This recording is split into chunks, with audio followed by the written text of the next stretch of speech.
What's the most you've seen someone be so out of touch with reality? Oh, this question is perfect for me. I grew up in the richest and whitest of suburbia. Everyone I knew had a doctor slash lawyer slash CFO or a dad, it felt like. Where do I even start? I knew a girl who didn't want to go to school in the 8th grade. So her parents paid her $400 a week just to show up to middle school. She's now addicted to pills and not going to college. One time I was at a friend's lake house and they asked if they could come to my next weekend. When I told them I didn't have one, they were actually floored. Everyone has one of those, right? Similar thing happened a few times with country clubs. This one is the best. I went to France on a school trip. I know, with another school from my area. I saw one of the girls from the other school who I had made friends with over the course of the trip crying. I went and asked her what was wrong, and she said she found out her maid got deported back to Bolivia. I was like, that sucks. Was she really cool or something? Nope. She didn't even speak English. The girl was just pissed she'd have to clean for herself until they got a new one.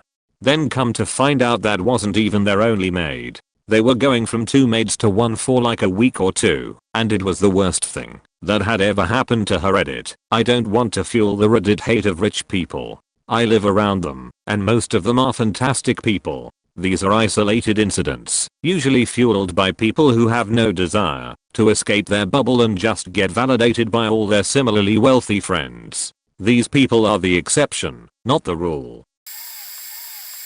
Some years ago, I worked in a mailroom. The boss of my boss was talking about one of her family members who had some kind of emergency and had to come up with $30,000. She said to my boss and I'll never forget this, I don't understand the problem. I mean, who doesn't have $30,000 saved for an emergency? Beach. I work in a mailroom. Epilogue. I have been out of the mailroom for 8 years.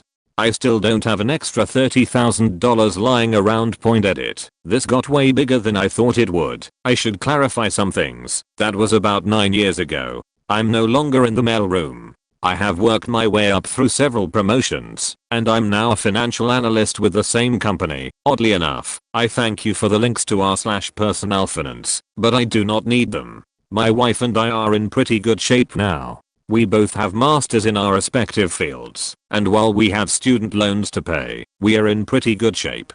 Maybe not $30,000 just laying around shape, but we've got it covered. To anyone struggling right now, I would recommend that you check out the link to r/personal finance that has been provided several times. There are definitely some good ideas in there, and if it helps you put just a couple more bucks away per week, then it's done a good job. To anyone saying she was just joking or just being sarcastic, nope.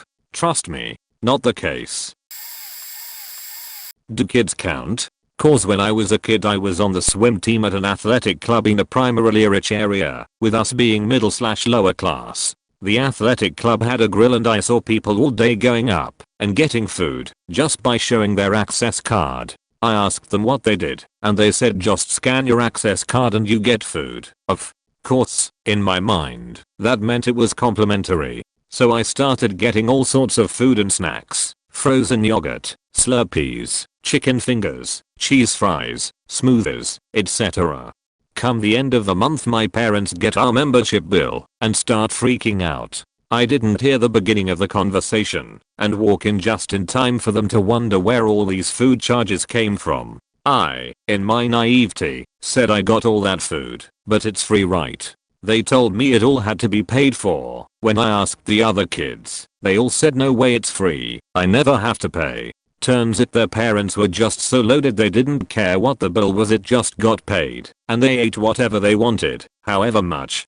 It was around that time I realized just how out of class I was compared to them. Edit. My inbox blew up over this over my lunch break. Thanks for all the comments. It feels a bit better knowing that I apparently wasn't the only kid who had no idea how stuff like this worked. To answer a few common questions. Yes, I realize this was my fault with nobody to blame. I was the one out of touch. It was probably close to $100, so not huge, but still not budgeted for.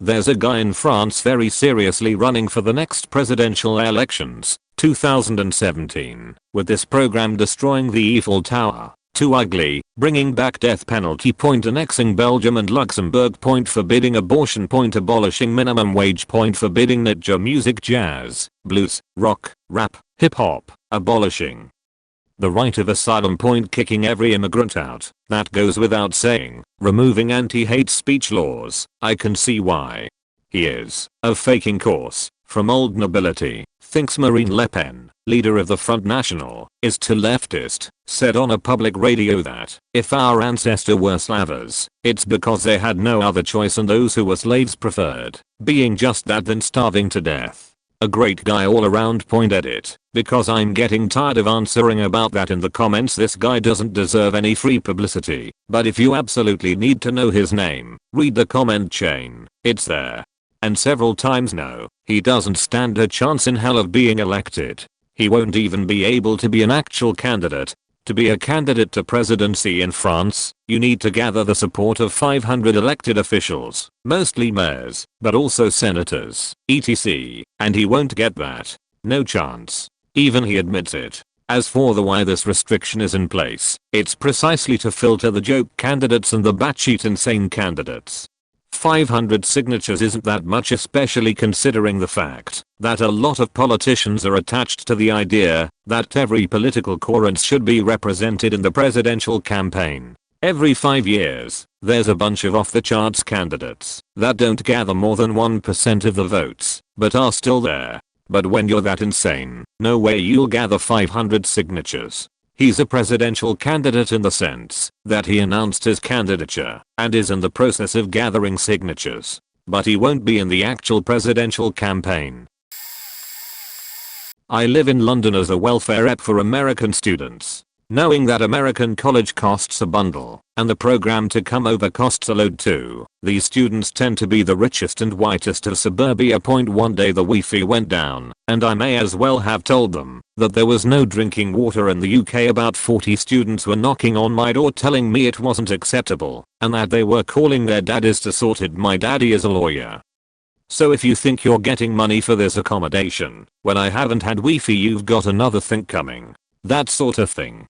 I tried to calm them down, let them know it would be back on in an hour or two, when one of them said the following line: "You can't blame us for being upset. We grew up in the first world." I was flabbergasted. Not only did she talk about being from the first world, who does that? Like that is something to be proud of. But her entire argument was everything in my life has always been easy and perfect. How dare you take away the most minor of utilities for 3 hours? I despair. Edit. Changed another thing coming to another thing coming. Who knew that was right? I work in advertising. Lots of creatives and producers in this industry who are super out of touch with reality. Mostly it manifests itself in people taking credit for huge societal fads just because they used it once in an ad. So for example, let's say we use the word epic in an ad at some point, that creative will believe that they are responsible for how often the word epic has been used since then. Occasionally it will manifest itself in crazier ways. I once had to try to explain to a creative why a radio spot couldn't detect a listener's name and then automatically insert that name into the VO. Edit. Since this comment is getting a lot of attention, the impression that I got from the particular creative that wanted names in radio ads was that he assumed that the same technology that uses cookies to target web ads could be transferred to FM radio. I would be extremely surprised if he ever read Fahrenheit 451. Also, for those of you that are silly enough to actively want to pursue a career in advertising, I suggest you watch the show Happy-ish. It's not great, but it's the most accurate depiction of this industry that I've seen. Second edit. For those of you asking for career advice, this industry forces you to work long hours for and with a huge amount of people who only got their jobs through nepotism, and at the end of the day, 99.5% of the creative work you do is shitty and worthless. The other 0.5% is less shitty, but still worthless. None of it is glamorous, unless you're extremely dumb. Don't do it. Learn a useful trade, and live a good life. I've met a few people who are really brilliant in one field, yet lack even the most basic level of sense in certain areas outside of it.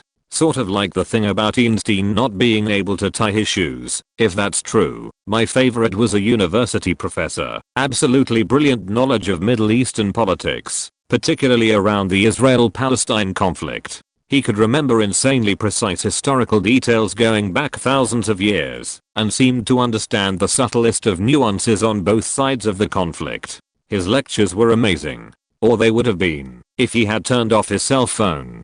He simply couldn't figure out how to silence his phone, or even turn it on and off. He had let his tar do it for him a couple of times, but then he'd leave with it still off, and couldn't figure out how to turn it back on until he came back the next day. So after going through that twice, he decided he would just leave it on. And it appeared that every telemarketer on earth had his number, because it would ring at least 5 times an hour at full volume, and he'd just talk over the top of it like it wasn't happening. He also never answered his email, because he apparently didn't realize that he had one, or might need to use it.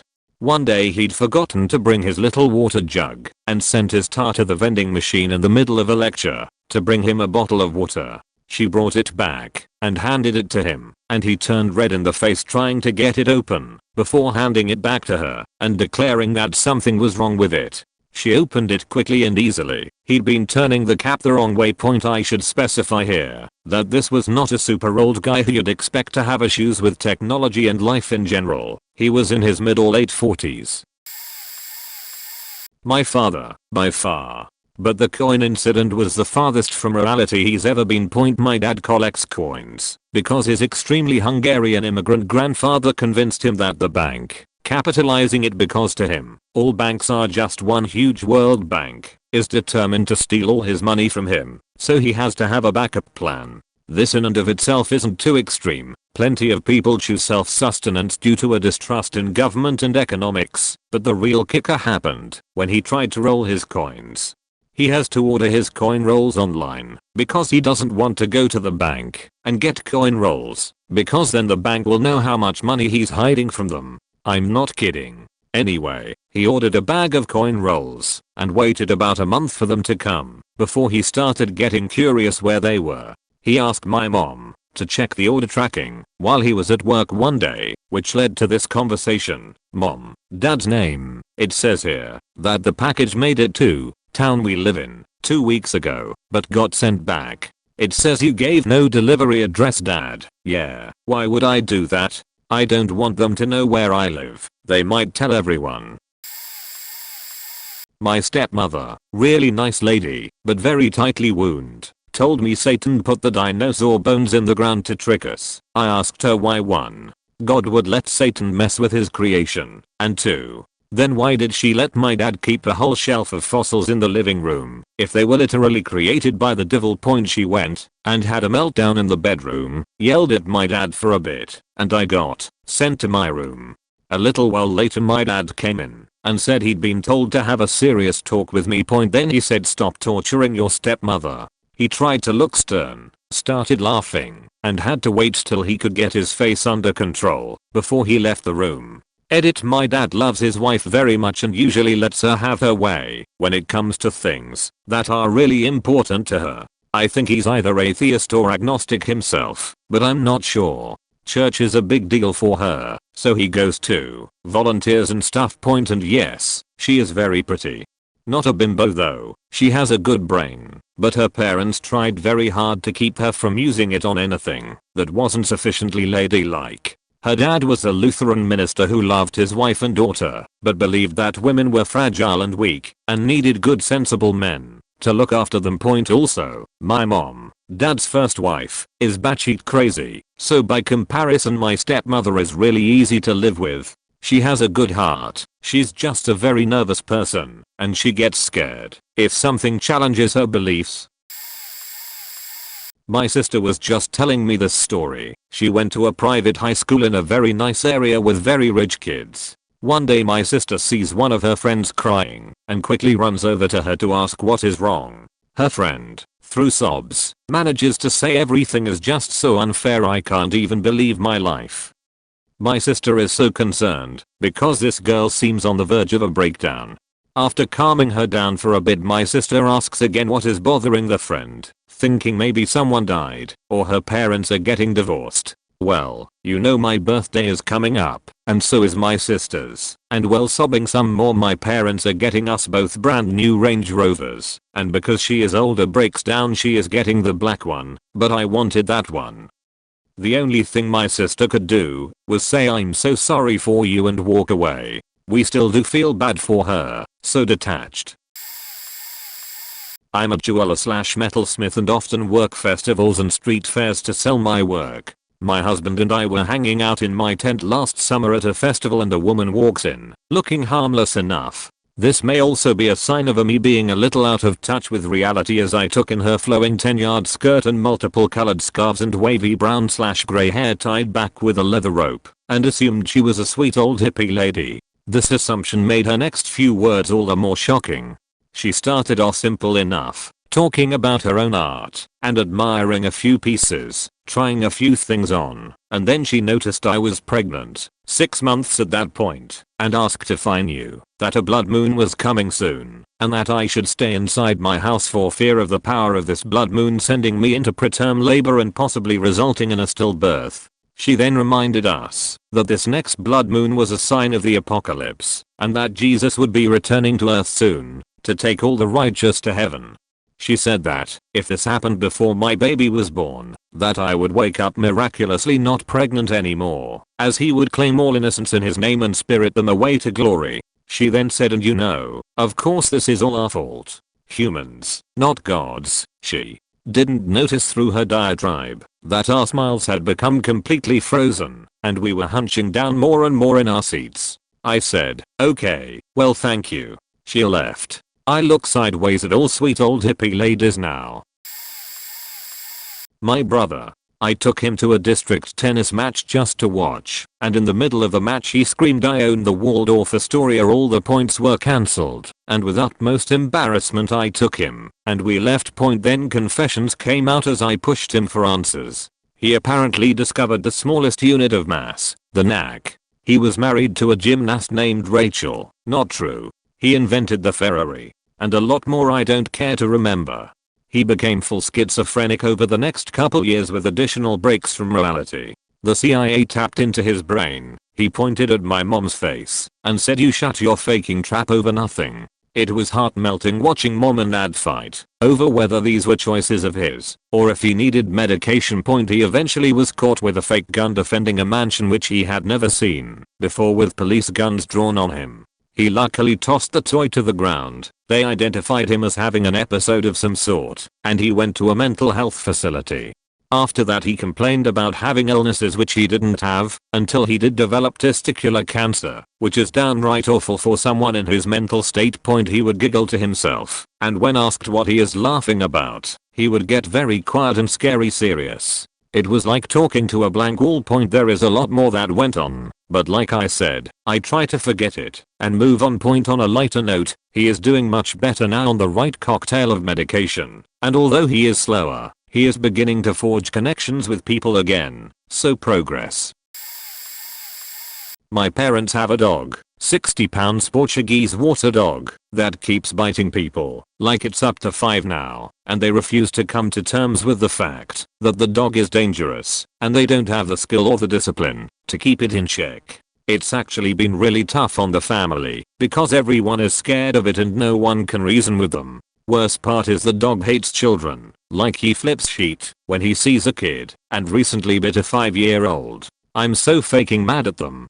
They replaced their real children with a dog, and instead of treating it like an animal they act like it's their new kid. I've seriously considered alerting the police, but I know it'd tear my family apart. The whole thing is truly terrible. Edit. Thanks for the support everybody. I posed this situation to r/relationships and got beat to hell. A surprising amount of people there truly felt like dog bites are no big deal, and I was being an asshole for trying to report it.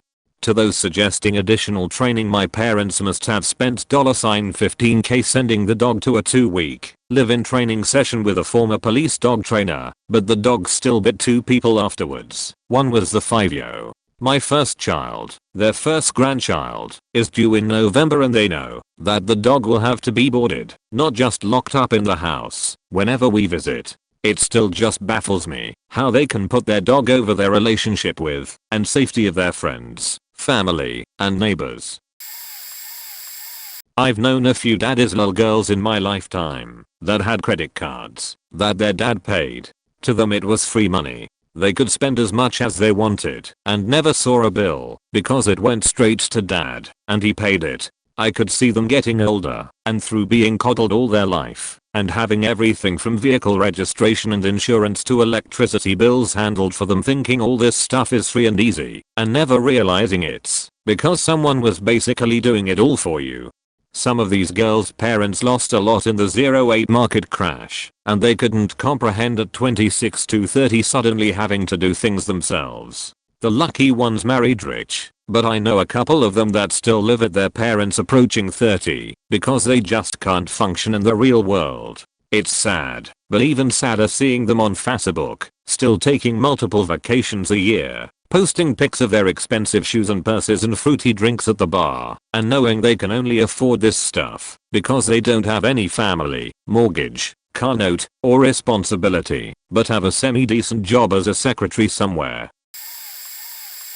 This one is pretty short, but my sister was the usual rich white party college girl, always complaining that she was broke and didn't have time to get a job because she was so busy all day with school, only took 4 classes FFS, and generally being a dumb spoiled girl. Come her 4th year, when she's supposed to graduate, and she suddenly springs it on my dad that she can't graduate because of a terrible GPA, and at the same time my dad had lost his job, so he just cut her off completely financially.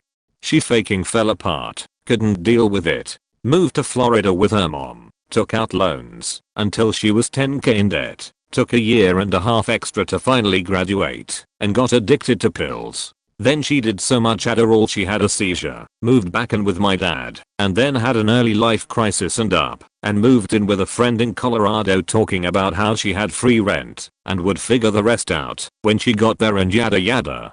She has a bachelor's in business, supposedly doesn't want an office job of any sort. Her friend moved away suddenly to Washington to chase some boy she had a crush on. Now my sister is begging me weekly to let her live with me in my apartment for free because she doesn't want to live with my parents, and she asked me to get her a job at my work, and she bought a faking dog for no reason and can't afford to raise it. I'm ranting, but my sister is not a forward thinker. Actually, she's just not a thinker in general. Former rich kid here. Long story not short, my dad cheated on my mom when I was 5. He hit and dragged my mom to his car in the downtown of the 3rd biggest city in my state. He was stopped by an off-duty cop. In court he never had any repercussions because drive so and so has no time for therapy because he's a doctor blah blah. My mom had to raise 3 kids, I'm the oldest, on her own, while my used to be father would routinely mess up child support checks. He won us in court to take us every Wednesday and every other weekend. He straight up wouldn't care for us, make us lunches, clean my baby brother proper, hit us, and constantly talk about how my liberal mother had influenced us into being bad people. One day he put my little brother in the hot tub with his diaper on. The diaper dissolved, leaving a rash on my brother's privates. He took a bunch of pictures of it with a digital camera, new at the time, and tried to blame my mom's dad for sexual abuse on both me and my brother. That also wasn't true. Throughout the years, he would manipulate us with money that we needed for school and whatnot and hit us. One day I found my father's 40+ plant outdoor weed operation. I was 19 at the time, so naturally I chopped down 3 plants. Not too much time had passed, and I get a crazy phone message about how I'm never to contact him again, and that he hates me. At the end of the message his tone changed to, "How could I have been married to your mom and not smoke dope from time to time? This could become your family heirloom." This is his type of behavior. Act really mean, then hit him with some nice words. A little more time passed, and my dad told me I had to sell weed for me to go to college, because he spent all his doctor money on my sister's college tuition. So I sold the weed to make money, but just like in my earlier life he would cut it off to manipulate me. So one day I broke in and took some, and did the same many times in the future. This wasn't his personal stash, it was from a year earlier, that nobody wanted except for my teenage friends. He found out one day and kicked me out of his house. I started the 6-mile walk through the rural country on my own, only to hear his Jeep chasing me up the street trying to ram me off the road. He kept yelling, "I'm going to beat the living pulp out of you." I had my phone out with 911 ready. I ran into the woods and could hear him saying it was alright and to get in the car.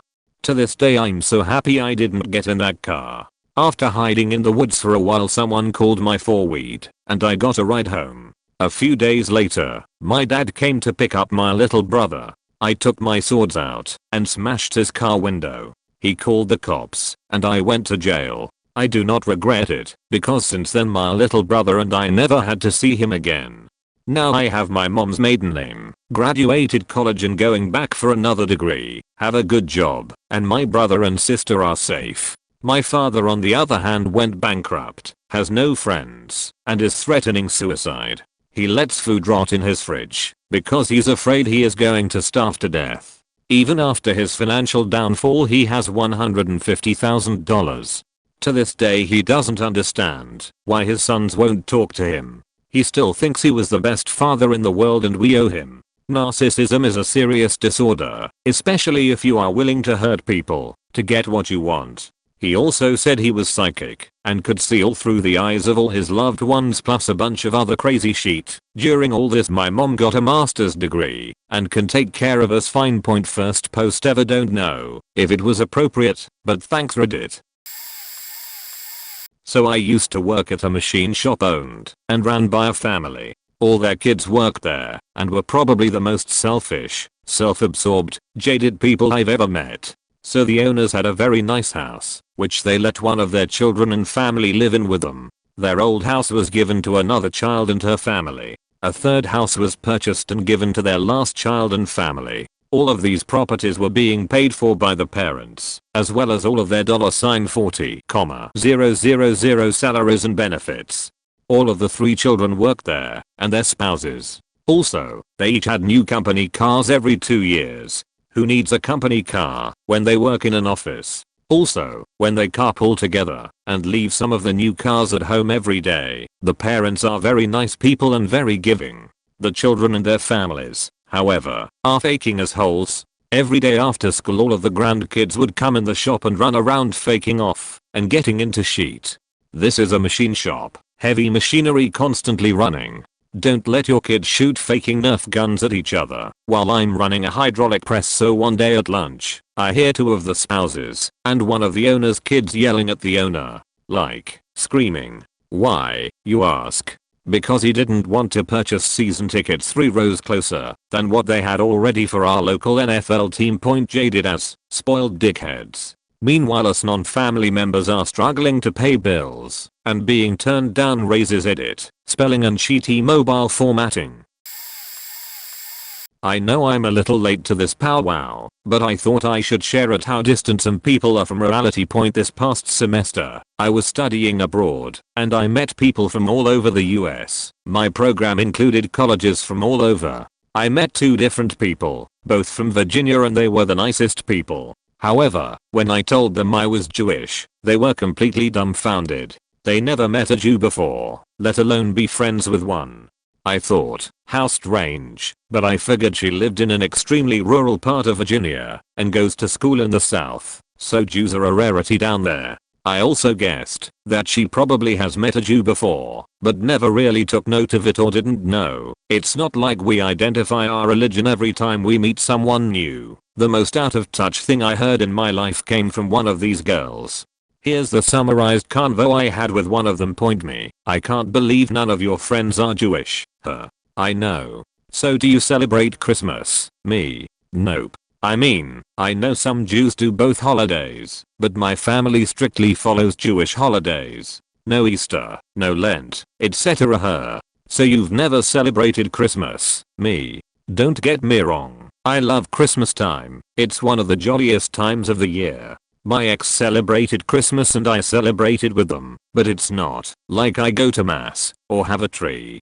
Huh, so you don't celebrate it? Me, not in my house, nope. Huh, but it's Christmas, why don't you celebrate it? Me, Well, Jews don't really believe in the whole Jesus was the Messiah sort of thing huh, but like, you don't celebrate Christmas, me, not in my house, huh. So there's no tree in your house, you don't go to mass, I swear to God, these questions persisted for a solid 10 minutes. I distinctly remember, because we were standing outside the Tower of London and I just thought it was a strange conversation point. I'm more than happy to answer questions about Judaism, what we believe in, and why it's different, but it just felt like she couldn't wrap her head around this concept, that I didn't celebrate Christmas. Like it was literally impossible for her to understand that Christmas is just a holiday celebrate everywhere except my house.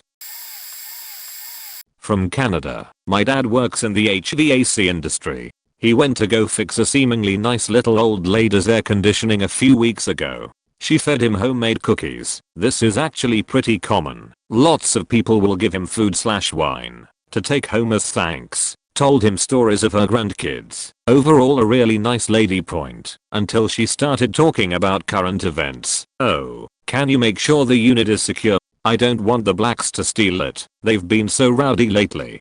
My dad just said UHH. No one is going to move the unit ma'am. It's safe. To which she replied, oh, don't underestimate NIs. They managed to get one into the White House. You know that man, Obama, steals from the house all the time. I saw him selling his own desk on Craigslist. Of course, my dad just kinda let her talk. She rambled along those lines for a while. Then, when he was finished, she thanked him, and as he left, she said make sure to pay the Jew tax. They say it's the PST, provincial sales tax, but it's for the Jews. Just way out there. TLDR little old lady is nice on the outside, from the 1940s on the inside.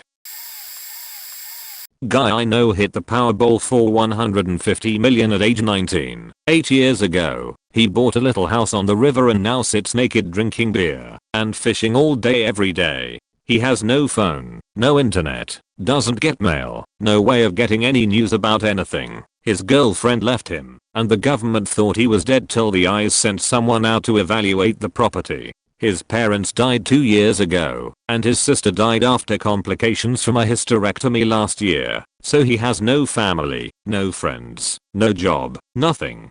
His only living contact is his dog, the occasional person who comes by his house, normally me or his neighbor. Between the two of us, we make sure he's alive about once a week, and the people at the gas station up the road, where he buys his bait and his beer. He has bricks of cash in his house laying around, because he just doesn't care. He won't ever need as much as he has.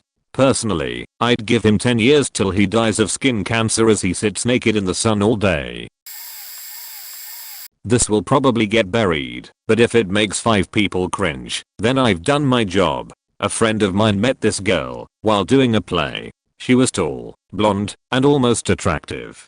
She was one of those girls who was obsessed with being hot and sexy, but just wasn't quite there. Something was off about her face. She was also dead set on becoming the next big actor/model, and convinced that she had what it takes. She did this unaired, never released reality show about a swimsuit competition supposedly for the sexiest women in the world, but it was honestly a bunch of fairly average girls all with the same complex.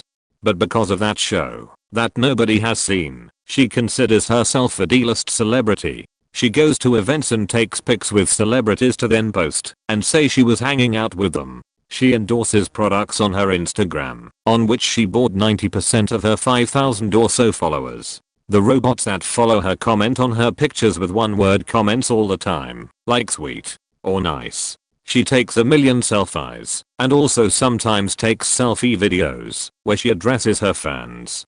One in particular stands out where she told her fans she was having a contest to win a hoverboard. Got there so much. She also fancies herself a singer, although she is terrible, and releases videos of her singing into the camera out of key. She released a single on iTunes that sounds nothing like her because it is auto-tuned, and it still manages to sound like two goats arguing. She's also a writer, term used loosely of course. She wrote an autobiography that she published on Amazon that you can buy for $30. She also quotes herself on her Instagram in those quote picture things that girls like. It's like a car crash, and I've never meant that more. Oh, last one that I can think of. She gives herself credit on IMDb for movies and things that she wasn't in, or she was just an extra in, so that it looks like she's succeeding. She is the most delusional person I've ever met. I didn't believe my friend before I went to his play and met her. It's amazing. Studied German in college with a guy who I thought was an alright dude when, one day, while out having some beers with others in the department, he very seriously started talking about how the best way to get rid of race problems in this country, USA, was to partition the nation and separate all the races. He kept saying stupid shit, like it's not racist, we just don't work well together, and it won't be a big deal, it'll be perfectly equal, faking ugh. I couldn't believe it when some others around were starting to agree with him as well, though not entirely, just things like well that's a good point etc. There were zero good points, by the way. I felt like I was in some weird Twilight Zone shit. Guy thought he was so intelligent and insightful. I never spoke to him again after that, and later found out from a female friend of mine who had gone on a date with him. Like I said, he initially came off as a pretty reasonable and nice guy, that he had a portrait of Adolf Hitler above his bed. Pretty much the first stealth white supremacist I had ever met. Point I should clarify that I'm a big Swedish looking guy, so I think he thought I was going to be with him on that. I was really faking not. Leaving a tropical location that is frequented by celebrities and billionaires on my friend's brand new Bombardier Global 6000, when we pull into the loading area and see his flight crew in an all-out brawl with 4 other people. Point apparently a well-known celebrity had arrived at the airport early for a chartered flight, and upon finding out it wasn't supposed to arrive for a couple hours tried to commander my friend's plane, thinking it was owned by the same charter company. She had her assistants and security go and try to remove our luggage while she boarded and refused to leave. Point it took about 30 minutes after our arrival to finally convince Armenians that they were breaking the law, and they finally stopped their attempted conquest.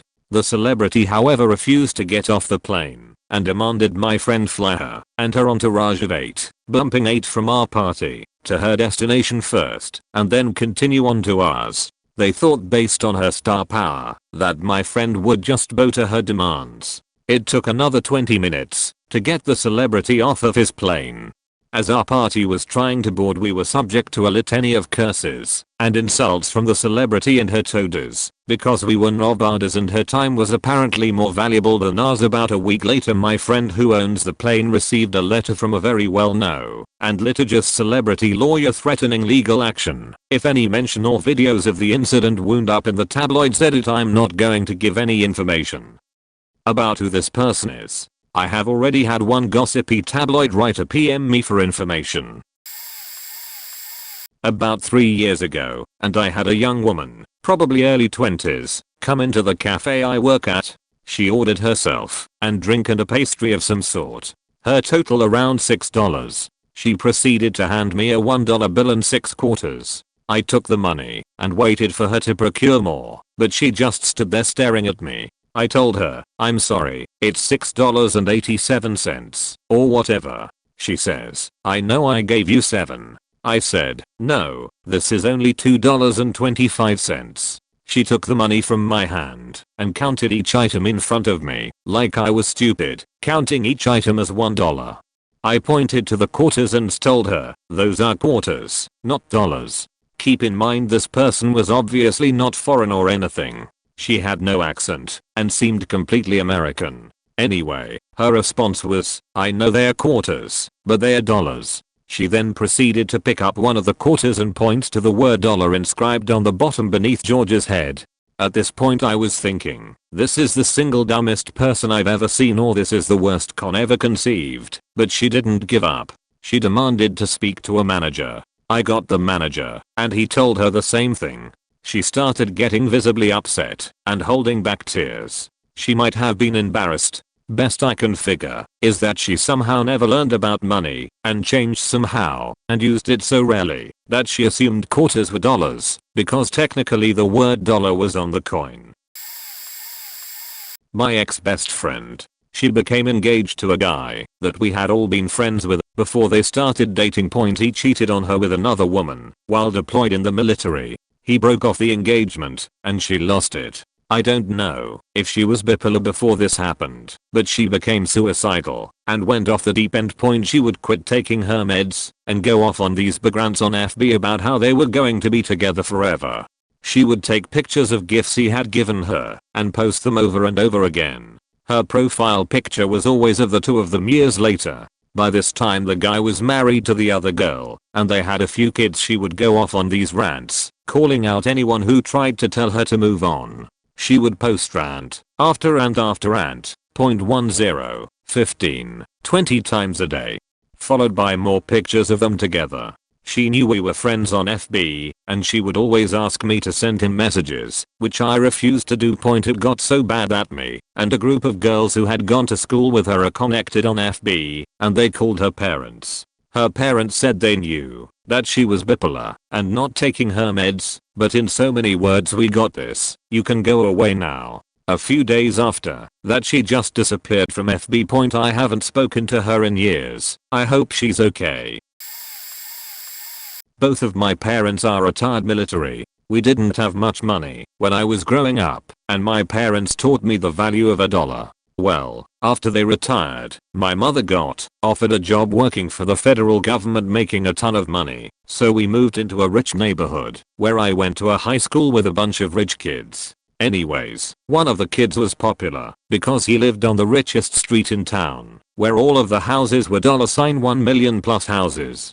He always bragged about how rich he was because he lived on Richie Rich Lane or whatever, and one day he asked me to come over. When I entered his house, they had nothing in there. Very little food, almost zero furniture, zero cooking utensils. His bed was an air mattress. I assume that they put all of their money into the house and barely had any left over to buy furnishings and food. Kind of showed me how out of touch he and his family was with reality, to blow almost all of their money on a house with barely any left over to buy food. This is a story I haven't really talked about since it happened outside of my friend group. So my friend literally lost touch with reality. I was in high school and wanted to try acid. So my friend, let's call him Jay, hits his connect up. He had recently tried acid for the first time and was gonna help me through my first trip. So after a few days of planning, Jay and I decide that we will take the CID during the weekend and go hiking. The weekend comes and we pack the car of essentials, bug spray, snacks, water, and of course, the CID.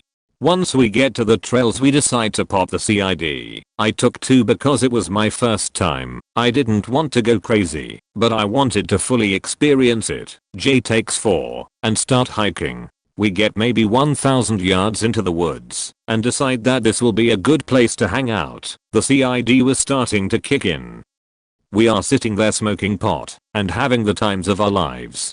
But about a half hour into our peak, my friend turns to me and goes, "Blue to 4M20. I have no idea where we are."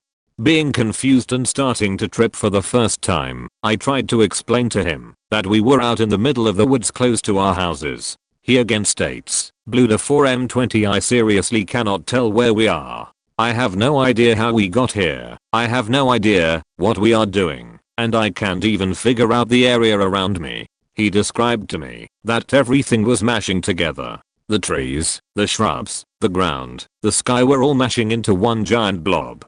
At this point I had no idea what to do. I was deep into my trip and he was literally losing his mind. I decide that it'll be best to visit my friend since we cannot go home. Let's call this friend B. I try and navigate back to Jay's car, and since he cannot even reconcile where he is, I had to drive. Stupid, I know, but I didn't know what to do at that point.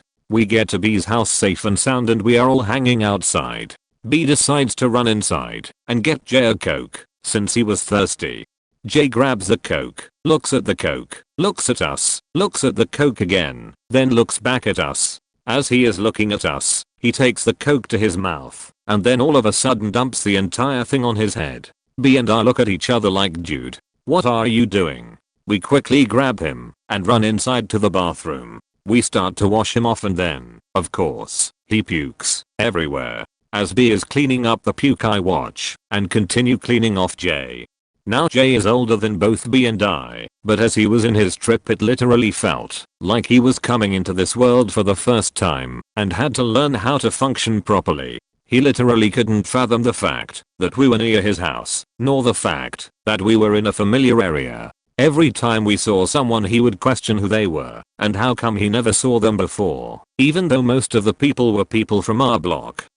As the day went by he started to slowly come to. His description of his trip goes as follow. I had no idea where anything was. I couldn't figure out that we were in our hometown, nor the fact that we were at B's house. It felt like we never moved from the forest and that we were just aimlessly wandering around an unfamiliar territory. As I started to come to, it felt like I was learning everything from scratch. How to logically think, how to talk properly, how to function like an adult, how to take care of myself. It was literally like I was being taught all these life lessons in a matter of a few hours. I have no idea why I poured the coke over my head, nor can I explain the fact on why I wanted a coke in the first place. On that day I realized that Jay had completely lost touch with reality and was in an entirely different universe during his trip. Fairly certain my mother-in-law qualifies. She is basically straight out of the 50s. I don't think she has moved past that frame of mind. Ever she is obsessed on how everyone looks. Basically if she's fat, she'll make comments right within earshot of someone. Her ideal image is that out of the 50s, everyone should be super slim and never eat anything. She's so obsessed over this that while my daughter was still an infant and she was watching her faking watered down her formula because she thought she was getting too fat. Can't tell you how many words were had with her on that one point. She believes women should serve men and do all the cooking, etc. Before you go cracking jokes, let's face it, I'm in an equal marriage with my wife. We split everything and we aren't into that whole gender role thing at all. Point. When she gifts something, there's always strings attached. Want me to bring you this leftover food? You have to do X for me. I'll give you money towards a new bed, but I have to go with you and pick it out, etc. You can't tell her anything. Oh, I gained weight because I'm on an SSRI and the weight gain 100% coincides with the start of it, despite tracking my everything and having empirical data to show that my diet hasn't increased at all, etc. Oh no, I'm just fat. Sorry, I can so easily lose that weight. Or, my god, facial hair is sandpaper, and it is actually easier for me to shave it now, when it gets a bit longer, because it softens up, and results in a lot less irritation and cuts for me.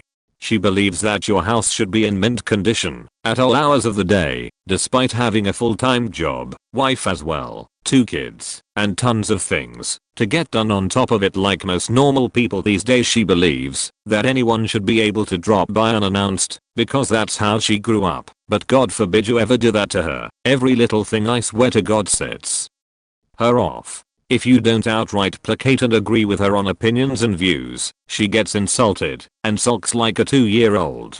I also can't stand traveling with her. She has to have control over everything. She gets so irate and vindictive when she doesn't. She always wonders why she has a bad time on trips. Sweetheart, it's all you. Point. She pisses me off now by making suggestions like, oh, you and the wife should go out on a date night. I'll watch the kids, blah blah. Or, I'll take the kids for you for a while, so you can relax. And of course, never or seldom follows through. And if she does, you are expected to praise her and kiss feet.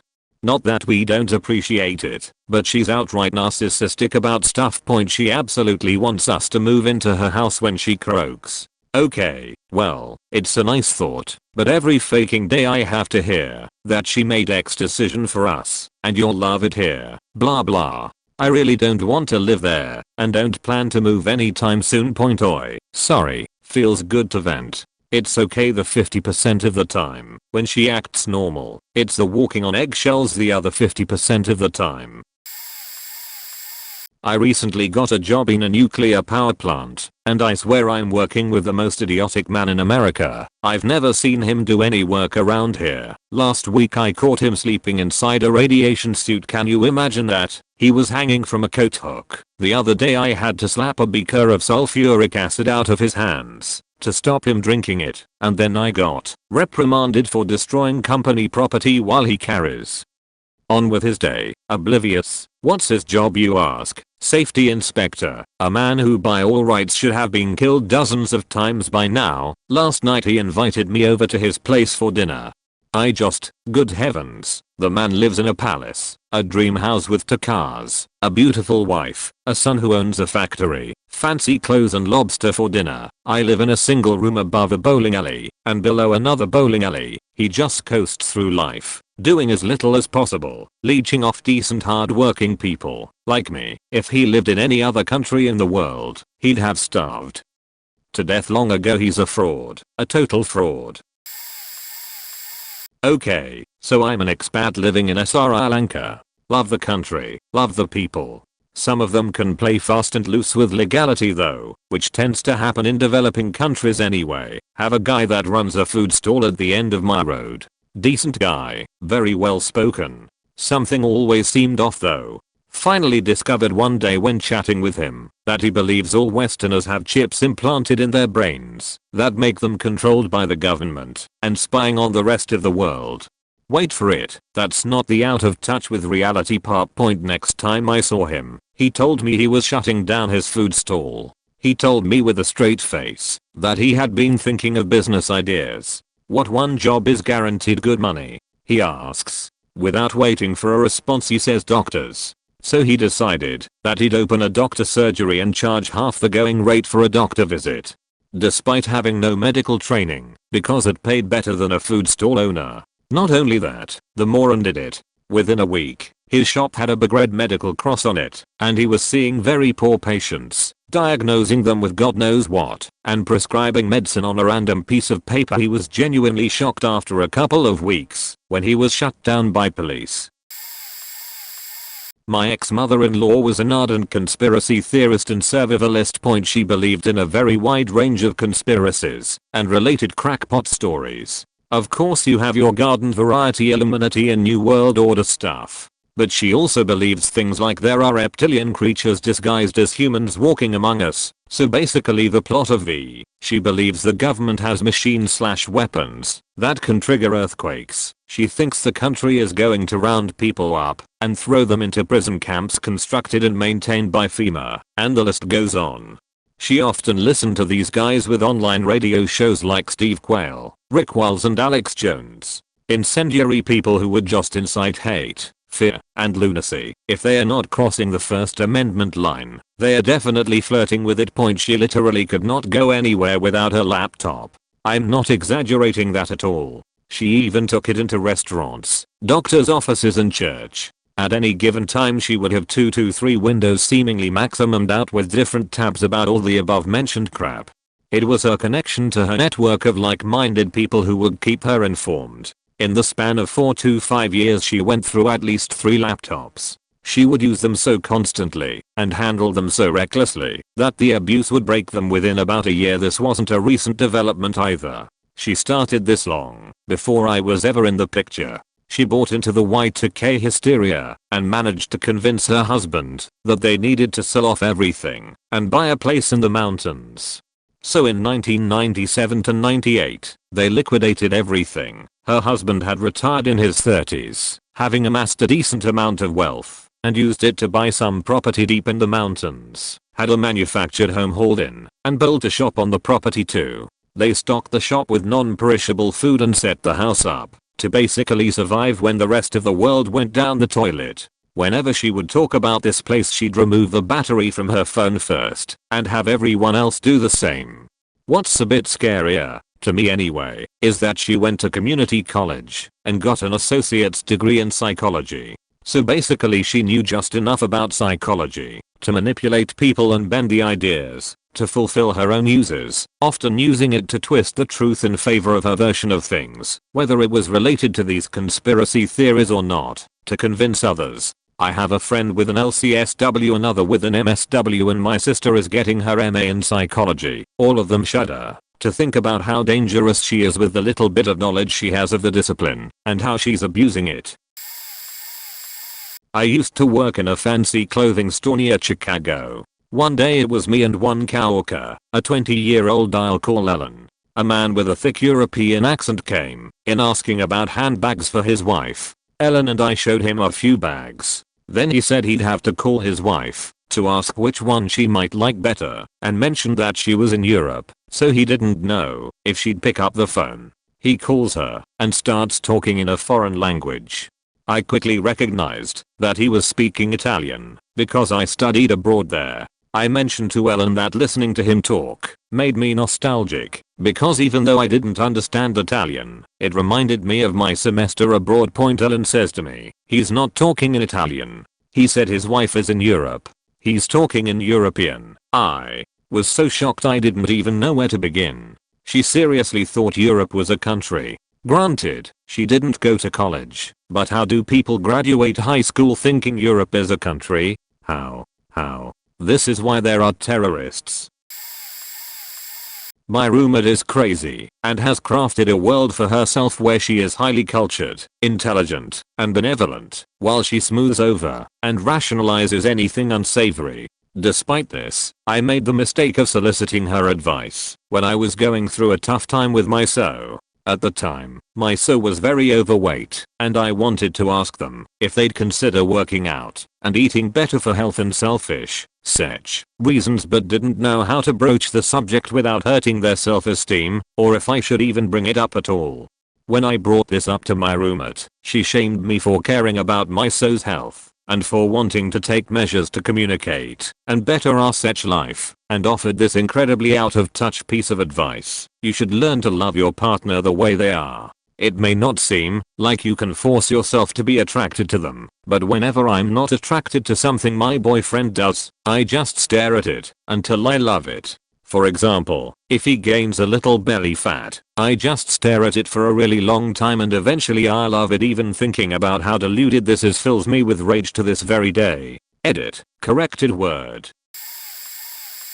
My mother lived with bipolar disorder most of her, and subsequently, my life. She would be relatively stable for a year or two and then bam, out came bad mom. I could always tell it was coming. Her voice would get very, metallic for a lack of a better word. It was like she became possessed. It would start very small and build rapidly until she'd finally do something that would give my grandparents cause to remove me from the home and have her hospitalized. I have forgotten a lot of the worst incidents for obvious reasons, but I can recall one Christmas she was convinced she was pregnant with the Son of God. That same episode, she was also convinced I was the devil and would do weird things like try to exorcise me in the bathtub. The thing was, even in absolute madness, I somehow knew that she would never physically hurt me. And she didn't. Unless you count the time she put my hand in a hot oven because she wanted me to know how hell feels. Oh, believe me, I knew. Hell was knowing my mom was sick and there was nothing I could do to help her or get myself out of the situation until she ended up doing something really crazy like wandering around downtown naked. I think the worst was when she held up a knife and asked me, "Do you think I'm going to hurt you?" I said no. She then held the knife to my leg and asked again, "Do you think I'm going to hurt you?" I said nope. Then she grabbed my precious baby blanket, which I still slept with at 9 or whatever, and proceeded to cut it up into shreds in front of me. That was terrifying and sad at the same time. My grandma tried to fix my blanket, but it was never quite the same again. It was actually kind of appropriate looking back on it, thinking about how my blanket had all these scars from my mom's illness, just like me. Please do not take this the wrong way, but if you live with severe mental illness, please reconsider having children. It is cruel for them to have to grow up with the instability, terror, and unpredictability of a severely mentally ill parent. Thanks for letting me type that. Very few people know those stories. I don't talk about them for obvious reasons. There's not really a social situation where "hey, let me tell you about the time my mom thought I was the devil" is appropriate conversation. Except Reddit. Go figure. Little late to the party, but I have a good one. There once was an evangelist that came to preach at my university in the quad. He said he had a bachelor's degree in computer science and spent many years doing postgraduate studying, and therefore was the most qualified to talk about all things science. He claimed that, with Einstein's E equals mc2 equation, Einstein proved that the speed of light changed over time, and also that, when energy produced by the sun and starlight was converted to mass upon hitting the earth, Therefore, when the speed of light gets faster or slower, the earth gets larger or smaller respectively. And that's what makes it appear that plate tectonics exist. And when the earth last got smaller, that's when Noah's flood occurred. He claimed to have written papers about it that had been published in major scientific journals. When we asked what journals, he said we were too stupid to understand them. When we asked where he got his degree, he claimed that he was too important to have to explain it to university student. When we asked who peer-reviewed his papers, he claimed that God himself did. I don't think you can get much more out of touch with reality than that. He rambled about a whole lot of other scientific nonsense too, and I can try to remember more if you want me to. My old boss was a pretty nice guy, but had this weird thing where his version of reality trumped everything that was actually going on around him. Examples: he'd ask me to look something up. I would. A few minutes later he'd call me all proud that he found, having totally forgotten, that I was the one who told it to him. Time was a variable concept with him at the center of the universe. If he was late for something, he'd get actually upset at the other person for putting him on the spot by being on time.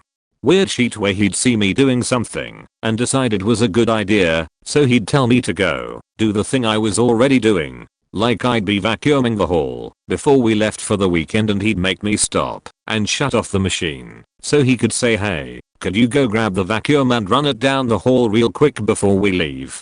And then not be satisfied until I walked back to the closet where we stored the thing, like I was getting it out. When my wife was shoving me, screaming, digging nails into my arms, ripping my shirt, stretching my collar, switching from pushing to pulling and fettered, I wasn't doing anything physical, except planting my feet and not letting her force me anywhere, like just taking it. Then when pulling me trying to pull my arm free from her digging into my arm to her, is me shoving her. Have you tried? I don't know, maybe unclenching your fist around my arm? Maybe you won't feel any movement from me if you try that, as that is our only contact. Her screaming, "I'm scaring my son." I walk off. She comes up behind me in bathroom looking at my abrasions and torn clothes, laughing, swearing I must have done that to myself to make her look bad and feel like a victim. Her telling me she could call the cops on me for shoving her and get me in trouble. Then her calling the cops and telling them I shoved her. Me having torn clothes and bleeding, telling the cop I didn't assault or ever even shove her, but you can clearly see where and how she did me. Him putting me in cuffs 20 seconds after getting in. Me going to jail. The police in both jails I went through laughing when I suggest someone could take pictures of my wounds, and by the second day, bruises getting out yesterday after 2 days and $3,000. Not being able to go to my home and only my name, my home office, where I'm the only one who works in the family, not being able to see my son or accept my wife's attempts to contact me. Her still believing I shoved her according to a third party who didn't know that even if a third party accepts her calls or sees her, that I can be taken back to jail for the months until my newfound domestic violence charge is over and not be eligible for bond again. Yeah. This has been the most I've seen someone out of touch with reality, but there were many close seconds in the 5 years leading up to it. In fact, the exact same one a month ago, when I wanted a divorce, but she didn't call the cops after assaulting me then, and I didn't see how out of touch with reality the legal system and police were yet. I stayed for my son. He was going through something important last month. It was a poor decision. I guess I was out of touch with the realities too.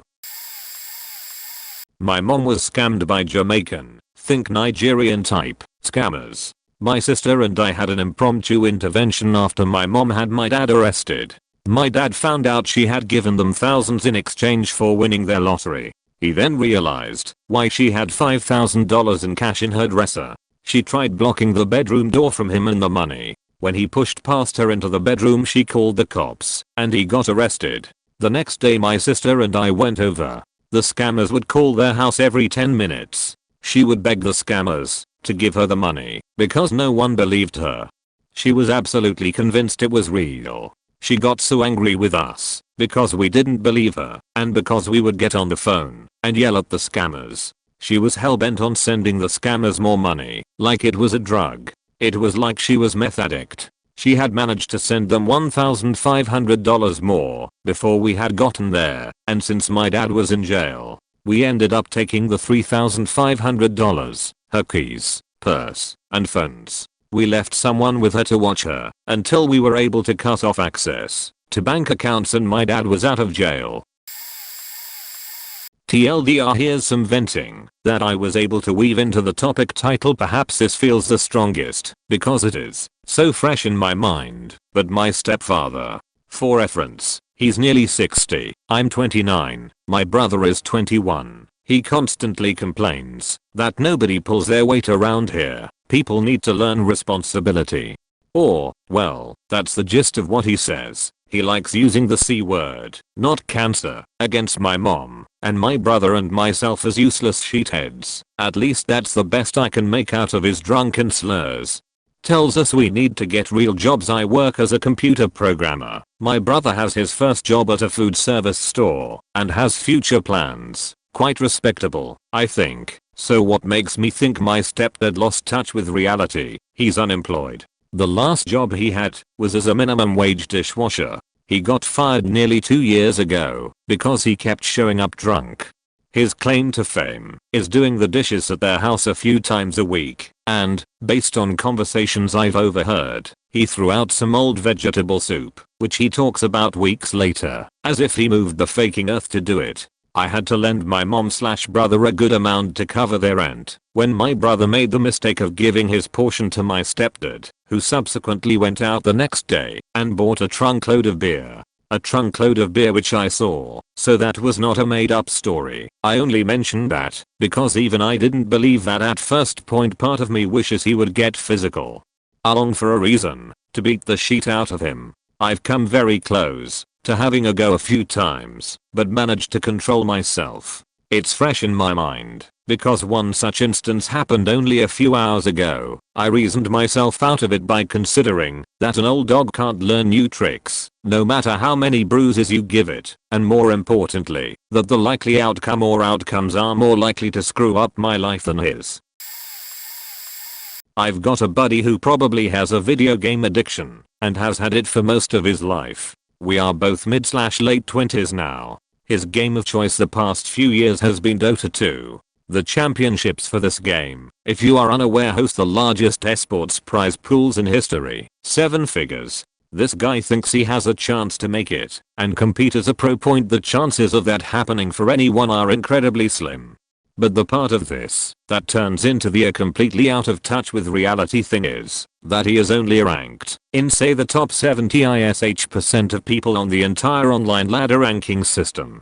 On top of that, he only plays one of the 150 plus heroes. You absolutely need to be able to play at least most of them efficiently. Since you can't play the same one every game, it would just get banned out during the selection phase. He is giving up his life basically to try this. He acts irrationally towards his friends who question his ability or goals and slowly but surely is alienating himself. He takes no responsibility for this trend and blames other people for it. He has put off school for time to play Dota. He had 1 semester left until graduating and deferred. I'd be surprised if he actually finishes it. He hardly ever works, barely enough to pay his tiny bit of rent split between I think 4 other roommates. It's an unbelievable situation. This happened recently. Actually, it was opening night of Batman v Superman. Before anyone knew how bad it was, and my friends and I decided to celebrate my birthday and get advance IMAX tickets. We reserved out seats, and they were decent seats, and we got into the theater with our popcorn and drinks and firmly placed our as. There was still some time before the movie started, so we started talking. Then a woman with a little boy interrupted our conversation to talk to me. "Excuse me, can you swap seats with my son?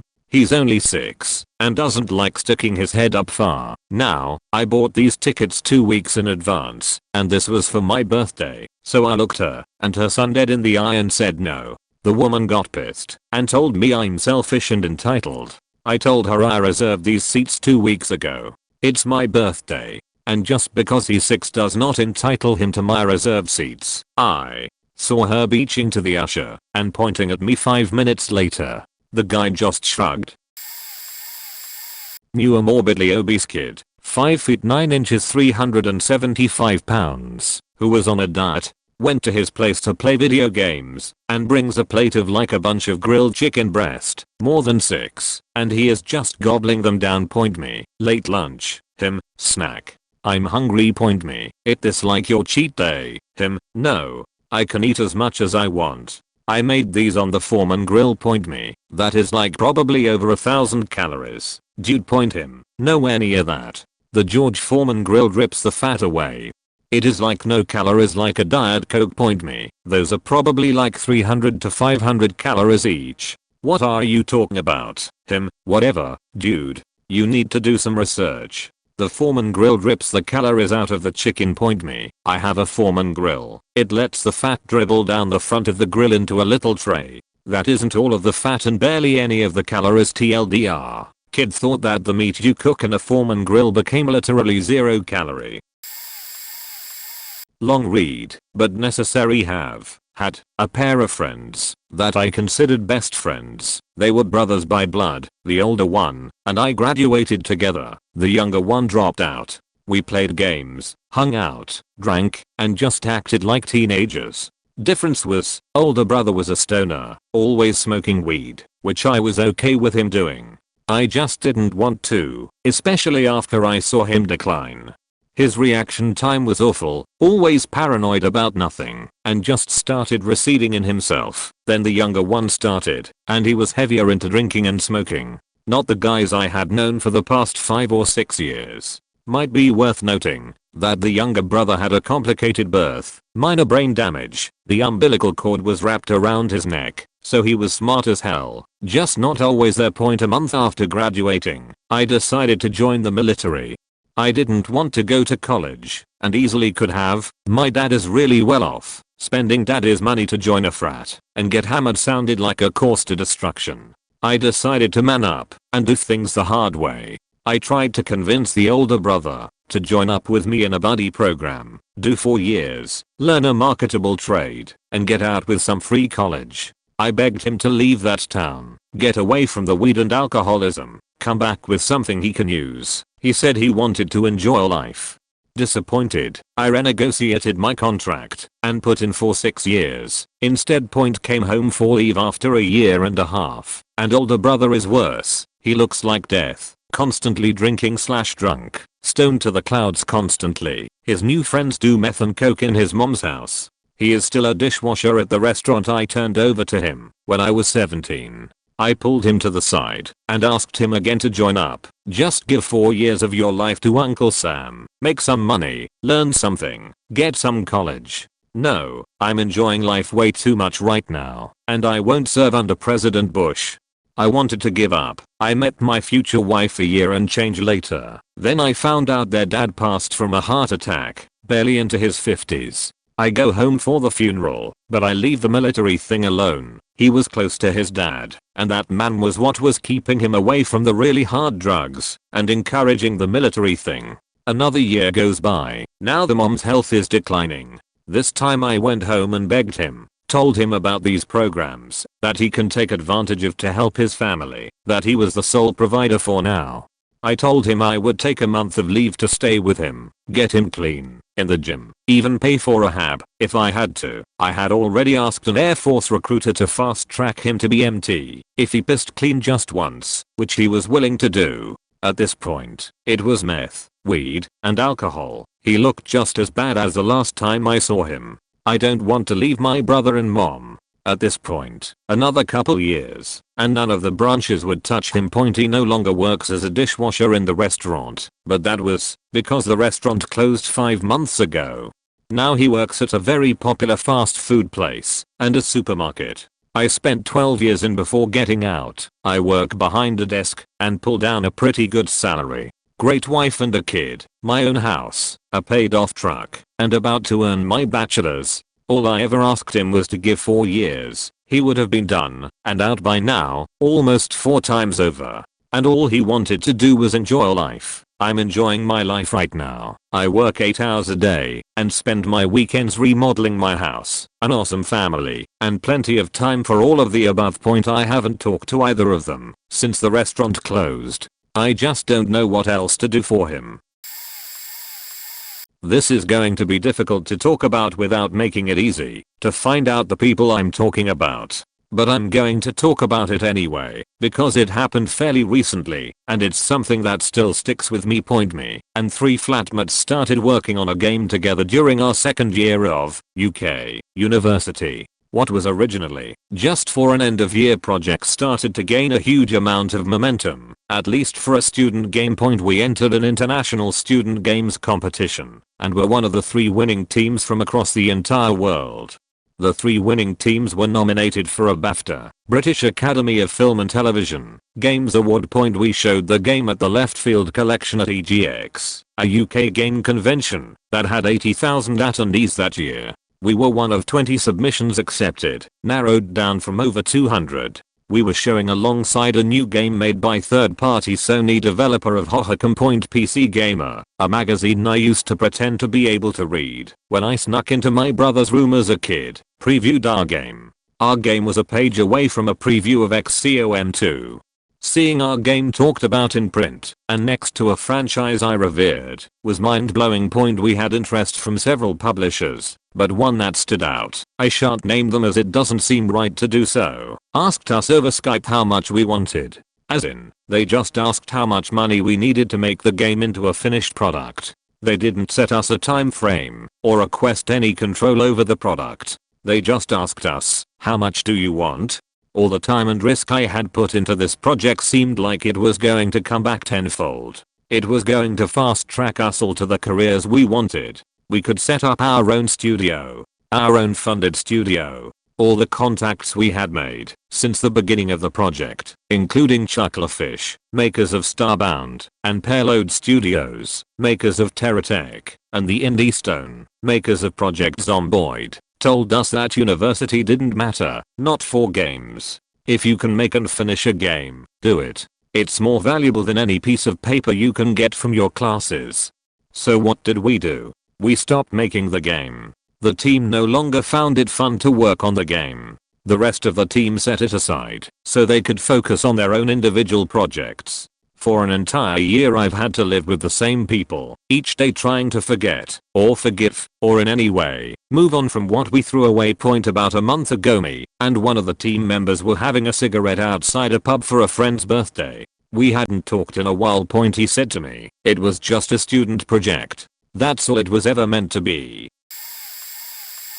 I went to a university with a bunch of kids that had super wealthy parents, which often led to some interesting problems of cluelessness. One girl in particular had never had the need to cook, or even use a microwave for herself, before going to college. So when she went to cook her can of soup in the microwave, yes, the whole unopened can, it caught the microwave on fire, and resulted the entire kitchen being unusable. For a year semester that's not the real story, but it is where the fun begins. Luckily, by the next semester they had the kitchen up and running again, just in time for another girl to catch the kitchen on fire by trying to cook a bag of popcorn on an electric burner. She turned on the burner, saw it wasn't doing anything, and walked away assuming it would take a few minutes. The kitchen fared a little better this time, as the microwave and sink survived, but we had no stove or cabinets for several weeks. But that particular girl wasn't done yet. She would go to wash her clothes in the dorm laundromat, and all the machines would be busy, so she would take the other people's clothes out, toss them on the floor and proceed to do her own laundry, because she was obviously more important than they were. This led to a hilarious encounter where one particular student had had enough of her sheet and filled her laundry loads with bleach, lots and lots of bleach, ruining almost all of her clothes. She also parked regularly in the handicap spots and complained about unfair treatment when her car ended up getting booted for unpaid tickets. She thought they were beneath her. Eventually she got academically dismissed and tried to appeal the decision. She had below a 1.0 GPA at this point. She appealed the ruling to a committee which ruled on special circumstances, like deaths in the family, medical issues, etc. And her entire premise was that she should not only be reinstated, but that she should receive passing grades for all her classes automatically, because her family was wealthy and paying full tuition for her to attend. Luckily the university was not sympathetic to her and refused her appeal. The only reason we came know this is she was so pissed at the school for their decision that she shared her story with the school newspaper, believing that she had been wronged by the university. There's a guy running for president in the US who gets a lot of support on here despite the fact that he wants to cut Medicaid and Medicare, repeal Obamacare, privatize Social Security, dissolve the Fed, do away with all corporate and capital gains tax, and instate a 23% national sales tax, do away with federal education and housing and urban development department, end gov subsidized student loans, do away with social safety net programs, gut the USTA, FDA, eliminate minimum wage, opposes clean energy, opposes gun control. His answer to every issue is privatize, privatize, privatize. His name? Gary Johnson. The worst part is a lot of Bernie Sanders' so-called supporters claim they are now supporting him in spite of the fact that his economic platform is the antithesis of all Sanders stands for. I mostly agree with him on his drug and military policies, but it seems to me his platform pretty much fucks the poor, young, elderly, and blue collar. I think he's the only candidate that would be worse than Donald Trump. Not that he has a snowball's chance in hell of winning anyway, but just because Democrats and Republicans suck doesn't mean that a third party is inherently better. Someone I know from undergrad immediately comes to mind. This is a student from an oil-rich Gulf country, one of the Emirates, who was attending university in the US. Basically, after coming to the US to study at university, this person flunked out and was dismissed following their first year. Now, a few years later, rather than going back home, they are still living in the US, unemployed and on perpetual holiday. They see nothing out of the ordinary about this. What is even better, their social media accounts are full, read as, exclusively consist of pictures of extremely expensive restaurants, hotel rooms, views from hotels, etc., with captions talking about success and hard work. This person, who failed out of school and lives life on perpetual holiday because of their parents' wealth, talks about determination and reaching goals like they are an expert and their friends should follow their example. TLDR person comes to the US, fails out of university, and lives on perpetual holiday. Constantly posts on social media about success and hard work against the backdrop of opulent restaurants and hotels. Doesn't understand that them hopping between 5-star hotels and restaurants with Michelin-starred chefs has nothing to do with them and everything to do with their parents' wealth. 22 years ago I was home from college and desperately looking for work in my parents' small Midwestern town. With no money and no car, the only job I could get to easily was the nursing home for Alzheimer's patients about a mile from home. I went in, and they hired me on the spot as a certified nursing assistant, with absolutely no medical training at all. Anyway, the nursing home has a big party for the ladies. They were all female for some reason on night and they are playing 40s swing music and there are balloons and steamers and whatnot, and one of the old ladies comes up to me and asks me if I wanted to dance. She was sweet and I'm a nice guy, so I said sure, and we started dancing. It was a slow song and the other residents and employees kind of stopped what they were doing and watched us. As we danced we were chatting a little bit, and then she said something that changed the moment from lovely to surreal. She said, "So what branch are you in?" "Army." Confused I asked her what she meant. She said, "Are you in the army?" And I said no, I wasn't. Then she says, "Oh, you're a sailor. My brother is in the Marines." The song ended right around then, and she smiled sweetly and wished me good luck. She said she was supposed to dance with lots of boys and went on her way, searching for other ghosts. It kind of blew my mind. In reality, it was 1994, and we were in a nursing home in Wisconsin. For her, it was 194x and we were at a Yuzo dance. I work retail and I can tell you that there are hundreds of people who are out of touch with reality and how things work. A list of regular occurrences. Person comes in to pay their phone bill. I inform them that due to security reasons we only take credit and Visa debit payments for bills. Taking that much cash would make us a high target for robbery, and that cash or regular debit can be paid at the bank, which is right beside us. Their response is, "Do you take cash?" Literally just said only credit and Visa debit. Well, I tried to pay you. Guess you aren't getting paid now. Haha. You can't just not pay a bill. It's attached to your credit. You're hurting yourself. Due to accounts being attached to your credit, we are required by law to check government issued photo ID before we access or disclose any account information. Upon asking for photo ID I get, will my Costco card work? Will my health card work? Doesn't have a photo on it. This is bullshit. They then proceed to pull out their proper photo ID and hand it to me, as if it was a difficult or unreasonable request. This is stupid. If someone wants to come in and pay my bill, you let them. Would you also like me to give them your home phone, address, call history and names of your children/spouse and your account number that they can use to purchase multiple lines attached to your credit? But those happen literally every day. One of my favorites was the lady who came up and asked if we had a specific phone in stock. I told her we were currently sold out, and she said, "Oh no, I can't do this," and proceeded to cry loudly with her head on the counter. I said, "Yeah, we don't have any in right now, but if you go to Walmart across the street they might have some to sell." She lifts her head, dries her eyes and says, "Really? That's great. I really want that phone." I say, "Yup.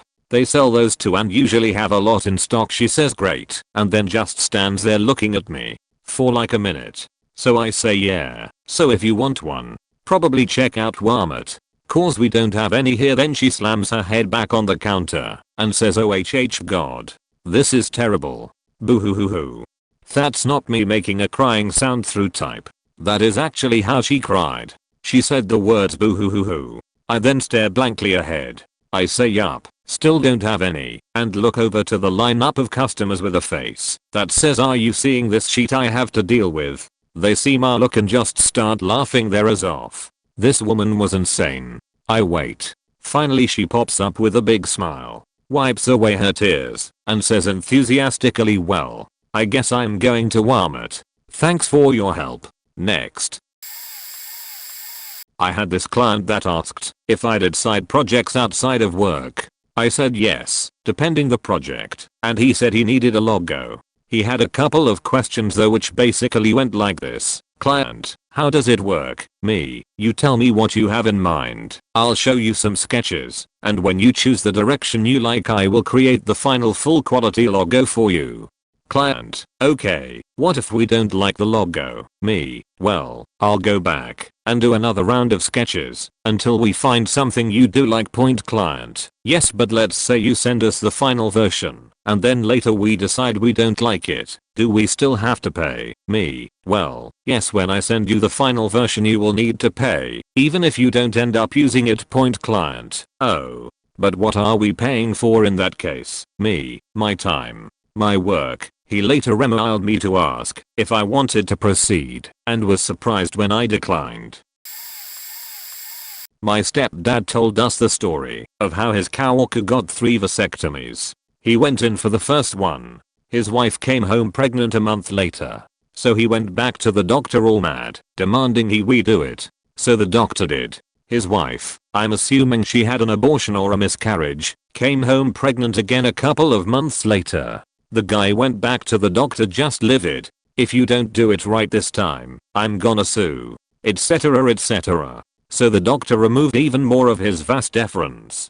Lo and behold, the man's wife came home pregnant a 3rd time. It was around this point, his buddies from work sat him down and told him that maybe it wasn't the doctor's fault. Maybe his wife was faking somebody else. He refused to believe it. He went to a different doctor to get a 3rd vasectomy, but the doctor just told him, there's nothing to cut. The spermatic cord was pretty much just stumps. He told him to go home and get himself a lawyer. Poor bastard. So's little sister, 20 years old, never worked a day in her life. Has her own apartment that her mom pays for. Has a newer car her mom bought for her. All her clothes are bought brand new. Her makeup is all from Sephora etc. Spoiled rotten. She's in college for a psychology major and is always spewing high school level information like it came from the mouth of a rocket scientist, and as I'm doing her hair, essentially for free. She starts complaining about how her boyfriend has a job instead of going to college, and how she's just on a higher level than him, and she might break up with him because it's just so hard to relate to someone who doesn't have a college education. It's important to note that her mother is a teacher and helps her with all her studying and has done homework for her before. I've never met someone so entitled and unfoundedly pretentious, especially because she is genuinely not very smart. My ex-wife and I went to Ross and bought some sheet. As we were waiting in the checkout line, the woman in front of us starts removing some 10 to 15 layers of clothing she was wearing to purchase them. This was not pleasant. She then, after having removed all but the last shirt, thank FSM, realized she has left her wallet in the car. She then looks at me and offers me her keys. She tells me, "My wallet is in my car. Will you go get it for me?" I thought so many things right then. Should I steal her car? Would it be stealing? Her wallet is there, and her address is on her license. This woman had turned to the nearest stranger and offered all the locations and keys needed to steal her entire life. I probably thought about this good and hard for about 20 seconds, not considering doing the thing mind. I was as likely to do what she wanted me to do as steal her car and whatnot. That likelihood was zero. I just couldn't believe it, and I'm not exaggerating at all when I say that. Finally, I say I don't think it's safe to ask a stranger to do that. I think you'd be better off getting it yourself. That's the nicest thing I could come up with. I have been out of touch with reality in many ways, so I guess it depends on which reality you're talking about. At one point in my life all I did was meditate and sleep. That's it, completely sober, for at least 3 months. I'd been meditating for about 20 to 30 minutes a day for at least 2 years beforehand. During this time I was meditating for more 6 hours a day. You could say that I was out of touch with reality then. Perhaps more society, but that's an integral part of normal reality, so I guess it still counts. I believed I was becoming more in touch with ultimate reality and ascending/seeking enlightenment. Perhaps I was deluded, but that period of my life had many benefits to my understanding of who I am, and gave me more than I can possibly realize. Yet, then I realized that it's easy to reach those states in solitude, and wanted to bring them back into reality, so now I try to approach societal life as best I can, now with the knowledge I acquired from that time. It's made me a better person in so many ways, and I relate to others with more compassion and understanding, and I no longer suffer from social anxiety from situations, except in really unusual circumstances. After that I did a lot of psychedelics and I tripped very hard, sometimes resulting in temporary psychosis, but I'd also opened my mind even further, and it was a lot to adjust to. I didn't always appreciate the magnitude of the drugs I was taking. Now, I feel out of touch with a lot of people my age, of life in general, and that I've fallen into this trap of working to live, while I'm working towards getting to where I wanna be. It's a transitory stage and I feel very out of touch with everything, even myself, and who I am, and who I wanna be. Which is ironic considering how, when I was out of touch with society/reality I felt more free/like myself, more living in the moment, but I couldn't support that lifestyle long term. Now that I'm supporting myself I feel more distant from myself and trapped, yet I'm more respectable, and contributing to society. I like being able to afford the things I want, and supporting companies I like. I even work in a health food shop. So it's work I feel good about doing, but at the same time it's not where I want to be, and I feel like every day I work I lose a little piece of my identity and what I like. Is this something everyone experiences? I don't know if I should quit or stay. I mean, I'm lucky I have a job and it's good money. I must sound ungrateful as anything. Apologies for hijacking the thread with my messy thought vomit. Close bracket. I was walking past a 50-year-old man when he looks at me with a terrified face. "Are you going to be the one that finally takes my life?" I look at him a little confused, but instead of ignoring and walking on I say, "Nah bro, I wouldn't do that to ya." "So you're a friend? Well, I guess it's not my time to go then. What's your name?" I reply by saying, "Yeah dude, I wouldn't hurt anyone," and him Andy. Things start to get creepy. He then turns to the blank seat next to him and excitedly says, "You hear that, Mickey? He isn't here to hurt you. He's a friend." He pauses for a while, as if listening to someone with a few occasional nods, before saying, "Well, of course I will be careful, but I think I can trust him." I Ended up speaking to him for 5 minutes as there was a 12-year-old kid who worked at the shops and had to throw shit out near where he was, so I decided to make sure the kid was safe. The guy turned out to be a really nice person, it's just that he was batshit crazy and thought that I was the Grim Reaper. His name turned out to be Mickey, so in a way he was speaking to himself and his head was not filtering properly between the thoughts and words. I don't know whether it was drugs or mental illness or both, but he had some good perspectives on life though. My brother's wife she posts on Facebook about the difficulties of being a mother to 2 young girls. She constantly talks about her co-worker's live-in boyfriend who doesn't contribute to the household. She brags about being a wonderful wife and mother. She tries to give everyone relationship and parental advice. In reality she stays up all night smoking weed. She sleeps all day, so my mother has to babysit and raise those 2 girls. My brother works 3rd shift at the airport, so he's unable to come home and stay up, but he tries at times. She's constantly yelling at and disciplining her kids for any reason, saying that she wants to raise them, so they fear her, because in her mind, fear leads to lifelong respect. When my brother tells her that they badly need marriage counseling, she tells him that she doesn't have any issues and he should work on his issues himself. She'll literally give up and storm away if she runs into any difficulty dealing with her children. My brother works from 9 PM to 6 AM and she'll make him stay up or wake him up at 7ish to take his daughters to school because she's too tired from Netflixing, Facebooking, and smoking weed all night. She works part-time at a restaurant and has mentioned that literally all her money goes to food, snacks and weed. She pays nothing towards the household or her daughters. My brother makes $22/HR and he's constantly struggling to pay bills and keep his family fed. This girl is delusional. In Norway the police can confiscate your property if you use it on repeat offense. So there was this girl that was stopped by the police for driving way too fast. So fast in fact that she lost her license and a huge fine. Just a few weeks later she was once again stopped for the same offense. This time she didn't have a license either. Since it was suspended for 6 months she couldn't understand how she could get a fine again. She had already paid for this type of offense. She seemed to believe that once you've paid a fine for a certain type of offense she'd have carte blanche to commit it again in perpetuity. To top it all off, this was a young student with no work, and the car was leased for 2 years. For the period of those 2 years the car is hers by definition, so the police will hold on to it for that period before returning it to the leasing company. The company in turn will keep charging her the monthly cost for the car. GG to that girl. I have a friend who, in her own words, has the absolute worst luck with men and dating. In reality, when it comes to her and dating she is a loon that purposefully picks the worst guys to go after. Like who would have thought the guy she met over her intra-office chat that worked in another state was in a relationship and that had never met her in real life wouldn't actually be her Prince Charming. She was convinced that this was the guy that she was going to marry.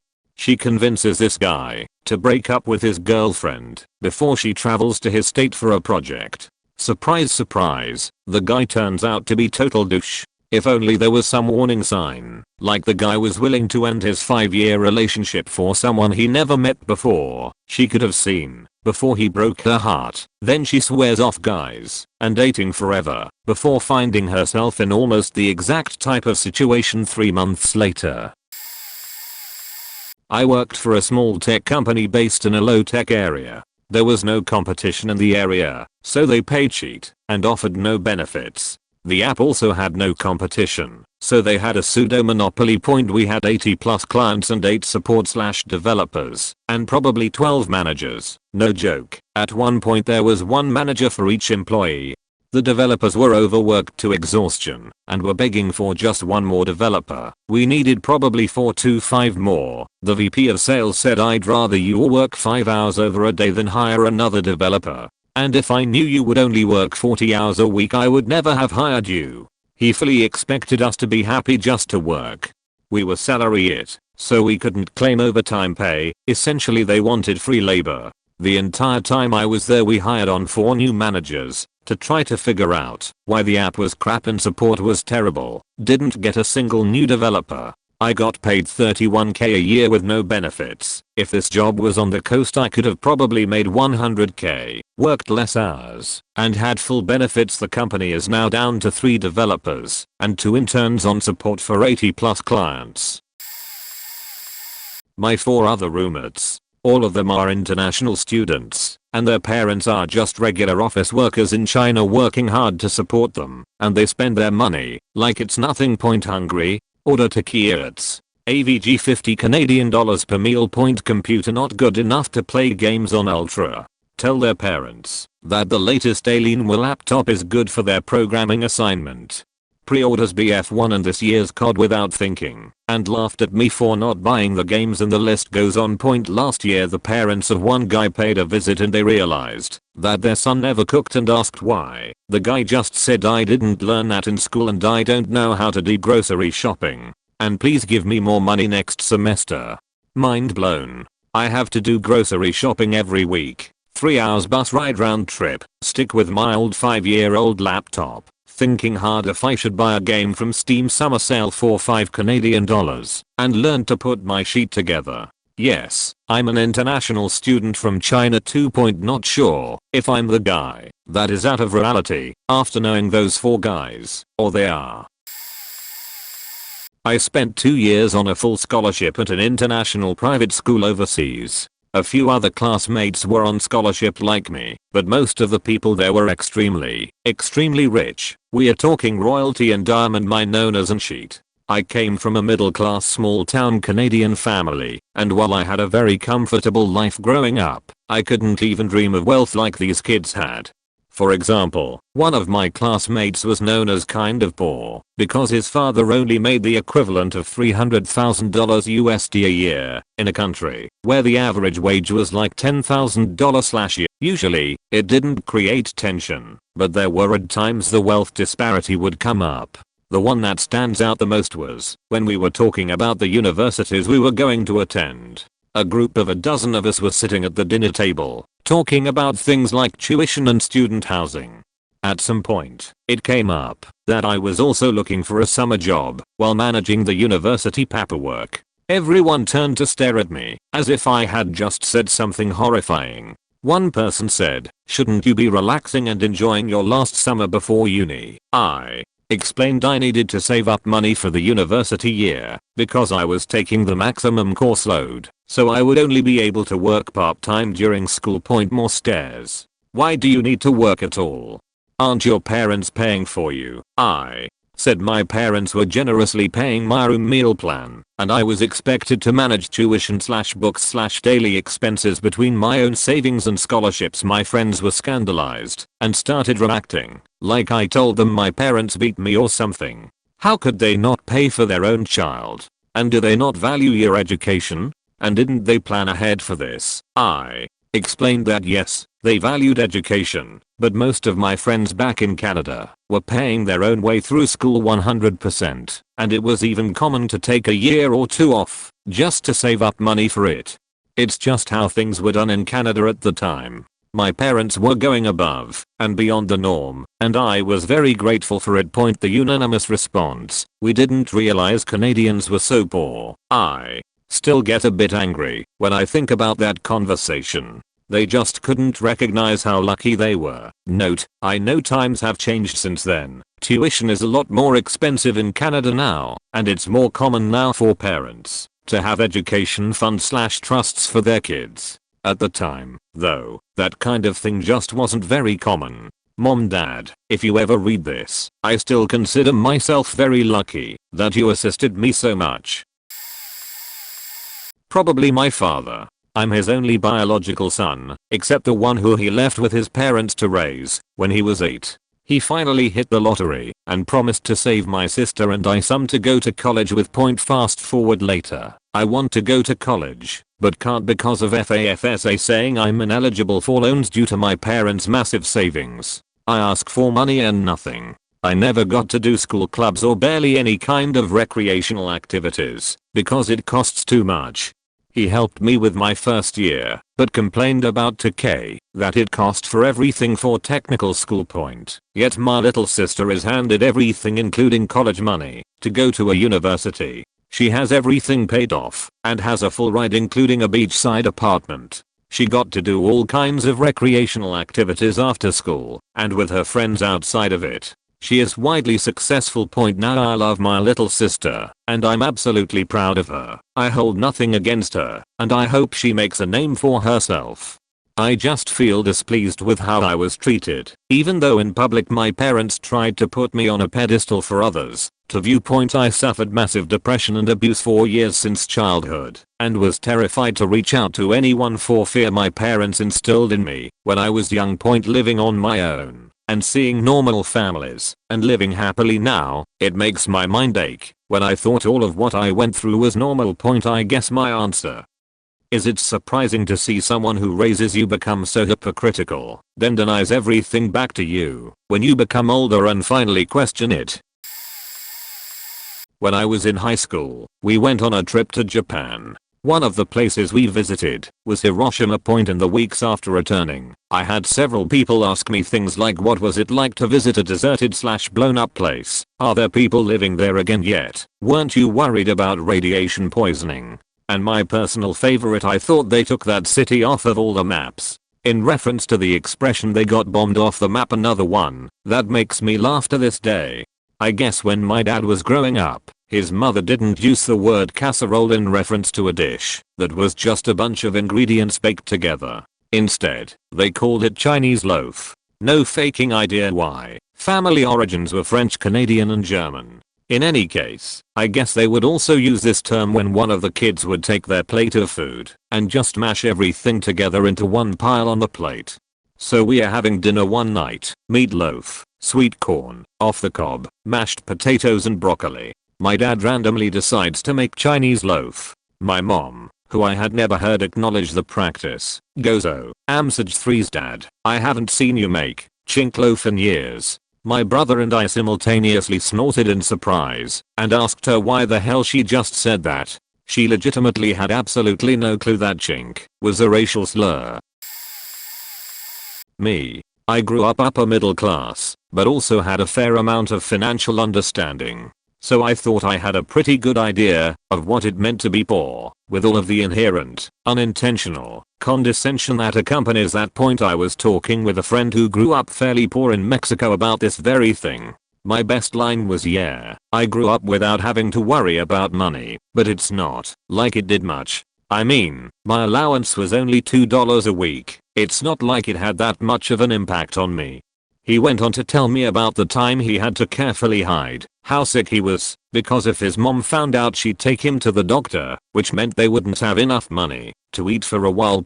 Yeah, I shut up now when it comes to what it means to be poor. I've been broke and it sucks. But poor is a whole different level that, fortunately, I have never had to contend with. And that realization is what makes me want to smack all of my friends who have similar upbringings to mine when they get on their rants about social welfare and why being poor is a choice. I was in serious like/love with a girl in high school. She was cute, smart, a musician, awesome sense of humor, and very Christian. Sometimes we could have a somewhat normal/wacky conversation about whatever, and in fact, could spend hours walking around and talking about all kinds of things, which how I fell in like/love with her. But every now and then kind of randomly she'd non sequitur something Christian and it led to a long monologue/sermon/lecture. She'd get such a head of steam going she was impossible to interrupt or stop, and I'd just have to sit and listen.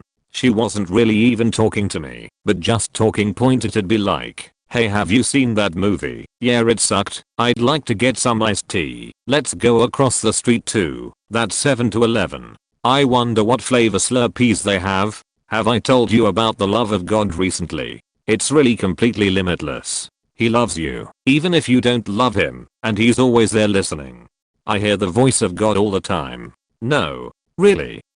I literally hear the voice of God all the time. It's incredible. He talks to me just like a person, but it's different because he's God. What kind of person would send their only son to earth to be killed and then forgive everyone their sins? Did you know that Jesus Christ?"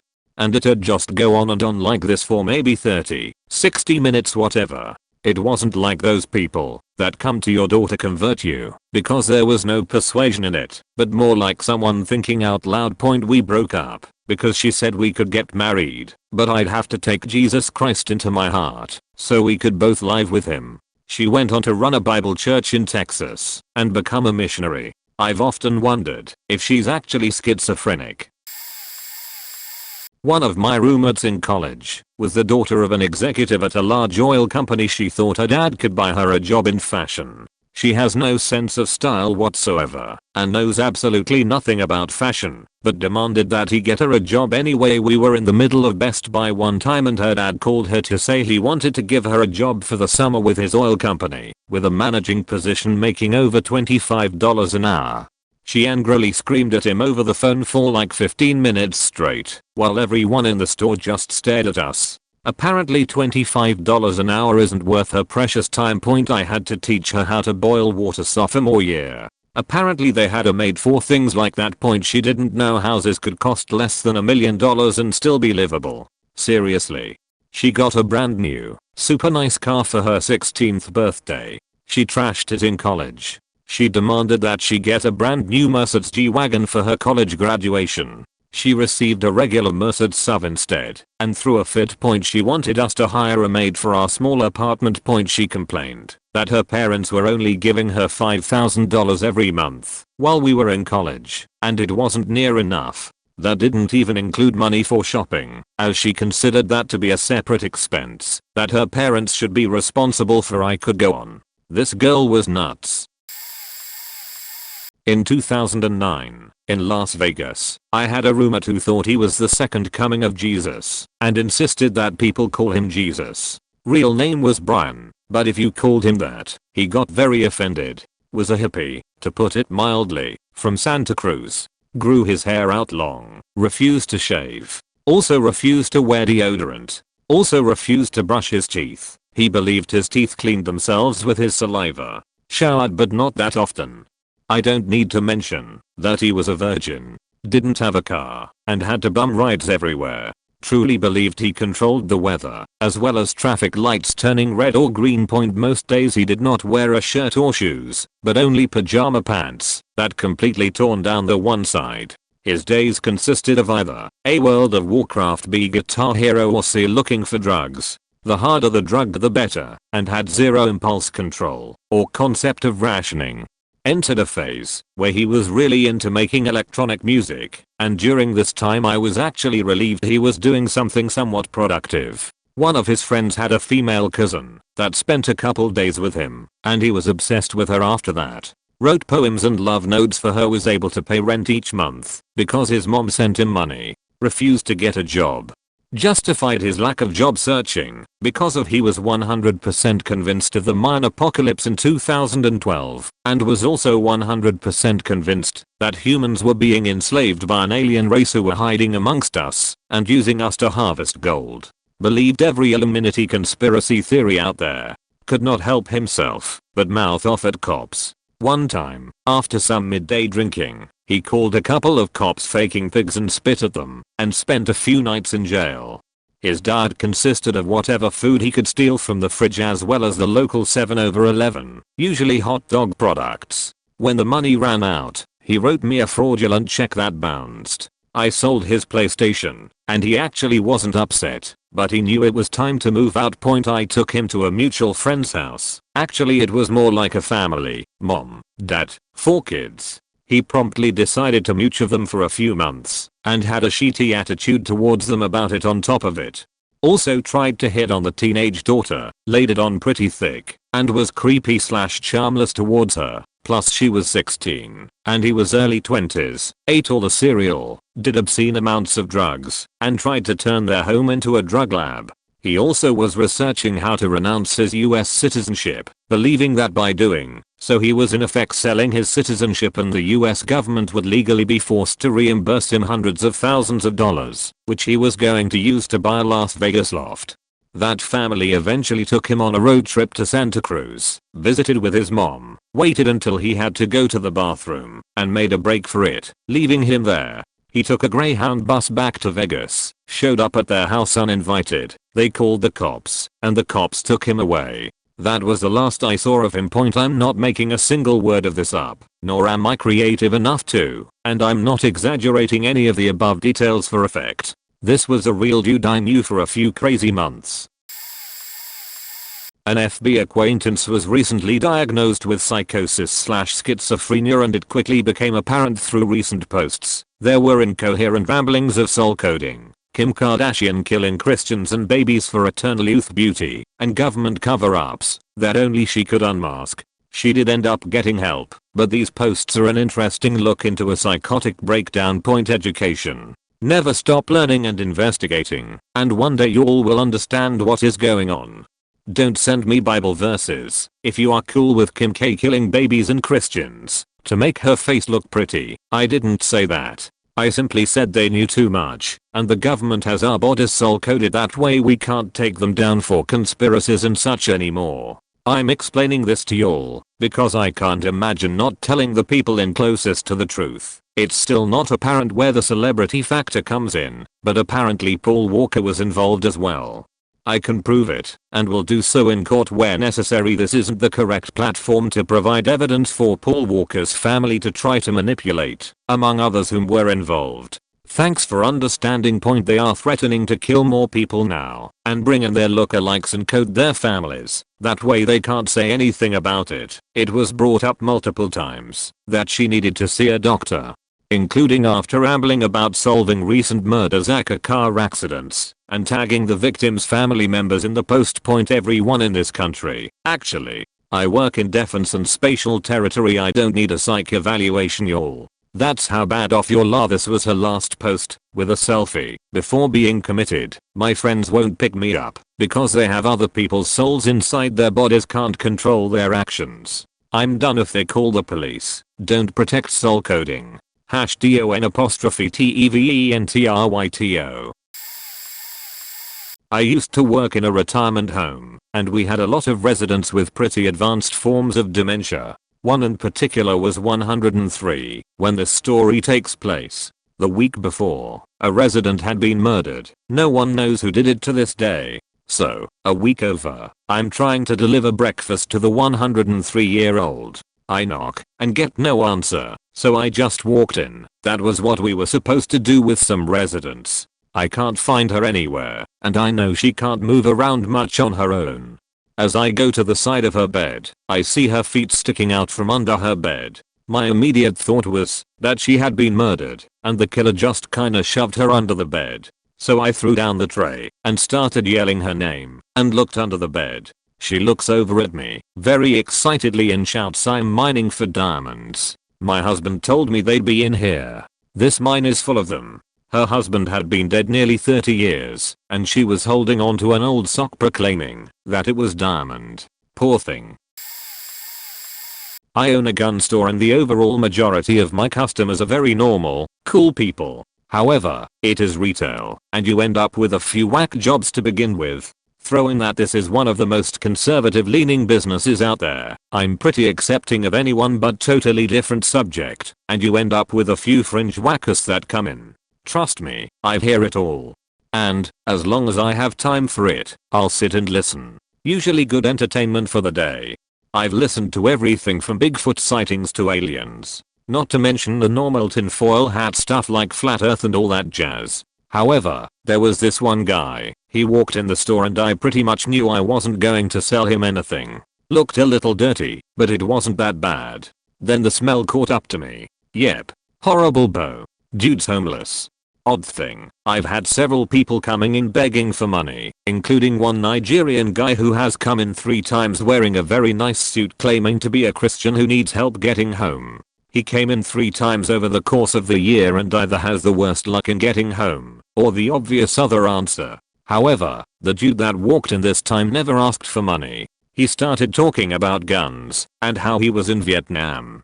Knew a lot about different firearms, even some stuff that I didn't know. The smell was starting to get to me, so I was about to ask him to leave, and then the full crazy homeless guy side of him came out, talking about how our mayor had it in for him, and had the police looking for him. He said that he knew our mayor when they were kids and that he, the mayor, always tried to keep this guy from succeeding in life. Our mayor was a female at the time. He wasn't allowed to use any of the homeless programs because the mayor had him blacklisted. Things like that point anyways. I don't want this guy going crazy, so I just say that I really need to get back to doing some rifle builds. He got back to halfway normal and said he just wanted to watch. Had to tell him that I got nervous when people were just watching like that, and he politely left. Weird situation, and I had to use about a can of Febreze to slightly stifle the smell. One of my former coworkers was extremely out of touch with reality. He had a good knowledge of some things he was interested in, but had next to no social skills. He thought he was fantastic at his job and assumed that he kept everything running, when in fact, everyone hated working with him because he made everything slower. He is conservative and would loudly and blatantly say his opinions on everything to everyone, even if they were racist, xenophobic, or downright insane. He firmly believes that the best way to stop terrorism and all the problems in the Middle East is to nuke them, and that the mountains would stop the fallout. He has said time and time again that if he became president of the USA, thankfully we live in Canada, he would nuke many countries and areas in the world. He firmly believes that the liberals are the problem behind basically everything in our country, and has even made wild accusations and statements about things the Liberal Party supposedly did. For example, he came into work one day and was talking about how mad he was because, according to him, the Liberal government had just legalized bestiality in Canada, which is both untrue and absolutely ridiculous. He would talk about deporting people and would frequently say things that could only be thought by crazy people, at least in my opinion anyways. Thankfully, he quit a few weeks ago, and I probably won't be seeing him again. But he was definitely the most I've seen someone be out of touch with reality.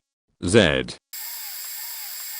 I grew up in a lower middle class town where 3/4 of the people I have met are addicted to heroin. Also, my town's 97% white. My friend deflects all aspects of reality. Everything bad that happens to him is because of society, because of the rigged system. One of those guys that believes the globalist, elitist regime is taking over the world.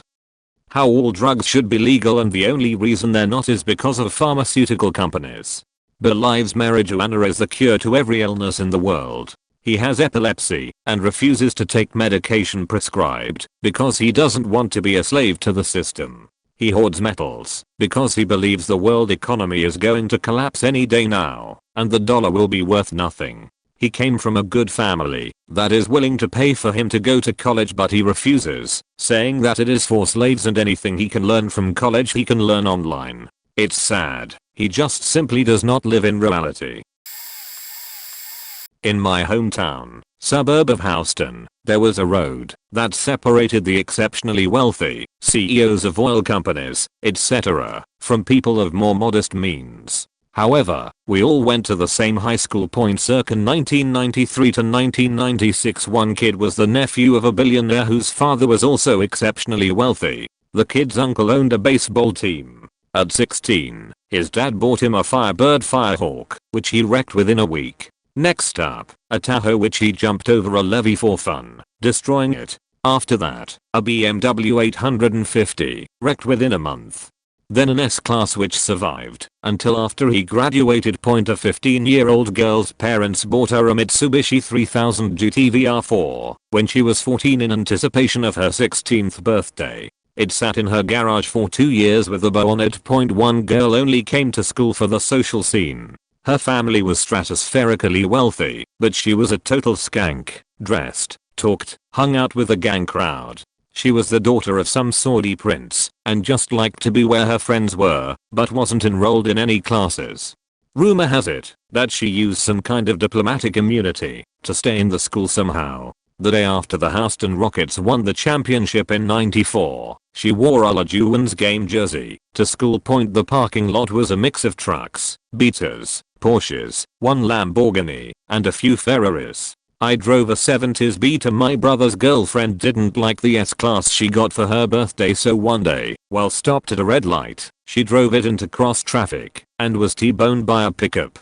Her car was ruined, and her parents bought her the BMW she wanted. The guy in the truck, no clue other than oh, he was fine. I just remember her talking about how she wrecked it because she thought it was a grandma car. An S600 grandma car. A kid once asked me if $50,000 was a lot of money for a car.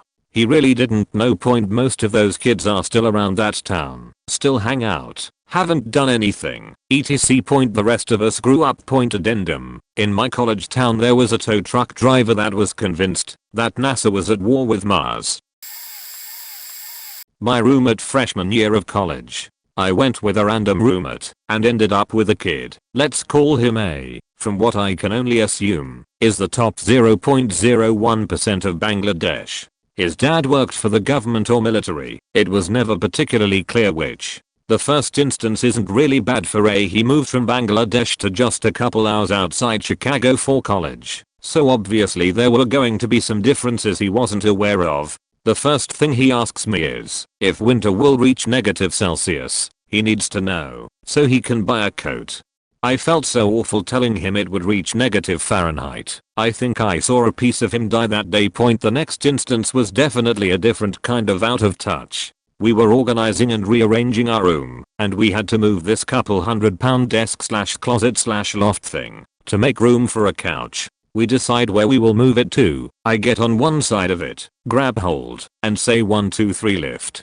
Then I realize he's standing next to me just looking at me. I tell him to go on the other side to help me move it, and he says, shouldn't we get the servants to do that? He thought college freshmen had servants in the dorms. Then he explains he doesn't know how to move furniture because they had live-in servants at home. I joking ask how much that pays in case my degree doesn't work out, and he said oh they don't make their own money, but we house them, feed them, and clothe them.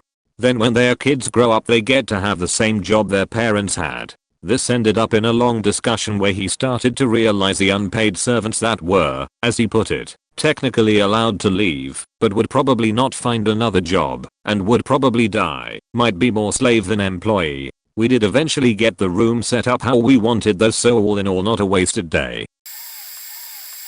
My brother. He went to youth prison for 6 years during his childhood for a plethora of reasons. When he was released he began his 5-year meth binge with a girl that was equally as bad as the drug he was taking. They had a child during this time, and it died within a month of being born to SIDS. This coupled with amphetamine-induced psychosis did not bode well, as my brother was convinced that the government was following him any time he left the house. That cars would taunt him by flashing their lights or honking their horns. He was convinced that people were putting images on his TV to mess with him, including porn with his face on the woman. He called it gang stalking. He was beyond convincing and would get violent if you tried to reason with him. Nowadays he is clean and all the psychosis has worn off for the most part. He has regained most of who he was, but you can still tell he's damaged goods by this point.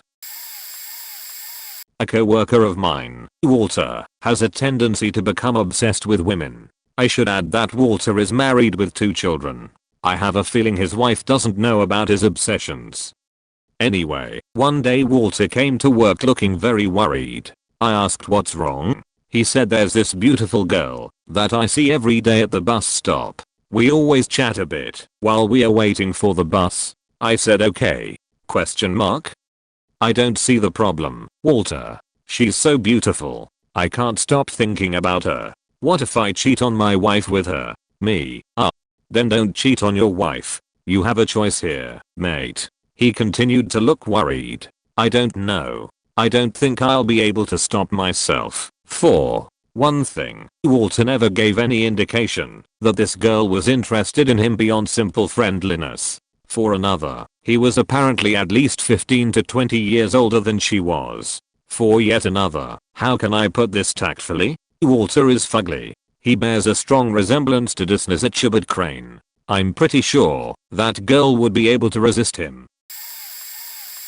Not that anyone is ever going to read this, but I work in construction and the designers are absolutely clueless. Right now we are renovating several units in an apartment building, and we are at least a week behind because of the designers' idiocy. After we finish the plumbing rough-in, he comes in with new plan that means we have to completely change the plumbing layout. Then we think we had done the framing, and he comes in with these plans to do built-ins around the fireplace in faking drywall.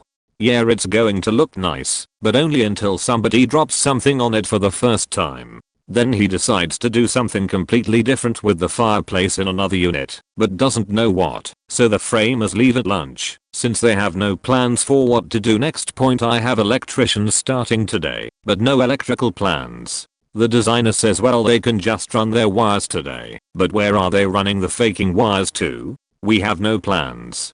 Then the designer tells me he doesn't know if the flooring will be delivered on time, and that I need to communicate with him better. I told him a month ago that we'd be ready for flooring next week. He's just in his own little world where everything is perfect because he's involved in it. Point: he vetoes my ideas because they're too expensive and a waste of money, then goes and has the plumbers spend 2 extra days more than they need to because he decided to change everything at the last minute. He is such a faking idiot. In 2001 I was a sophomore in high school and the World Trade Centers and Pentagon were successfully attacked by a very small but effective operative group who subscribed to an ideology counter to Western interests in the Middle East. Point: I proceeded to join the army as early as I could at 17 in 2003 because I actually honestly believed I needed to step across the ocean and uplift an entire ethnicity of people, convinced by all of the rhetoric that Islam is incompatible, that all of their women are tortuously cowed before their male masters, that I was a good Christian soldier doing the saintly work of Almighty God abroad, while simultaneously keeping the very people I cared for most safe and sound in their beds at night back home. Point: and then I grew up. The saddest part is that right now I can look around and see so many people, so many people completely enamored with the same ludicrous mindset I was swept up in as an ignorant child. I knew this one girl, let's call her JJ, as a very insecure child. The poor thing. She claims to be extremely good at reading people and can tell if someone is lying in all situations. Naturally, I tested her on this to confirm that she did not have this skill. She also thinks she is intelligent for her age, always talking about the one time an adult told her she was smart for her age, assuming she's not lying. She's always talking about how much she hates her own generation because the vast majority of people, she says, are idiots, and how she was friends with seniors as a freshman, which honestly isn't rare or impressive. Everyone was. She once dated this one boy, I'll call him A, has Asperger's and is one of those stereotypical kids who run around like Naruto. He's a sweet guy, but doesn't handle most situations in the most rational way. Point: he supposedly broke up with her for someone else. She got mad and started complaining about him constantly. Naturally, he doesn't appreciate the backtalk, so he says things about her too. Point: what I hear from Jay is that he's been spreading rumors and whatnot.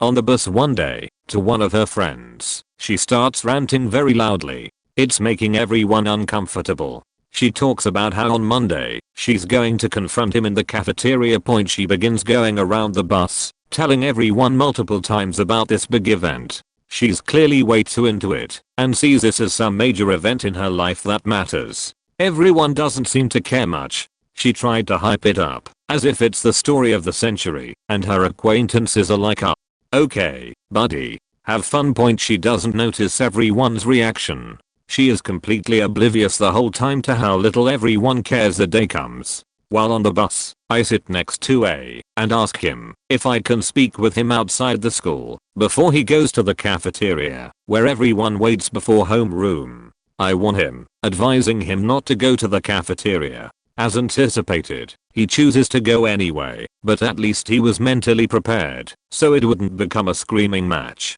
I didn't go to the cafeteria, but she had someone record it on her phone. On the bus back home, she went around showing it to everyone over and over again, being way too excited about it, while everyone was visually cringing, while others have her a blank stare and said, oh, cool, for the sake of being polite. Point: in the video, she was screaming at the top of her lungs. A sat there quietly without giving much of a reaction, probably just waiting for her to leave.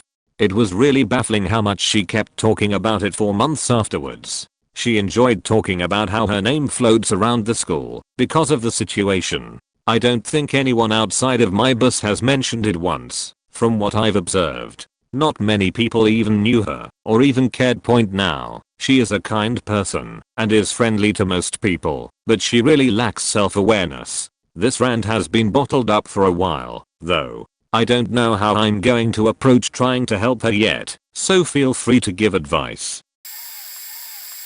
My roommate in college had a girlfriend that lapsed on her meds. She was a classic schizo. Still, I had never seen someone with the most well-known symptoms go full tinfoil hat. She just disappeared one day and popped up several days later. My roommate said her phone had been off during that time, in the nearest big city to our campus, which was about 45 minutes away. So my roomie asked me to go with him to find this girl.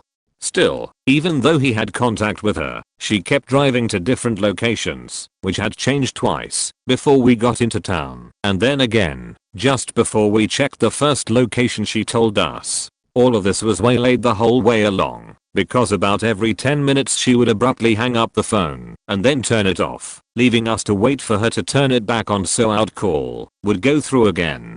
Her reasoning for this was that the government was tracking her phone and she couldn't keep it on for more than a few minutes at a time. When we finally found her, she was cowering in her car, and as we approached she leaned out the window to yell at us for being in the open and that they could see us. She was contradicting herself all throughout the ensuing conversation. My roommate had been losing his temper up to this point, and so was speaking in an intentionally loud and instructional voice, trying to coerce her to leave with him, so he could take her to her parents' house. There were other incidents leading up to this, of which my memory is very vague.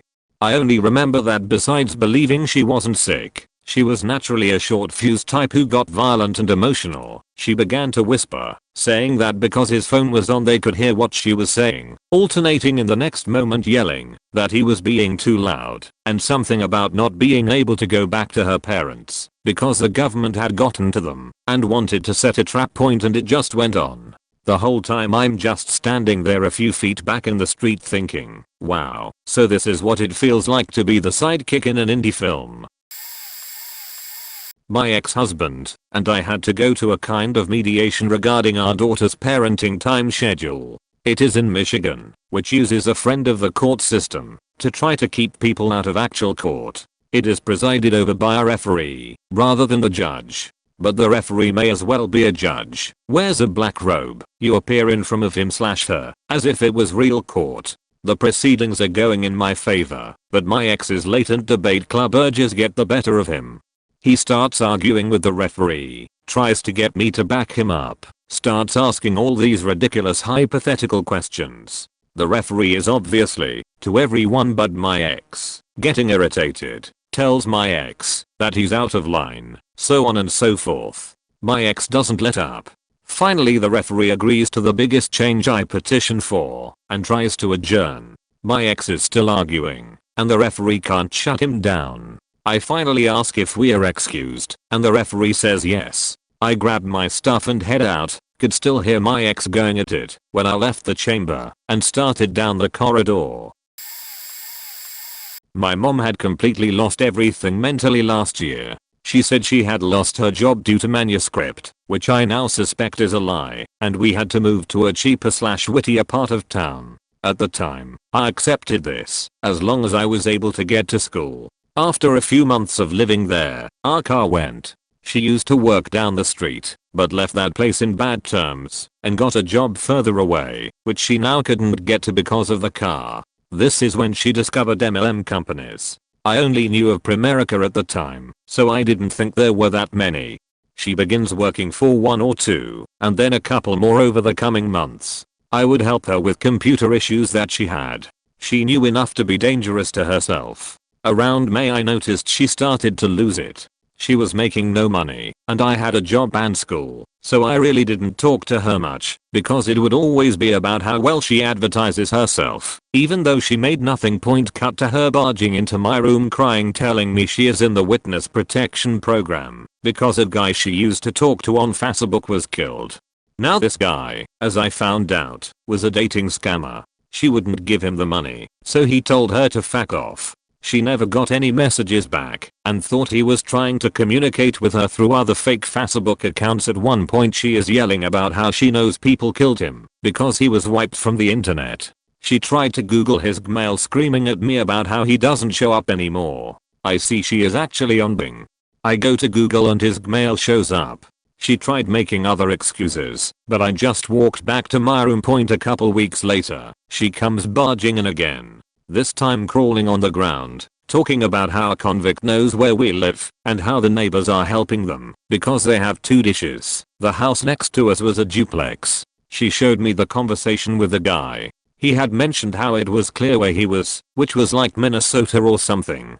She then looked up the weather there, and it was actually cloudy. She then called the cops and explained that to him. He basically told her to stay off Facebook, which she didn't. It finally culminated into our power being turned off because I couldn't afford it, and her screaming at me in the dark about how she just needs 12 people to get 12 people and pay her thing $10 a month to make her a millionaire. She wanted me, my dad and my brother to do it with her. I left the next day when she was blaming my grandma for telling the scammers where the one guy was that died. It was rough. Wow, almost 30k comments. Late to this party, but here goes. Once was at a volunteering event with some co-workers. One of my co-workers was of Indian descent. His parents were from India, but he was born and raised in the USA since birth, went to American schools, college, etc. At the same event there was a white bread kid, maybe around 17 years old, who was on a team with us to help. The kid was in total shock that my Indian American friend spoke perfect English without an accent. He was in total disbelief. He actually thought he was my co-worker was faking it, and was amazed that his impersonation of an American accent was so good. It blew his mind that there were Indian looking people who spoke without accents in high school. There was this one girl who did not buy a yearbook her freshman year. They were like $75 a pop back in those days. Her family could not afford it. This one rich kid in class could not comprehend there were people who couldn't afford yearbooks. It got worse when he started telling her that it was part of her history and she should really buy one. He was almost pleading with her to get one. It never clicked with him that she wasn't choosing not to buy one, but that she couldn't afford to get one. I think in the end he got mad at her for not being able to buy one. I used to work with a guy that was so out there it became less funny over time. In no particular order, here is a list of shit he did. He exorcised a house. A demon was in the attic. He ran out of holy water and the only thing he had was olive oil, and it worked. He killed a giant turtle the size of a horse in a dried up riverbed with a single punch. He was running from the Mayfair, and he turned into a tree. To escape. He threw a guy the length of a football field. Cold didn't bother him. He would walk a mile and a half to work in single digit weather wearing jeans and a t-shirt. He mixed blue algae with a concoction of different drinks. Diet Dew, coffee, tea and blue algae. He ate an entire pack of raw hot dogs with no buns on every break. That's 3 times in 8 hours. His 3-day-old baby could speak multiple languages. He outran a tornado on foot after it sucked him into the eye. That's not even half of the stories he told. I started ignoring him when I got bored with him. We grew up in a suburb of Toronto where the tap water is perfectly safe to drink, but my parents literally purchased gallons of faking spring water for years until one day my dad got sick of carrying all of this home, so he got a fridge that could dispense water and ice. Made sure it had a filter that was replaced every time the fridge said order filter. I moved out to go to school 3 hours away. First thing on their shopping list for me was a Brita with tons of filters. I do appreciate how good filtered water tastes, but then I look at other people and how they drink tap water like it's no big deal, because it isn't a big deal. Anyways, one day I didn't want to wait for my sister to be done dispensing water from our fridge back at my parents' house, so I just took some tap water and my mom, 4'11", Chinese, leaps at me and grabs the water out of my hand. The crystal glass broke on the ground, and she was like, "Charlie, how dare you drink tap water? You are going to get cancer and not have any kids." I've been a bartender and server for over 10 years in some above average restaurants and bars, and I've also done private catering and bartending at events. I've seen people, oftentimes new money, be so entirely ignorant to how polite people should behave. I once saw a woman actually cover her, probably 8-year-old, daughter's ears to tell me that she smelled cigarette smoke outside. This older couple, 60s or 70s, after talking about Hurricane Katrina and liberals to me, this was only 2 or 3 years ago, not right after it happened, urged me to make sure their food was on round plates, because it tastes better that way. Their credit card got declined, and the old man let out this "oh god" annoyed moan, and I said it could be because you're out of state, simply trying to comfort them. The wife didn't understand why a credit card company would ever put a block on your card when you were out of state to prevent fraud. A man storming back into the kitchen area, forbidden for guests/customers due to insurance purposes, because his ice cream was taking too long. This decrepit looking old man, that I heard was a billionaire, would come in every now and then. He had the strangest requests and we always had to keep certain things on hand for him in case he would stop by. He would just snap at people sometimes, then be nice others. He would talk about how Warren Buffett was one of his heroes. I think he could have been a little senile, but all in all I think he was just eccentric. Edited to add that I think it was truly odd that Buffett was one of his heroes, because he definitely treated people in a classist way. Mostly just a hair above middle class, or new money rich people acting like infants having tantrums. One even said she was being a second-class citizen because of some trivial thing, such as feeling her food was taking too long. My stepkids. Stepkid number 1 is from a different dad than my husband. His dad lives off his girlfriends, who have rich dads. Stepson 1 was upset the day he realized he had to actually work for a living and couldn't find a rich girl who liked him enough to marry him. He also dropped out in 8th grade because of this plan. Stepson 2 followed brother and dropped out in 8th grade. Mom let both of them drop out because she is extremely religious and doesn't believe in a secular education or any education. That's where it stopped for them. As a result, Stepson 2 is a flat earther who believes God's power is so mighty he put the dinosaur bones there himself. He doesn't believe in evolution, and he works for his uncle now because he tried to join the army, but they didn't want him due to his lack of a diploma. His brother also works for the uncle. Stepdaughter 3 is 21 and has never had a job. Not a single day has been worked. She comes to my husband for every single dollar because mom says, "Daddy owes you." She has an expensive computer, a MacBook, or some expensive sheet, and she drives a nicer car than I or her father that stepdad bought her, and then mom charged us half for. She expects to be flown internationally twice a year because she actually graduated high school. Not the worst, bet fairly resent reminder of the frustration of working with rich Texans. A frustration that I believe most people who grew up on farms can relate to. I was filming a wedding for an incredibly rich family that loved to embrace their southern countryside as much as possible. The problem is I don't think they have ever worked in the fields a day in their lives. Constantly overhearing comments about how proud they are of their simple country lifestyle as we film the pre-ceremony in a summer home nicer than any house I've lived in. The comment that really drove home the frustration for me is that when I got in their new truck with my gear I tried to shut the front door without letting the back door shut first. It's one of those trucks. Personally I've spent more time with trucks with a wooden bed for pitching hay than anything else. But having to deal with everyone snicker and the guy sitting behind me mumble, that's the kind of mistake girls tend to make. That's really frustrating, not just for the sake of belittling women. I'm a guy by the way, but the fact that I know I've spent more time in my life walking through half a foot of cow sheet in rubber boots than that faker spent greeting urban folks in his fancy cowboy boots flaunting his yawls. This is more of a rant on delusional urban cowboys who make six figures.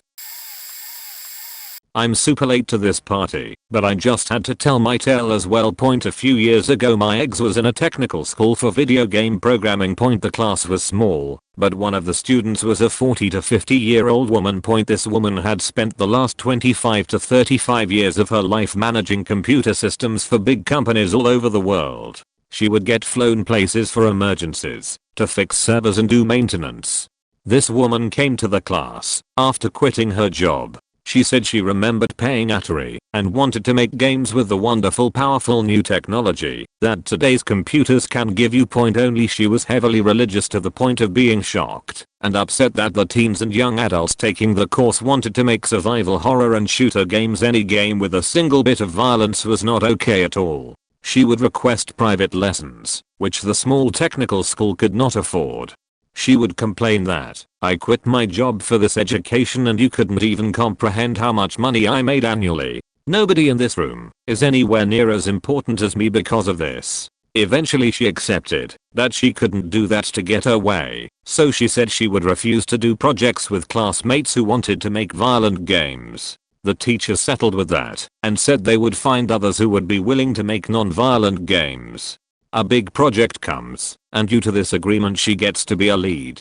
She wanted to make a game about a lost kitten who finds God instead of his mom and combats obstacles with school and Bible learning. She basically wanted to make a multiple choice question test with animations, where you can explore a big top-down Atari-like map between the tests. Some of the other students had joined her group hoping to do something like Mario at the very least. They showed her Mario, and she was appalled at how he was jumping on the heads of other living creatures.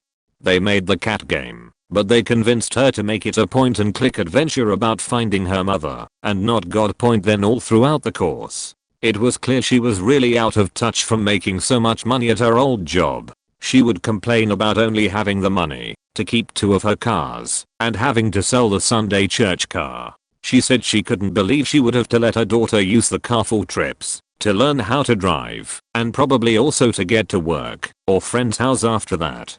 She didn't want her daughter driving either of her 2 remaining cars at all, and her daughter better be grateful for it. Another time she complained that they needed to do laundry by themselves. She said she couldn't believe that other people went out and bought detergents and did laundry, that only poor people did that. She said normal people have maids for that. Another time she said she wasn't going to get her daughter a 4th cell phone this year because the early upgrade cost more than she could afford now without a job. She said maybe a tablet or laptop after she gets straight A's could work. This daughter is like 16 and was breaking her cell phone on purpose every few months when a new one came out that she wanted. The entire time she was completely convinced that taking this small course at a tiny tech school was going to give her all the tools to make it begin the exciting expanding market of video games. She would say things like, "My daughter can wait 2 years until I finish my course here and found my game company. Once our game launches online a few months after that, she can have all the phones she wants because mommy will be rich again." Oh wow, well I have a couple, well, 2. Let's not overhype here. So the first is about one of my friends from university. I'm in England. My background is basically that I've lived with my mother, a single parent, in a house that she doesn't own and can't really pay for with barely any luxuries or anything. Because we are poor, we were just lucky that our great granddad died and the house became available. We still rent it though we didn't get a free house. Anyways, moving on.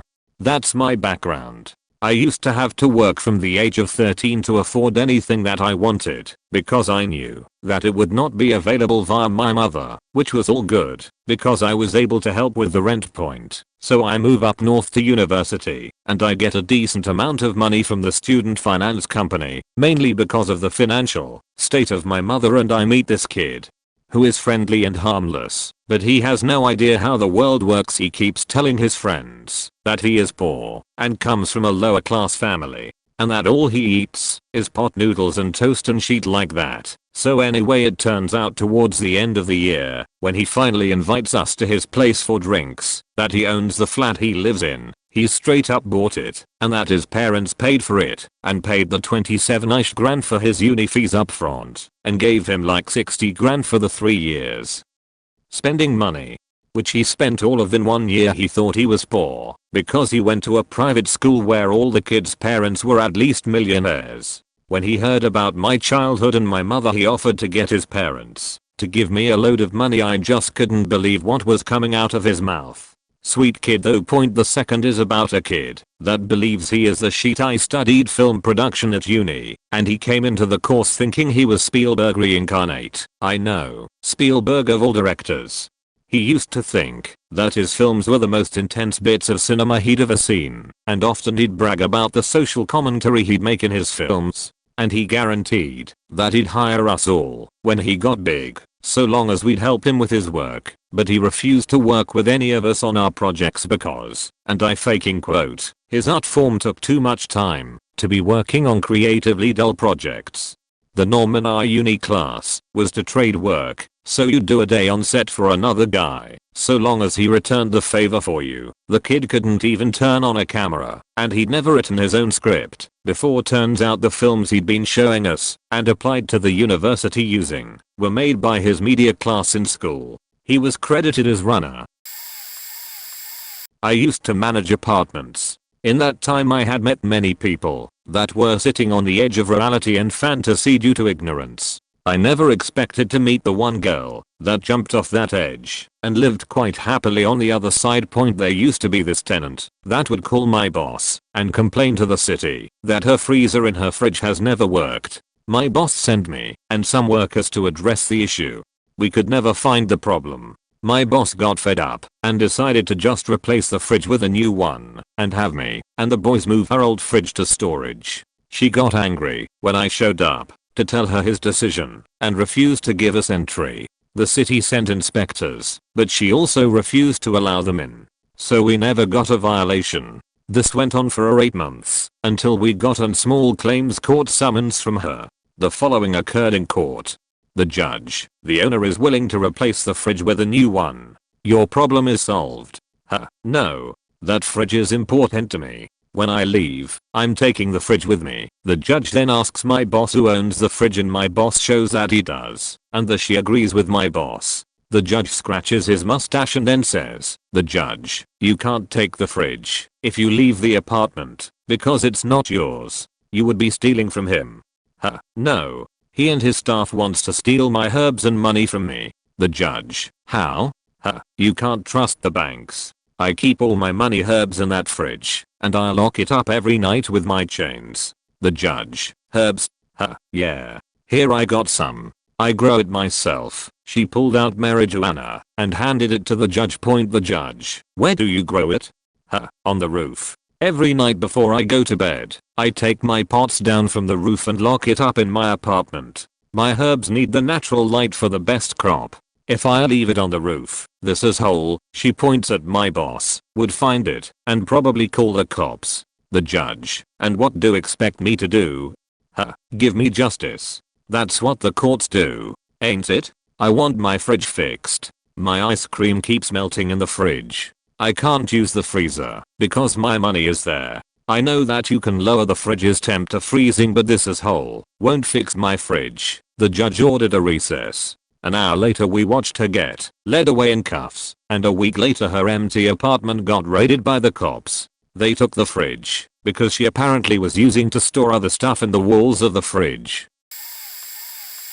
My sister-in-law had a baby 3 months ago, then got married to my brother on Mother's Day. They live with my parents and get all kinds of help. My brother works a full-time job in order to pay for the baby. My sister-in-law is constantly passing the baby off to other people to take care of, and whenever I'm over she will be in her room watching TV. I'm in the pool and my mom is watching the baby. My brother is the only one of them working, and according him and my parents, she will refuse to wake up during the night to take care of the baby, even on the nights that he will be working the next day. The thing that has bothered me the most is the other day she texted my mom the other day asking if my brother and her could start pulling all-nighters with their friends. It's as if she hasn't realized that that baby is her responsibility.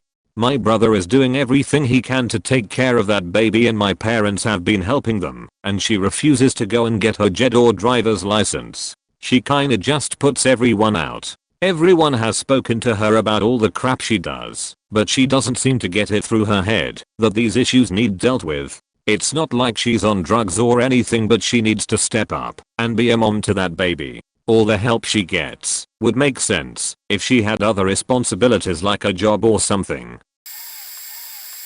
On my Facebook feed just now, a friend, super intelligent talented female, mid-30s, just posted that she caught a guy glancing at her in an elevator and that's all it took to make her feel unsafe. I wasn't there. She's super reasonable most of the time, so I'm going to take her word that the guy looked like a creep somehow. But that post got 77 and counting comments, almost all talking about how looking at women is wrong and how men should be aware of their privilege when they glance at women.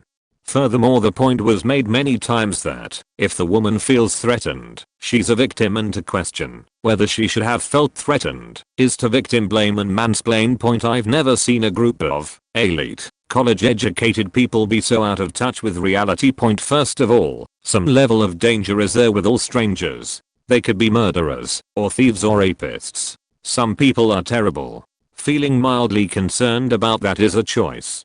As is ignoring that fact and going about your day. Point at no point does that fact mean the man with functioning eyes did anything wrong. Point the risk is there. Whether the man glances or not. Your fear of the man should be there or not be there regardless of a glance. Point we cannot pretend that glancing at each other is a valid crime. Thought crime is dealt with in dystopian novels for a reason. Having just seen dozens of people do and support kicking a dude in the balls for a glance, this was suggested and defended several times. I have to choose this group as the least in touch I've ever come across.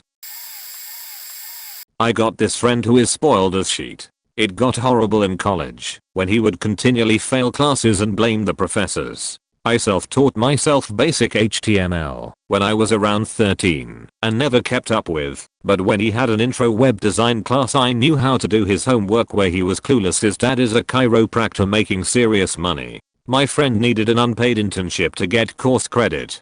He interned for his dad because his dad talked the school into allowing it. He donates a lot and goes to all the sports games. So my friend, instead of doing a real unpaid internship for course credit, took naps all day while his dad gave him $15 under the table along with an allowance on top of paying for all of his expenses already and got course credit for it. Point anyway, he developed into the person who will lie about anything to give off this illusion that he is flawless.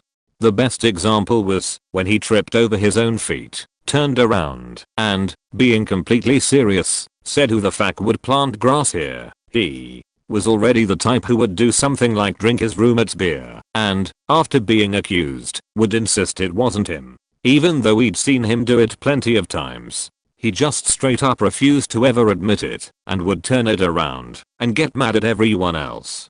He would go in head first and convince himself that his lies were real. At first you are like he just is the type that avoids confrontation. But eventually he just really believed them. And it became layers of lies, arguments over lies on top of lies. To the point where he basically was living in a fantasy world. Point tripping over the grass was pretty much the moment we all said yeah, he's a lost cause. I'm honestly not sure who is more out of touch, me or the other person in this story, but I used to have a big chunk of my money in cash due to busking, street performing, a lot. I had an online bank, so I couldn't just deposit it somewhere, but every so often, if I needed to make a big purchase I'd take a wad of cash into CVS and buy a bunch of Amazon gift cards, then use them to make the purchase. Point I was doing this once, and the cashier asked me what Amazon was. She was in her early 20s like me, living in a working class predominantly black part of Durham, North Carolina, and had apparently never heard of Amazon or of the concept of buying stuff on the internet. I had to explain that Amazon had no physical stores, that you'd need a card to buy stuff or do the gift card thing, and then it would get shipped to your house. She was amazed and said she now was thinking about getting a bank account so she could try it out. She also asked me if she could get it on her smart phone rather than the internet, since she didn't use the internet. At first I thought she was out of touch with reality, but then I realized that even in the US, I'm fairly lucky to think of things like banking, regular internet access, and buying stuff on Amazon as normal, everyday things. So maybe I'm out of touch for thinking that she was out of touch. About 10 years ago I was forced to take the bus because my car was in the shop. I didn't have a good MP3 player at the time, so I just burned MP3 CDs and listened to them on my trusty Panasonic Shockwave portable CD player. A woman about 30 years old with 2 young children was standing by me at the bus stop one day, and she pointed to my CD player and said, "What's that?" She looked to be quite a normal, functional person. I assumed her question stemmed from the fact that MP3 players and iPods were the only thing around at that time. I thought she was bugging me for using older technology. I responded to her and said, "Oh, that is just my CD player." She looked at me completely baffled and said, "What is a CD player?" Again, I thought she was joking with me, so I said, "Haha, you know it's like an MP3 player, but you have to load it with CDs."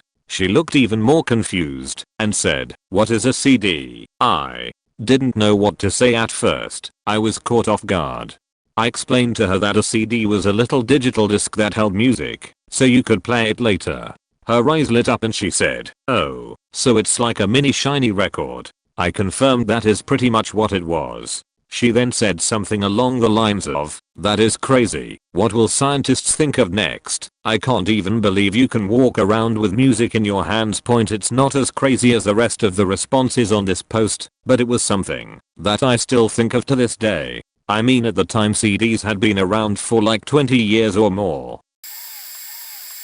Okay. So I work in an urgent care in the US. Well-groomed woman brings in her 5-year-old son with a fever of 105.9 F, 41.0 C. The kid is lethargic, drooling. The mother is oblivious. We ask if she had given him anything for his fever, and she responds with, "Well, I gave him a probiotic last night." Well, good thing his gut bacteria will be happy as he sees his fact. This happens at least once every couple of weeks. Unemployed parent brings in one child with random illness. Usually it's just a faking cold with sniffles and a cough. Decides to check the rest of their brood in. Well, I wanted to bring in child 1 because whatever. Child 2 wiped his nose this morning, and child 3 sneezed yesterday. Since we are here, I wanted to be seen too. 99 times out of 100 these families have Medicaid, free/government subsidized healthcare, and are usually frequent flyers. The part that pisses me off is that these people, who I genuinely believe are the exception and not the rule, are abusing a free service because they can. Meanwhile, people with real health issues and who have to pay $50-100 co-pays at the door have to wait while we tend to this family and end up telling them to drink more water and deal with it. Me, are your child's vaccinations up to date? Parent, offended. Oh, no, we don't do that. Like, I asked them if they were crack addicts or if their child was the product of a Lannister-style incestuous relationship. This one was kind of strange. I've worked for managed service providers for like 10 years, and I used to work in a build room. My job was basically to repair hardware on computers and image them. So, I was moved out of that job for the help desk. In a 30-person company, if you're the build room guy, you're basically bottom tier and you kind of just go do all the shitty jobs. Well, my replacement started, and now I was feeling entitled because I had made it past the build room job. He signed all his paperwork and started working. Well, someone came to me and said, "Hey, can you put together this treadmill for the CEO?" I said, "Yeah, sure, I'll get my new guy to do it." So I faking go ask this guy, and he flat out refuses. He would not do anything unless it was on the job description he signed. So I asked him why, and he just got upset and wouldn't talk. Okay, weirdo. So someone else goes and asks him to do something else. Again, refuses to do it, gets upset and won't talk. We both let the CEO know what was going on. The guy just started yelling and acting crazy towards the CEO, so he had to fire him right then and there and have him escorted out of the building. I grew up in a very affluent town, went to private school, etc. My parents both came from humble beginnings and made it big, live the American dream, and all that jazz. So I was raised well and didn't end up with the crazy entitlement that many of my peers still have to this day. Many of the rich people problems I saw neighbors, classmates, etc. dealing with growing up were just disgusting.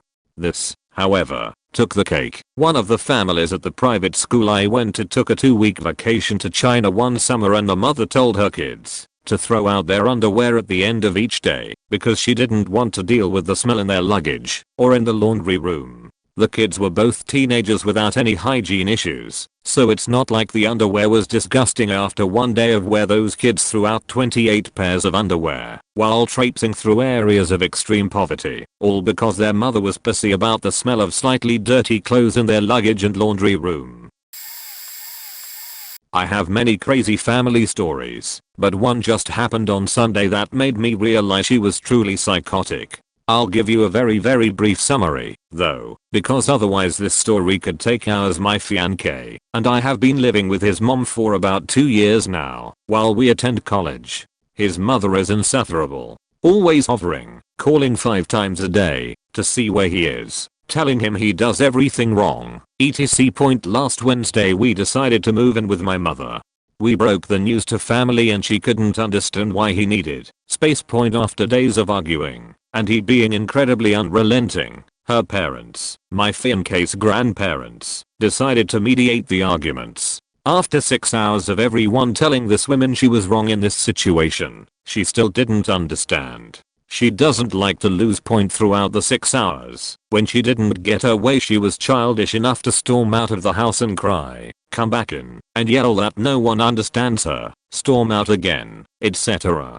Incredibly childish. Point the moment that made me realize how delusional she was at the end, when she looked at her parents and said, if you keep agreeing with fiance, I'm disowning him and you both. Point they refused to take her side, called her narcissistic, and she left. She hasn't spoken to them since, and we've since moved in with my mom. What a nightmare that woman is. I worked on a psych unit for 20 years, so the most out of touch was catatonic. One of the more interesting cases was a schizophrenic who was so psychotic she would smile and speak total gibberish. In a personal experiment, I tried to see if she could comprehend what we were speaking any better than what she could say. So I responded to her gibberish with more gibberish. Gab smart seat dooba doo. Her smile grew, and we held a conversation of mindless gibberish. The interesting part was that as her blood level of antipsychotics rose, the gibberish became words, but in nonsense patterns and order. Map purpled spandex road. Then the word order started make some sense. That flight world construction green. And became intelligible. I'm as hungry as an onyx, said when it was dinner time. Then she finally made complete sense. We had one poor fellow who had aphasia from a stroke. He knew exactly what he wanted to say and could completely understand you, but only the right words would not come out. For example, when he asked for a glass of water, he would use the inflection to ask a question and even motion with his hand, as if to drink a glass of water, but what he said might be something like, special tribe spank the manger. One of my exes moved in with me for a while. She didn't work or go to school, but the house stayed relatively clean, and she planned to re-enroll, so I let it slide. I noticed that we started amassing a large number of half-full 2-liter soda bottles and bottled water odd, but whatever, I guess she likes to stock up on water and only drinks soda that's freshly carbonated. My other roommates and I had no problem with flat soda, so we would get around to drinking it eventually, or using it for mixers. Then I noticed on my credit card statement that I had a ton of $12.96 charges from a pizza chain. She had been ordering a $5 salad for lunch and filling the rest of the minimum $10 order with soda and water every day while I was at school or work. My card was saved to the pizza place's online ordering system. I confronted her with my credit card bill, and with a completely straight face she said it's not like it costs any more than going to the store. I don't know why anyone goes grocery shopping anymore, but it does. $12.96 was getting her a side salad, a 2-liter, and a bottle of water. Oh, and the driver got a $2 tip. She wasn't broke and starving at home, by the way. She had a car and her parents sent her an allowance of $200/WK for existing. Back in the day, about 2006 to 2008 or so, I was working for a 2-person company. Being small, they did not get the insurance rates that a huge corporation got, so could not afford company health insurance. My boss, being cool, told me he would pay for my personal insurance and I could work out a deal with the guy if I wanted to pay for my family. Long story short, the salesman told me point blank we were all uninsurable due to pre-existing conditions. So that sucked the big one. A few weeks later we were having a business dinner with our main customer and the subject of politics naturally came up. Healthcare needing to be fixed was in the news at the time, and someone made a comment about it, and our customer looked at us like we were from Mars and said with genuine wonder, what's wrong with healthcare in America? Why does it need fixing? He was not some young inexperienced sheet for brains either. He has been working for over 30 years, but apparently had no clue. I was later congratulated by my boss for keeping my mouth shut, even though I wanted to choke him. I work in TV. A certain TV star once tried to get me fired. Here is the story. Actress calls the production office to tell me that she has some dresses being shipped to us and needs to try them on as soon as possible for some award show that weekend. We have a late call, I think like 3 p.m. I tell her that we don't have anyone to bring her the boxes at the moment, but that we can send them to set, so they'll be in her trailer when she gets there, or that she is welcome to pick them up. She said to me, but once I pick them up, how am I supposed to get them up to my apartment? I wanted to say make 2 faking trips like normal person, but I held my tongue. Thinking she was picturing giant boxes, I said, oh, they're actually pretty small. I could have definitely carried them in one trip. But that was enough to set her off. Let me talk to boss, she beached to my boss, and then took it even higher to the producers of the show, trying to get me fired for that conversation. Luckily she was unsuccessful. Eventually she moved on to trying to get the next person fired. It was practically a weekly occurrence. Everything she and a ton of other famous people did made me realize just how out of touch with reality famous/wealthy people are. I work in healthcare. I literally do not even know where to begin. Every day I reap the benefits of a society where the customer is always right and every child is a winner. No is not a thing that has ever existed for a lot of these people. One woman was upset that her eye drops cost so much, so she called the office and demanded that I call her insurance company and tell them to change the price. I didn't know how to respond because I didn't know if it would work because no one in our office has ever acquiesced to such a ridiculous demand. Maybe I should ask her to call Trump and tell him not to run for president anymore. A guy just this morning was yelling at me because he just walked into the office and sat down without checking in with the receptionist, and he thought she was unbelievably rude for telling him he had to check in for his appointment. I asked him if he went into restaurants and just sat down at a table and waited for a waiter to notice him, and he screams at me, eyes bulging, spittle flying, "It's not the same thing. This is a doctor's office. Those are just 2 stories out of hundreds." The lack of perspective, the entitlement, at times it's hysterical, at others it's so depressing that it's all you can do to keep from screaming or crying. I worked with a bald, slightly overweight and always unshaven dude. Never smelled or anything but never looked very clean cut, and also used to gel what little hair he had up. That alone is answer enough, but there's more. He is 34 and lives with his mum. I know, not a big deal, it happens. However, she cooks, cleans and everything else for him while he sits in his room and plays his PlayStation. The only sign he is in fact an adult is he works 38 hours a week. He'll receive a meal undercooked or something delivered to his room by his mum. Mind you, I lived with them between houses for a few weeks and would proceed to walk out and throw it at her, screaming how useless she is. The most astonishing thing about him is he truly believes he's a catch and will one day end up with a model of a girl who will love to be treated just like his mother is treated by him. Last I heard he's put on a fat ton of weight and is still living with his mother in their weird pseudo relationship. They also socialize together, drinking and such. Again, cool if it's every so often to go drinking with your mum, but every time her friends invite her out he goes along, and he's still waiting for his supermodel wife that he can start treating like shit, so she'll love him forever.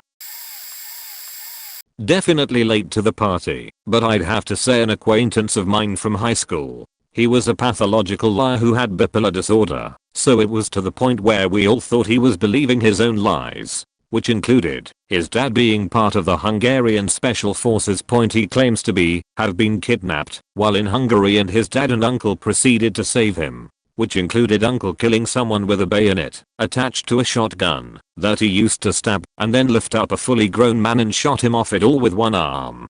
Constantly claims the bank was freezing his bank accounts for no reason, when in reality he was just broke because of a drug and roid problem. Said drug problem then gave him a psychotic break where he thought the entire city was out to get him and tracking him. And the list goes on. I'd love to list everything, but I'm on my phone and the formatting probably looks like shit. Anyways, the last I heard of him, he somewhat turned his life around when he changed religions after he hit rock bottom. This will probably be buried, but I need to get this off my chest anyway. My cousin, before she committed suicide, I visited her on a Wednesday and she took her life on that Friday. I was the last person to see her alive in my family. She originally called asking if she could get some Xanax. She was a big benzo addict. I do not have or use Xanax, but I offered to spend some time with her. She picked me up. To start off, I commented that she should be wearing her seatbelt, especially in a convertible. She said she was convinced that the airbag was all she needed. Then she suggested we go grab a drink to just talk. I know she shouldn't be drinking, and I could tell she really didn't want to. I don't drink either. So we just go chill at her place. That is, when the crazy came out. She was asking me relationship advice at first. The thing is, she completely scared the guy away with her crazy. She told him, after only a few weeks, that she was pregnant. She was not, and wanted to get married. She has been convinced that she was pregnant for something like 5 years. She told me that the OB/GYNs would give her abortions against her will. She couldn't describe how they would occur, or why she wouldn't report it. She literally said, "I'm always pregnant." The thing is, she knew she was having delusions, but she couldn't help herself from believing in them. She knew she sounded crazy, but still believed it. I tried to talk to her about her delusion, tell her that I believed that she believed it was real.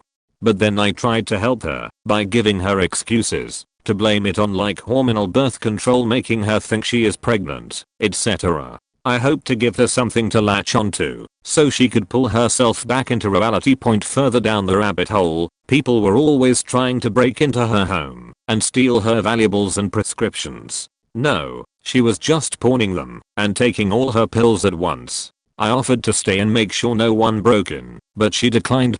She was also convinced that people were out to hurt her. She thought her ex was tapping her phone and computer.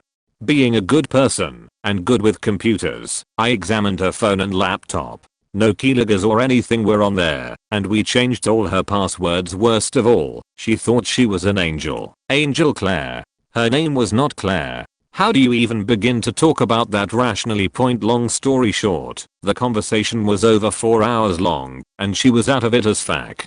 I miss her like hell, but I'm glad she is no longer tortured by her own mind. I had a CEO that was completely out of touch. Every 2 years he would lease the newest Porsche or Ferrari. They paid us well, but not well enough for the following statement. One of the employees was admiring the new Porsche and the CEO said, "Do you have one, too?" No, I don't.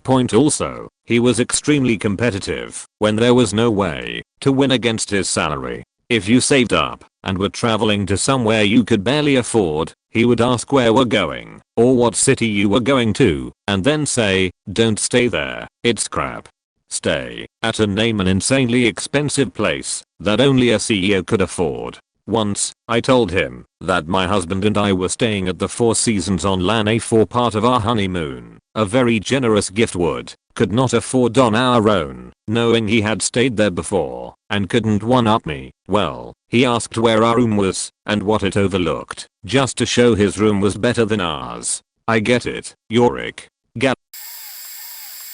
I used to travel to Hong Kong every summer to see my dad, and over the course of a few consecutive years visiting I had started to make a few friends over there, specifically a girl that I became pretty keen on. Anyways, one day she agreed to meet me at a downtown mall for a day to hang out / eat / see a movie. While we were walking aimlessly around the mall, me desperately struggling to make conversation and act cool, I somehow got onto the topical rant about how Easter eggs are a bunch of shit, and it doesn't make any sense, because bunnies are mammals and all that shit. I probably thought I was being real clever and funny at the time, when she, in keeping politely with the conversation, said, "Well, yeah, but it's just advertising, like how there's always cows on milk cartons." Where I replied in probably the meekest way possible, trying at all costs not to be an asshole, "No, it's really not like that at all."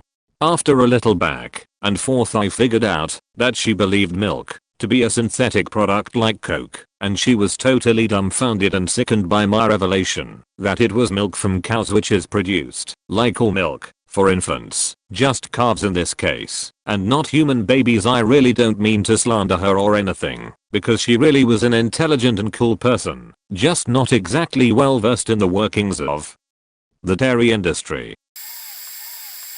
Ran at university, met a few interesting characters, but this was the most interesting. He was a rich kid with money, being wired to him by his parents constantly, though he only went home twice during the whole academic year due to him living at the other end of the country. We had this supermarket nearby that was cheaper than most, but was still very good.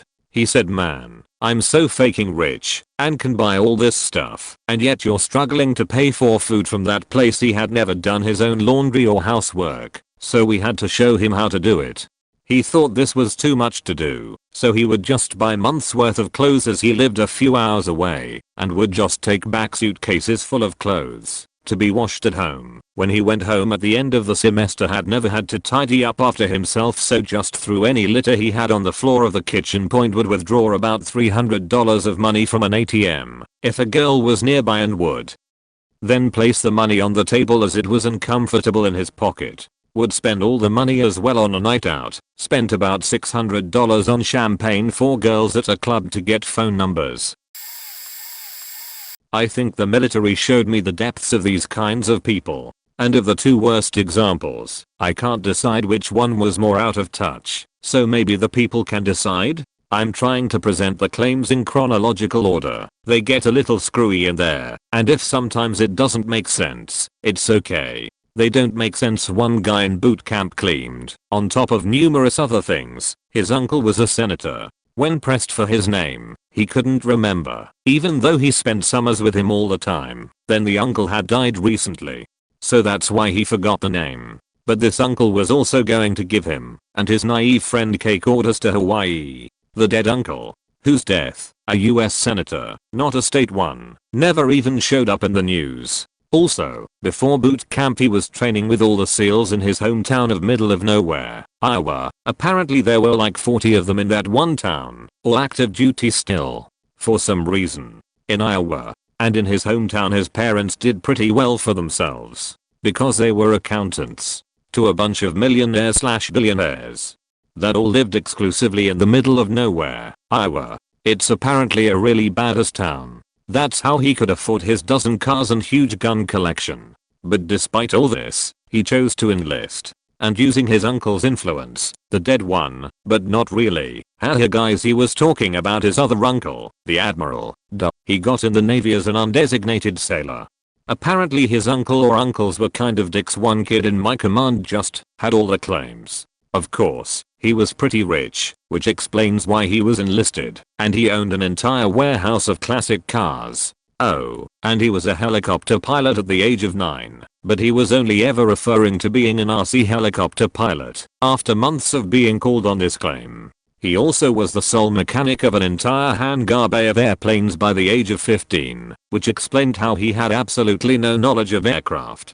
And he got a 99 on his ASVAB. We checked this one, he got pretty low. And his family ran a custom car business, which is how they got rich. By the age of 16 he was already building multi-million-dollar cars for a bunch of NBA players. But he didn't personally have the funds to bring any of his RC helicopters, his favorite topic of conversation. He knew enough about them to go on for hours, or any of his hundreds of thousands of dollars worth of his collection of classic cars to the area, which he totally had.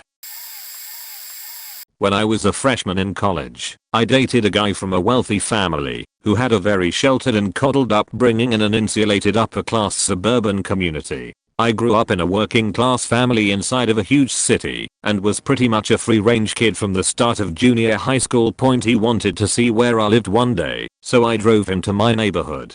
Now, the neighborhood I grew up in was a typical blue-collar subdivision with smaller single-story homes on small city lots. Very tidy yards and well-maintained homes. We weren't poor by any means, and it was a safe and clean little neighborhood. But this guy thought I'd taken him into a third world slum or something. He freaked out thinking we were going to be carjacked by the kids playing in the street, and he was shocked at how tiny the homes were. He couldn't believe that entire families shared one bathroom, and some siblings had to share bedrooms. I took him to my house for lunch. He was absolutely fascinated and kept opening drawers and cabinets and wandering from room to room. I cooked us some mac and cheese, and he was amazed at my cooking skills. His family had a cook. He'd never fixed any of his own meals. After we were finished, it blew his mind that I had to wash the dishes by hand because we didn't have a dishwasher. He told me that he felt sorry for me having to live like that, which pissed me off because I thought I had it good. And in reality, I did have it good. My parents and I all worked, they owned the house, all three of us had cars, the house was in good repair and clean, we all had full healthcare coverage, money in the bank, all the necessities and a lot of the extras, never behind on bills, spending money in our pockets. So on the way back to the college, I drove through a couple of the poorest inner city neighborhoods and showed him what true rough living was and who he really needed to feel sorry for. He was overwhelmed. He said it felt like driving through a movie set, and he'd never have imagined that places like that were actually real. I thought he was going to cry at one point. It never occurred to him that what he saw on TV and in movies was based on reality.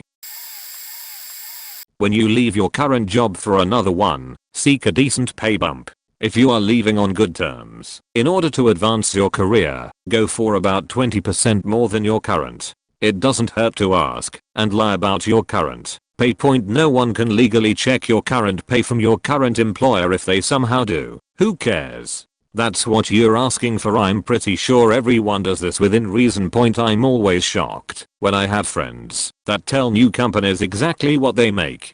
I mean, it's cool to be super moral, but not to the detriment of your life. Companies will take advantage of you for that shit. They barely get market adjusted or an equivalent to our inflation raise and they accept more responsibility. It's almost a step in the opposite direction. Of course, this only applies to people with careers. If you are leaving Burger King to work at McD's, obviously the strat won't work. A bit late to the question, but it has to be all the faking people preaching fat acceptance or health at every size. I'm all okay if people want to be obese and not change their lifestyle, it's their own choice. But it seems with some people that their level of delusion increases proportional to their waist size. No, you can't be healthy with a BMI of 31. No, you aren't anorexic if you're eating over 3,000 calories a day. Again, I'm okay if people tell themselves this to make them feel better about themselves, but what movements like cheese or fat acceptance do is almost criminally negligent and outright dangerous. It tells people they shouldn't change. It actively discourages people from changing their lifestyle. It misinforms people by saying they are healthy when they are obese. It makes people distrust wonderful doctors who want the best for their patients. Movements like these could be indirectly responsible for the deaths of thousands of people. It pains me to see that the delusions of a few mentally challenged have this big of an impact on society and the health of some people. My mom telling her story of how we got our dog, which she fully believes to this day, and is completely false. Our family was at dinner with our grandpa when she started telling him how we got our dog. At this point we'd had our dog Spots for 3 years according to my mom. She was driving home from work one summer evening, and when she was half a mile from her home she saw 3 puppies running down the middle of the road toward her. As they approached one another, one dog went left into a field behind our neighbor's home, and another dog went right into the field across from our home. Spot's brother and sister supposedly. My mom then pulled into the driveway of our home, and when she stepped out of the car, the last puppy ran right up to her and started kissing her face. My mom decided then to keep her and brought her in the house. My brother and I sat there speechless, jaws open. We just stared at her and said, "What in the hell are you talking about?" She got really defensive and said we were liars and we didn't know what we were talking about. The true story is simple. I found her in my neighbor's yard playing with their dog. No fences separating our backyards. She's done this with a few other events, but this one was the funniest/oddest.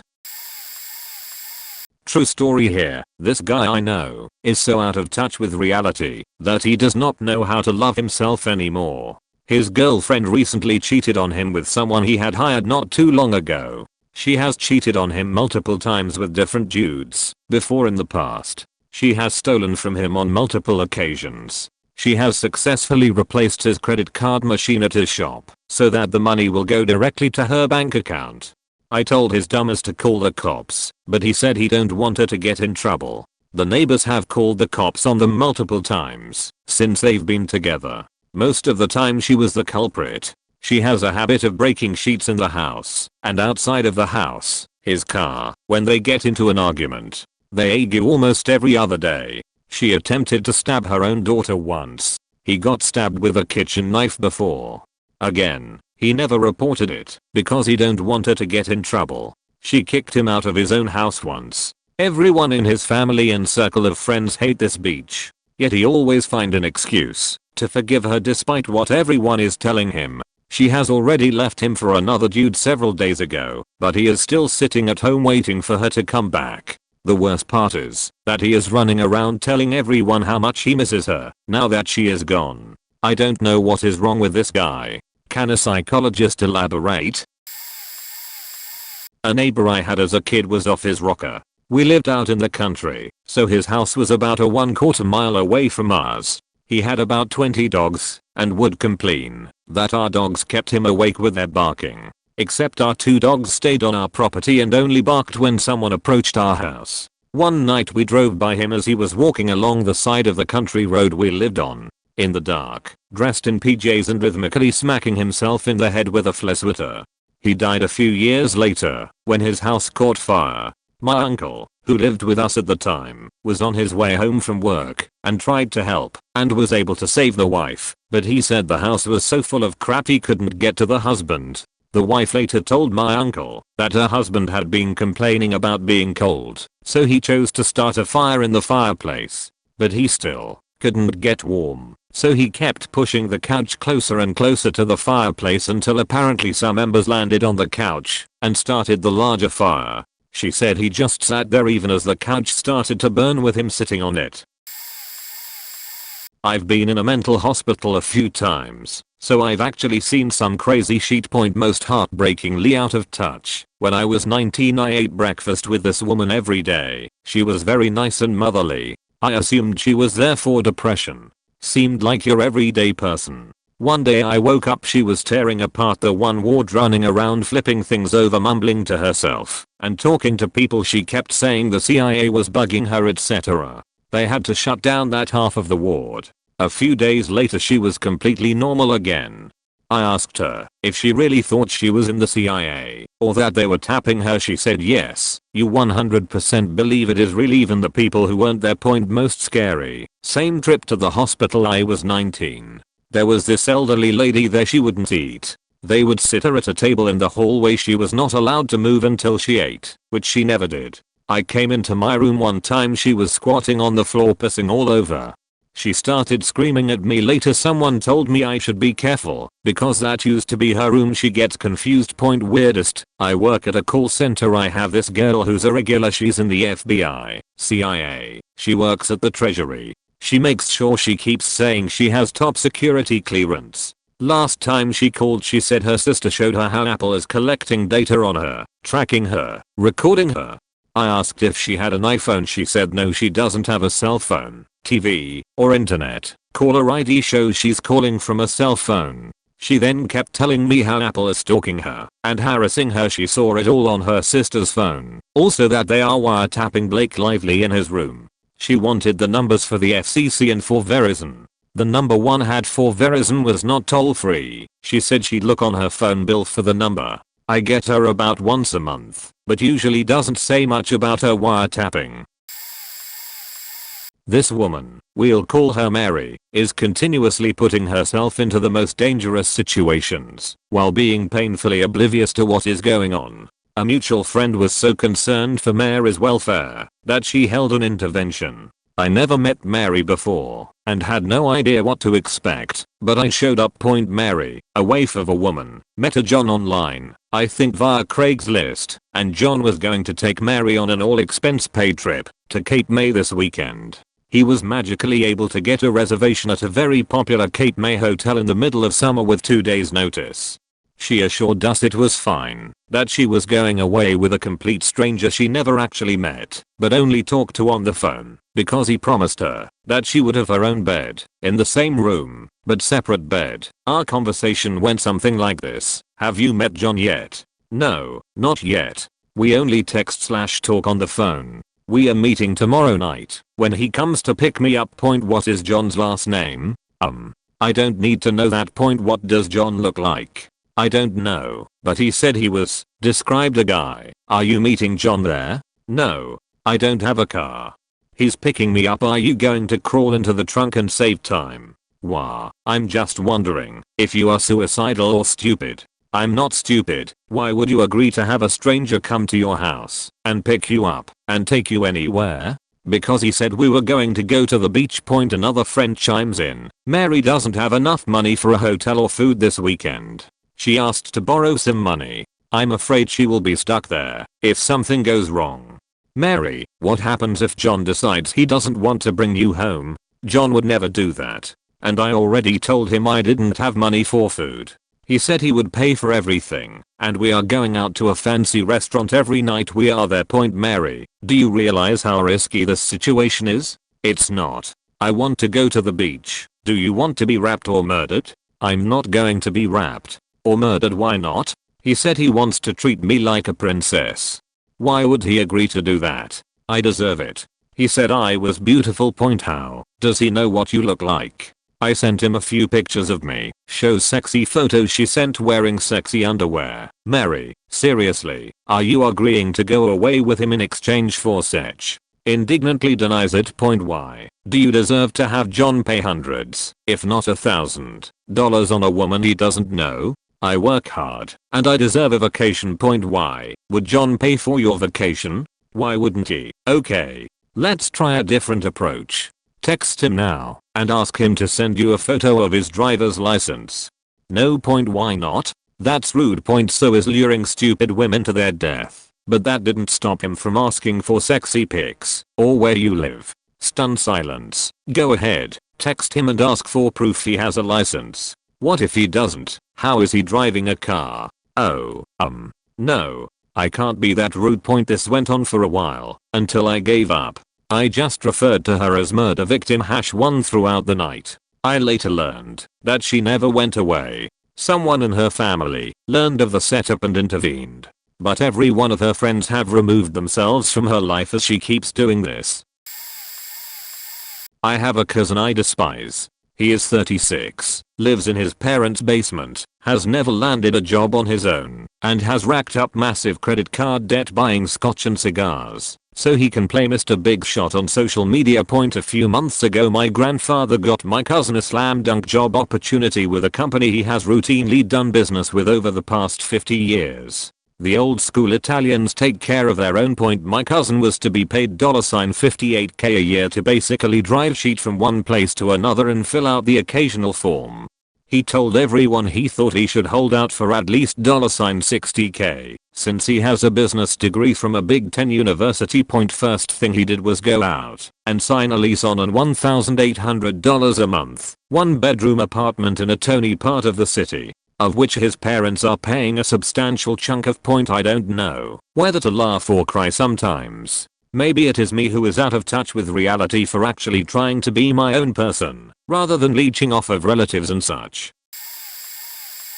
For some reason, our tech startup CEO hired a business manager, we'll call him Stan, at our small company, under 15 employees. Stan was proud to claim that he was a business aficionado, turning $1 million deals for breakfast, and boasting that his family had a net worth of hundreds of millions of dollars. Our small company had no money. He was offered and accepted a payment of about $13/HR. Stan said he didn't care about the wage. He was there for the challenge and investment of flipping the company into a multi-million-dollar publicly traded company.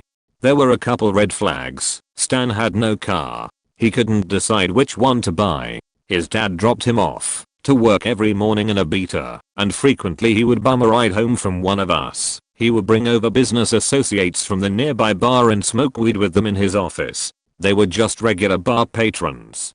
Some of them very poorly dressed. He would watch Archer loudly on his laptop during work hours. Every day. He would always spend at least 3 hours on lunch every day at the aforementioned bar. He would sometimes sling hash with one of the waitresses at the bar and stash it in one of our office storerooms. One time, while on a business trip with the CEO, ops manager, and big money investor, Stan insisted they go to a high-end restaurant.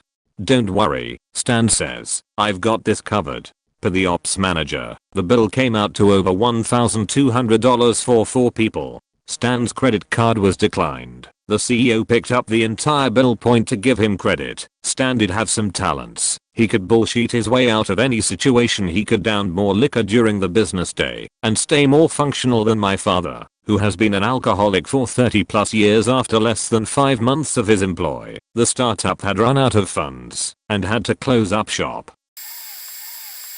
I once rented a small apartment located on the floor below the owner and his family's apartment. I noticed more and more that the guy was a wee bit of a drinker. He would smell like beer constantly and sometimes he'd smell of harder liquor. I didn't mind, not my business, but it was a bit annoying because he wasn't quite living in the same reality. Every weekend, I'd have my best friend over and we'd drink a few beers and play video games. One Sunday, after our gaming session, the owner comes downstairs and accuses me of stealing his daughter's laptop.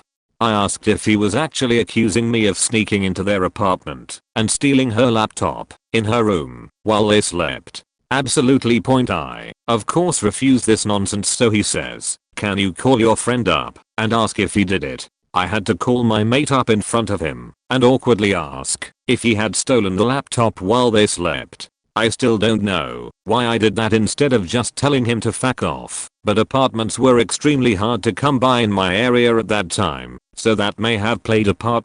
They later found the laptop in her closet, where she had forgotten it. His family later apologized to me. He never did, though.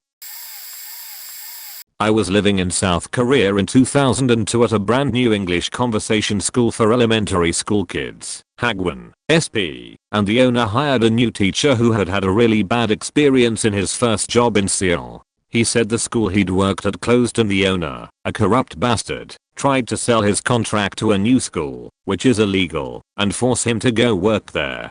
When he refused, threats were exchanged, which escalated all the way up to death threats. He got out of there and came down to where we were. He was so screwed up by his first experience that he became super paranoid. He thought everyone around him was watching him for the owner of Out School to make sure he didn't run away from his second job. Everyone around was part of her family, even though she was from Seoul, and they were all spying on him. He even confronted some guy sitting in a car in front of his apartment building, yelling at him, demanding to know why he's spying for the boss. The guy couldn't even speak English. When I tried to tell him he was imagining things and to calm down, he said 3 guys came out of a bar in front of me and started apologizing to me. I told him they were apologizing because they were so drunk in front of they are all part of her family. You're wrapped up in their web of lies and can't see the truth. I know how things work in Korea. I have to admit I lost me cool and told him if things were so bad to just leave. So he grabbed his backpack and walked out. Total nutcase. Myself and a few friends all moved to New York after HS graduation. Not together, but we would hang out from time to time. One friend had wealthy parents who were supporting him 100%. Rent, bills, food, you name it. Tired of living in Brooklyn, Park Slope, mind you, he decided to move to Hell's Kitchen when his lease was up. We, being good friends, showed up to help him move, even though he was hiring professional movers. When we got there, nothing was packed. Feeling bad for the movers, because our friend was clueless, he was watching a movie in his bedroom, we immediately began packing and cleaning. At one point I was cleaning the kitchen, which was easy enough. He had literally never used it. He came in and watched me as I was wiping down the top of the stove. "How do you know how to do that?" he asked. He had to repeat the question. He asked if someone had taught me how to clean. He had never so much as wiped down a surface in 19 years of life. The leader of my country's official opposition party is still clinging to power despite the fact that 75% of the MPs for his party have declared that they have no confidence in him. The usual cutoff for a new leadership election is just 20%. He is nonetheless convinced that he is doing the right thing. His supporters argue that his leadership is the will of the grassroots party membership, which is certainly true, and make the claim that there is something democratic about his remaining leader despite the fact that everyone can see it's destroying the party. They even blame the MPs for rejecting him. Even though the MPs are elected through actual democratic procedures and are acting in the interest of the party, It seems now that even Corbyn himself wants to resign, but his allies in the cabinet are egging him on, clearly trapped in some radical fantasy. I don't mean to be that guy, but I think it's obvious to the largest part of the population and the whole of the political class that Corbyn and all his supporters are totally divorced from reality now. It was incredible that people originally believed he would be popular. The idea that he is now anything like innocent in the collapse of the Labour Party is basically a conspiracy theory. About 10 years ago there was a show on TV where they invited politicians to talk about whatever. Not long before this, the Conservative government faked over poor families with children. Anyway, there was this Conservative politician talking about how everyone should spend some time and travel, or do something during the summer, and not stay home and be lazy, because she and her family has always been traveling, and it's so great, because kids get to experience the world, and become enlightened, rather than stupid and poor in experiences. The host asked her how poor families would be able to afford anything now that she faked them over. She said something like, well, you can always sell some stuff. Let everyone pitch in. The kids can sell their bikes and TVS and games, and the grown-ups can sell one of their cars or perhaps a lot of clothes. If everybody pitch in, the family can get a really nice sunny vacation. 15-year-old me was stunned. How can someone that stupid be a part of Hoss in charge of my country? I have a couple point. When I was in college, my girlfriend and I were friends with a girl who happened to deal drugs for income while going through school. Very nice person, caring, easy to get along with, etc. Anyways, we were at her place one day and saw her put a $100 bill in the microwave and microwave it for about 10 seconds. We were baffled and asked why. She told us she does it to destroy the microchips that the government puts in the bills to monitor people. She also genuinely believed that various types of rocks have powers like healing powers or the ability to ward off bad energy. Another person I knew used to be fairly normal, and we had a lot of mutual friends, so we saw each other a decent amount. Over the years he started being more and more absurd. Now he believes that most of the higher level government is actually reptilian aliens who are trying to enslave humanity. I don't really talk to them anymore, but last I heard they got arrested for DUI and resisting arrest after getting into a high-speed chase with police because he thought he could outrun them and get away. My ex-wife, the woman who fought me in court for 3 years to get primary custody of our daughter, the daughter who she has never attended any of her events, softball, plays, etc. played with, literally getting on the ground and playing dolls, for example, praised her or made her feel loved. She uses her as a pawn to get money and put on the facade that she's a wonderful mother. The woman who found a bug in the house and convinced my daughter that she's spreading head lice around the house. Now they all pile into one bed because the others are contaminated. I took my daughter to 2 doctors and she's never had one lice or egg on her, according to them. The woman who is still going to college in her 40s so she can get the student loans. The woman who changed her name in an attempt to dodge creditors. The woman who has another son, not mine, who she calls worthless. The woman who gambles all of her money away on online poker and then buys a boat on credit the next day. In my entire life, I've never met a person so clueless to reality. I've tried to advise her that all our daughter wants is her attention and love, not a new dress every 3 months. She doesn't get it, and she never will. My daughter figured her mom out years ago. I never dissed her. Did I mention my daughter just turned 8?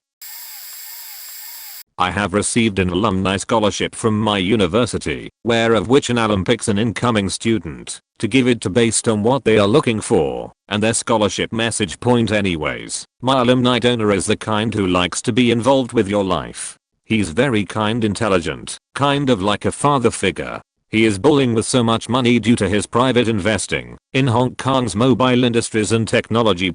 He pays me to help his 10-year-old daughter with her schoolwork. One time as I finished helping her out with her stuff, he asked me if I knew how to send a fax. He needed to send this business meeting presentation, PPT, to a coworker. He didn't want to give his coworker access to his business account, taking that the file was in his account. I asked him if it was easier to email him the file instead, taking that the file was about 80 slides long, a lot of slides to fax out, if you ask me.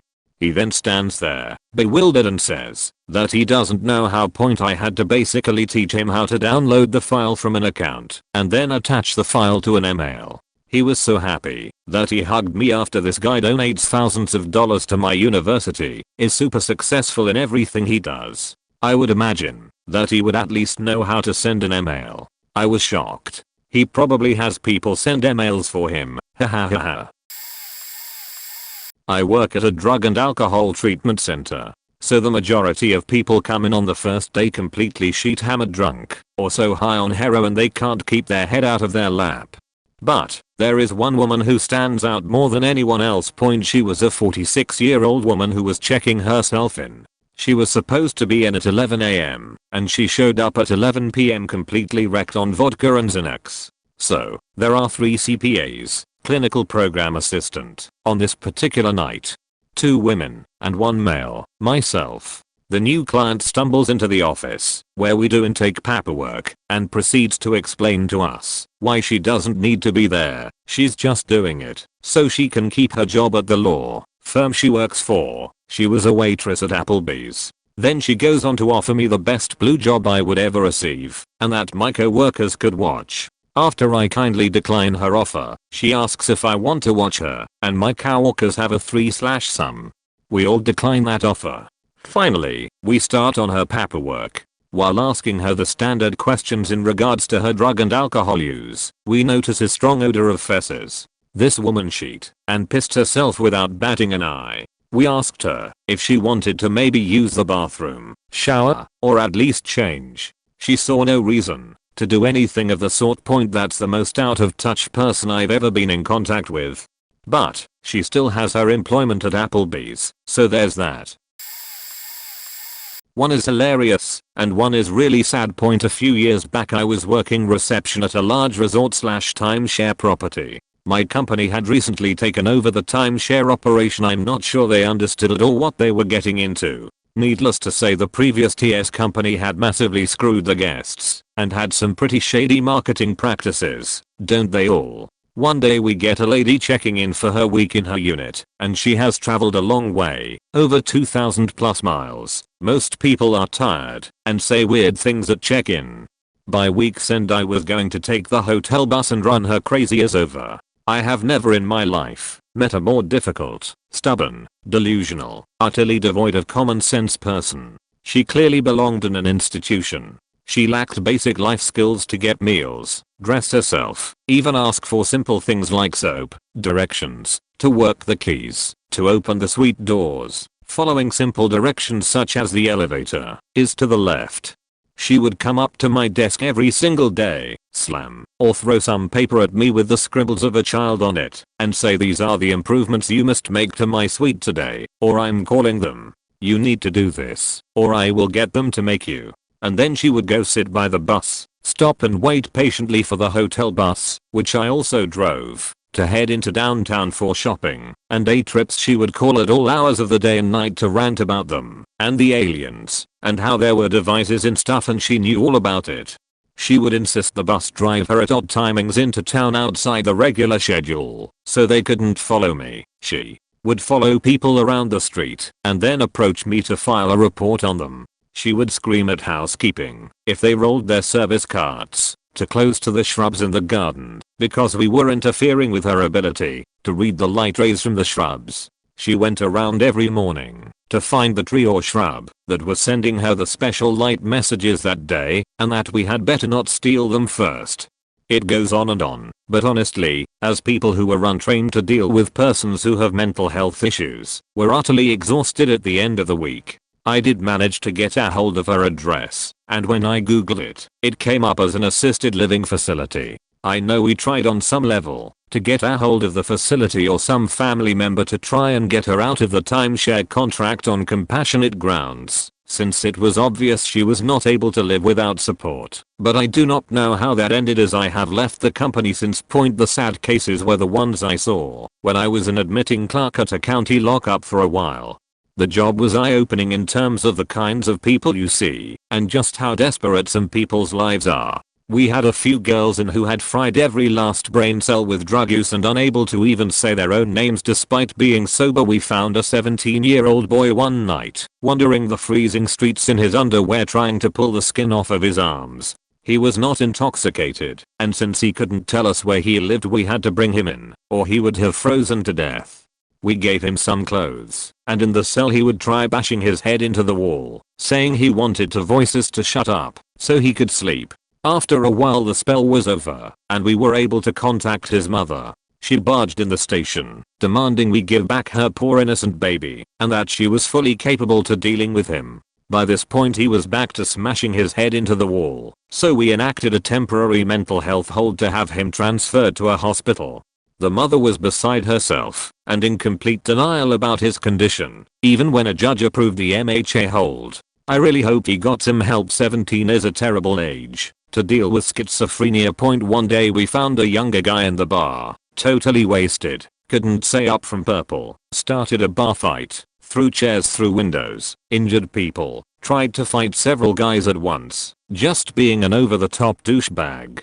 He was a small guy, still took 3 big officers to get him into a solo drunk tank cell for the night. 99.999% of people sober up within 8 hours and, aside from the hangover from hell, are fine to go home. A little humbler, blew off some steam, but they go on with their lives. Not this guy. For almost 18 hours he went full tilt, bouncing off the walls, yelling insanely obscure comments, screaming that rats were eating him, all kinds of random stuff. Finally we told him, if he stays calm for 2 hours, proves he can remain in control of himself, we will let him go.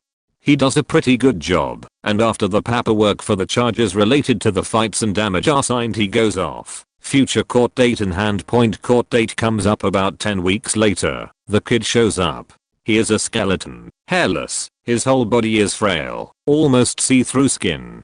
Surgery scars all over his bald head. He's 23, and he looks like he has been tortured in Auschwitz. Turns out he had a huge, incurable brain tumor that causes crazy behavior and he has but weeks to live. The court dismisses all charges and tells him to go home and spend his remaining time with his family. Boss who inherited the company comes into the office, calls the Cadillac dealer saying he wants a new Escalade and to trade his current one. The dealership comes to the office, and he signs paperwork, and a few days later he comes into the office with his 2-year-old Escalade, and the dealer comes by and swaps the cars during the day, and he drives home in his new Escalade. Not the way I go about buying a car for sure. Same boss, calls the Rolex dealer, and tells him he'd like to shop for a new watch. The dealer comes to the office with a briefcase handcuffed to his wrist and a guard. The briefcase was full of Rolexes. My boss tries some on and picks one. The dealer leaves and customizes it for the boss's wrist and returns with it a day later. Not how I buy a watch or anything. Same boss overheard me telling a coworker about my $50K profit from selling my house, and I was rolling it into my new house.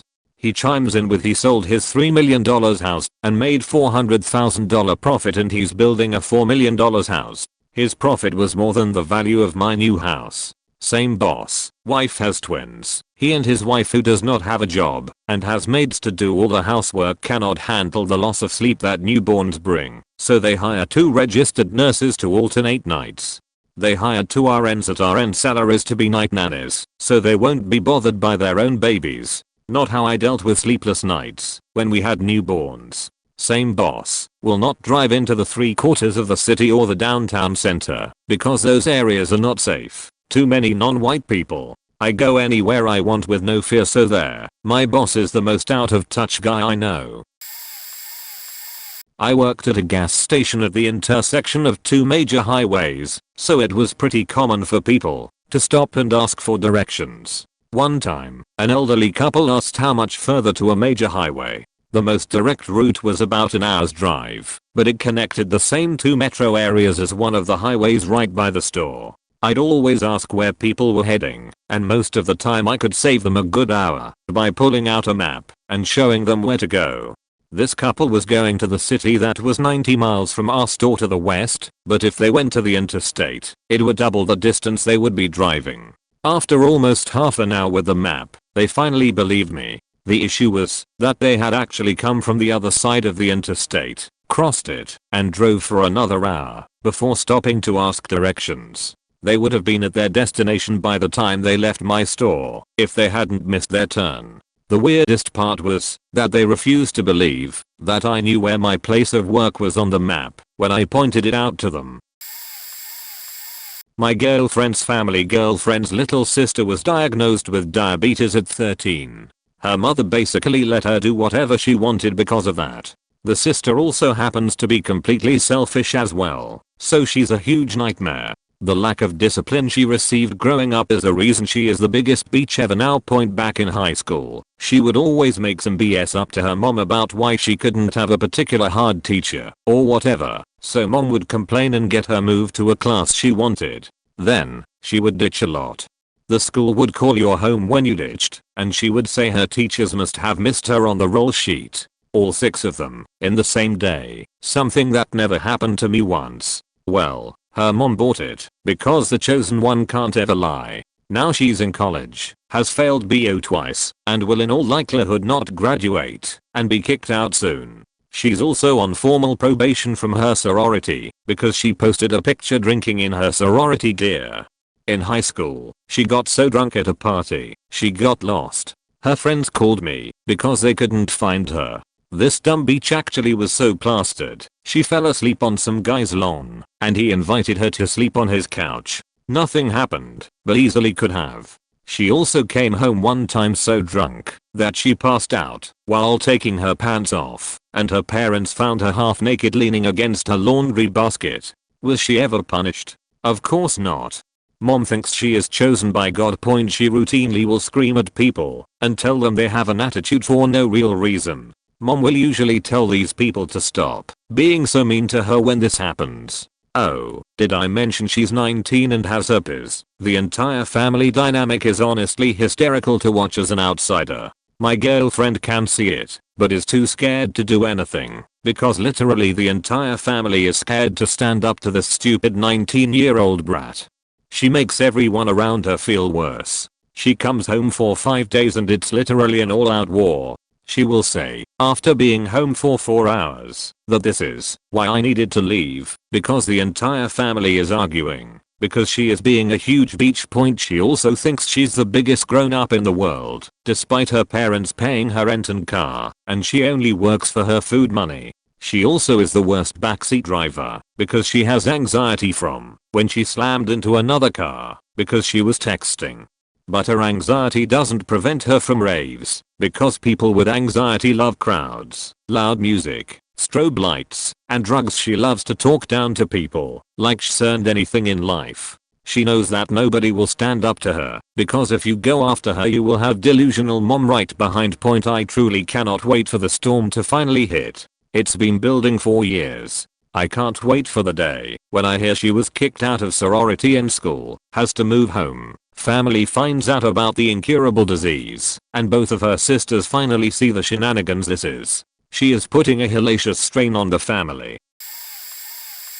My ex's mother was super religious, and, me being me, I used to argue with her every chance I got. The father, was the worst businessman in the history of entrepreneurship. In the years I knew them he opened and failed at least 10 to 15 business ventures, mostly because he thought profit was for personal expenses, like boats, and not to reinvest in the actual business or pay, employees. Also, he liked to borrow money for those businesses by forging his son's names on loan applications then reneging on the payments.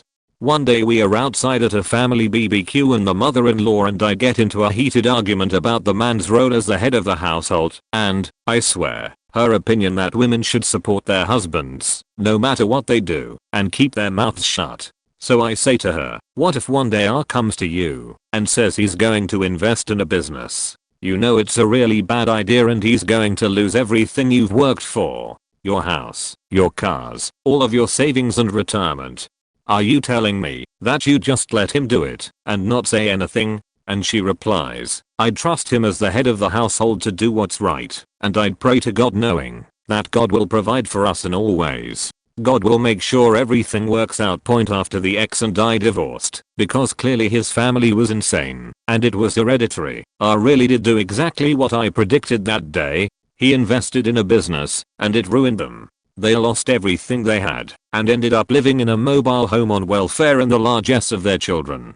He died a few years ago, and now, I hear, she's completely demented because of it and masturbates in public. Go figure. My brother's wife. The whole family is on FB, as is their 5th grade daughter, and I don't generally post anything beyond yay, we have a new national K park, or I love Bernie. But at one point, I must have said something, a joke, along the lines of Santa not being real, because she went crazy and PM'd me some vitriolic stuff. I replied, sure, that's fine, I'm really sorry, I didn't know she still believed. My sister-in-law replied she didn't care for my other posts and she'd like her daughter to be able to make her own mind up about things. So I replied, if you're gonna let your 12-year-old join FB, might want to bear in mind that you're breaking copper federal laws. They don't really like me. They don't return messages or emails. The weird thing is, they freeze me out and constantly entrust their child in the care of our significantly older brother, the one who systematically sexually abused me until I was 7. So my mother is BPD, which is probably why she's so out of touch with reality. Some of the things she has said: I was trying to get a job when the recession hit. Not only did she have zero sympathy for how difficult it was to get a job, she actually declared many times that there was no recession. On the contrary, during this alleged recession everyone was just getting richer, and I was somehow the only one missing out. She told me to take all of my savings and use it to start up a business. And not just any business either. She was sure that I would be a millionaire if I started making hats. It didn't matter that I know nothing about making hats. Hats were, in her opinion, going to be huge in a year or two. She believed that everyone would want to own a hat, and that I needed to strike while the iron was hot. The time that she went to a super fancy spa and the staff there apparently ganged up on her and called her a beach. And then they stole $200 and some jewelry from her. None of that happened, and there were witnesses, who weren't staff members, who said that it didn't happen. She told me that she had cancer, and didn't know how much longer she had to live. She begged me not to talk about it with the rest of the family, because she didn't want everyone talking about her and feeling bad. I believed her at first, because who the fuck lies about that to their kid? But when I noticed that she wasn't taking any medication, I asked my sister what was going on. Mother denied that she'd ever said any such thing to me, and called me crazy. Not my best story, but here goes. I spent much of my teenage years in the white suburbia of America. It wasn't rich white, but more like middle class to dirt poor suburbia, where trailer parks are hidden behind the fence and trees of identical houses. Probably the poorest people I knew were the most delusional. You know the saying that Americans believe that they are temporarily embarrassed millionaires? Yeah, they're like that. Here's a story about a girl that got knocked up on purpose with her boyfriend. She's in her 20s, so nothing too bad. Here's where shit gets weird. She's one of those don't take any handouts, and I'm against socialism. Unemployment should not be a thing, etc. Yet, she lived with her boyfriend that paid for everything. Well, what do you know? They break up 4 months into her pregnancy. I figured, well, she's such a self-reliant lady, she'll be fine. She was so fine that she moved in with her parents that paid for everything. What are the implications? Even before she was pregnant, she could not take care of herself alone. If her parents straight out said no, you can't come live with us, she'd end up on the street. She's on her parents' healthcare. If her parents weren't supporting her, she'd end up with a shitty time at the hospital and tons of bills hanging over her head. Yet, she doesn't realize this. Her parents are her safety net. I thought that the experience of not being able to rely on her boyfriend or herself, and having to move overnight to her parents, might knock some sense into her, but nope. Just a couple of weeks later, she complained about the lazy immigrants stealing our jobs, getting free healthcare, etc. Edit. The reason I say I know lots of delusional poor people is because they are often the staunch protesters of the very programs that help them survive. You wouldn't believe how many people I know are against food stamps but use WIC. or how many of them are against unemployment, yet they have parents that fully provide for them. Or how many of them believe in hard work paying off, yet they decided to flunk school, not look into anything they could do to make money, and barely do a good enough job flipping burgers. My older brother.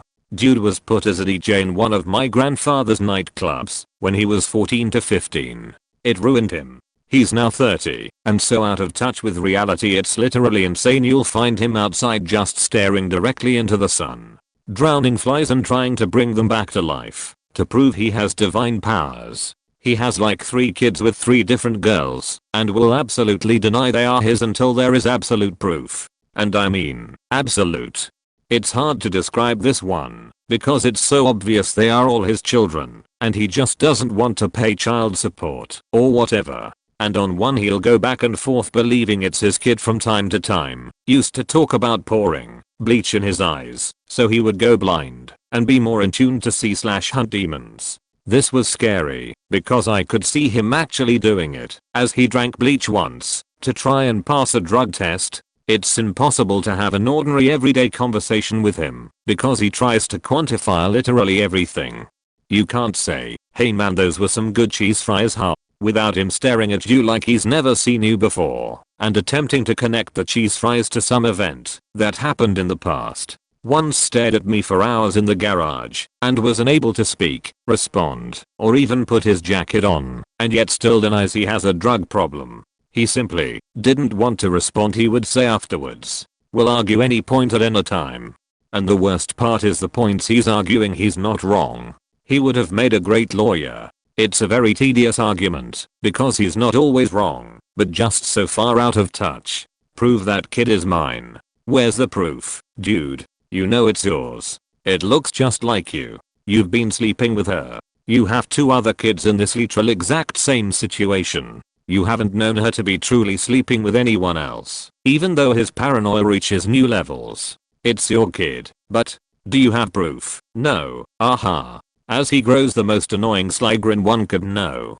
Doesn't think about the future at all, because God will take care of it, even though most of the time he's almost literally living on the streets. Every job he's had, since the managers are always faking him over and that's why he's fired. Even though it turns out he was apparently asking the tables he was waiting if they knew where he could get heroin. Once fasted for like an entire month, which to me is just insane and unhealthy. And so much more point he's been given every chance to change his life. Way more than I ever have. He has never truly taken care of himself and cannot do it. He's been sent to rehab and the one time he went, it did nothing. However, I believe it ended up being more of a spiritual kind of rehab than a real medical one. When I picked him up he had convinced them to prescribe him the same sheet that has been getting him high. He's got to live at family places for years for free, etc. Finally when it became unbearable they'd get him a hotel and drop off food and stuff. Which has finally stopped. No one wanted to see him die. It's a true fear and I often expect the call to come at any time. But there is nothing that can be done on our ends. I stopped talking to him a few years ago after I was again pleading that he cuts it all out and yelled at me, "You know nothing about quantum mechanics." I ended up hitting him in the arm. I was not right to do so, but the motivation was born out of just so much frustration. Almost an attempt to knock the reality back into him. After a small tussle in the car we stopped, and as I was going to drive off again he broke my nose. I haven't had any real contact with him in almost 2 years. Last I heard he couldn't stay at his baby mama's place anymore and walked about 30 miles to get to my grandmother's house. They gave him some water but refused to let him in. I hope that one day it all clicks for him, but it doesn't seem likely. Worst part is, he's really brilliant. He literally could have become anything. One of the smartest people I ever knew, if he wasn't such a dumbass. Thank you for reading this. One of my roommates in grad school had a friend who had grown up wealthy in a wealthy family. She came to a small gathering of friends, about half of them poor grad students in ratty t-shirts, wearing pearls. The Great Recession had just hit a new low, and one of the grad students was talking about how her mom had just lost her teaching job after working there for several decades. The problem was that it was some kind of special program tutoring or working after school or something like that, and it didn't need a credential. She felt she was too old to go back to school, and she didn't have the money, and she was applying everywhere she could, but not having any luck, because most of the jobs she had experience in required credentials, and the jobs that didn't require credentials she didn't have experience in. And there just weren't many jobs period. Point which was when this wealthy girl decided it was time for some tough love. She explained that there were plenty of jobs and condescendingly complained that people were just too prideful to take them. Specifically that my friend's mother was too prideful to take them. She complained that my friend's mother was too entitled and that she should get a job at Masses because they'll totally hire her for a MacUp counter or something. Saying all this while wearing an enormous pearl necklace to what was basically a Barbie of a bunch of mostly poor 20-somethings. She was literally clutching her pearls at one point. What was even more breathtaking was that most of the people didn't seem that bothered by it. A couple of people chimed into the conversation voicing some level of disagreement, but they treated it like it was a totally reasonable thing to say, like I think in this economy it might be hard even to get a job at Masses. Rather than what the fuck, are you serious? Is this a joke? I was just sitting there, in stunned silence for most of it. Everyone decided to move to the backyard, leaving just me and my friend with the unemployed mom as we grabbed a beer, before going outside and joining them. We just stood there for a second staring at each other in a sort of silent solidarity, before we both quickly acknowledged that we honestly couldn't believe that had actually just happened. It was like a caricature of a clueless awful rich person in a movie. Throwaway for reasons. Background. Where I work is a forever home for people with mental illness. It's small, 14 residents, and it's staffed 24/7. The place was set up by rich mummies and daddies. So the premise is that these 14 adults will live together in separate units with communal spaces and with staff, carers, their parents, and residents playing happy families all the time with tulips and unicorns. Except, all residents have severe mental illness and personality disorders. Most hadn't met each other prior to moving in together, and staff have a job to do. So mummies and daddies get their noses out of joint because Joey doesn't like Sally and it's all the staff's fault. Never mind that they don't get along because maybe they don't like each other. You know, kinda like high school for middle-aged adults. We've had meetings about the fact that a parent or family member can yell and scream at their child, but staff can't, and these mummies and daddies don't understand that. Oh, and then there is the residents who are on a disability pension, and yet their parents still give them an allowance of between $1,000 and $2,000 a month, despite the model being one of an independent home, with support if things go wrong with their mental illness, and they get all the other goodies the government provides to low-income persons. These guys make more than the manager does. A couple years ago, I was in a relationship with a guy who was HIV positive. During a conversation with an acquaintance, she announced how sorry she was for gay men, that they were stuck alone battling this disease. When I asked her what she meant, she told us all about how AIDS was a disease that only gay men could get, that it was received through the same thing that made men gay. Like the thing that made them gay was the thing that let them get AIDS. When I pointed out to her that in Africa, for example, the overwhelming majority of people who have AIDS are heterosexual, she said that it was a different kind of disease.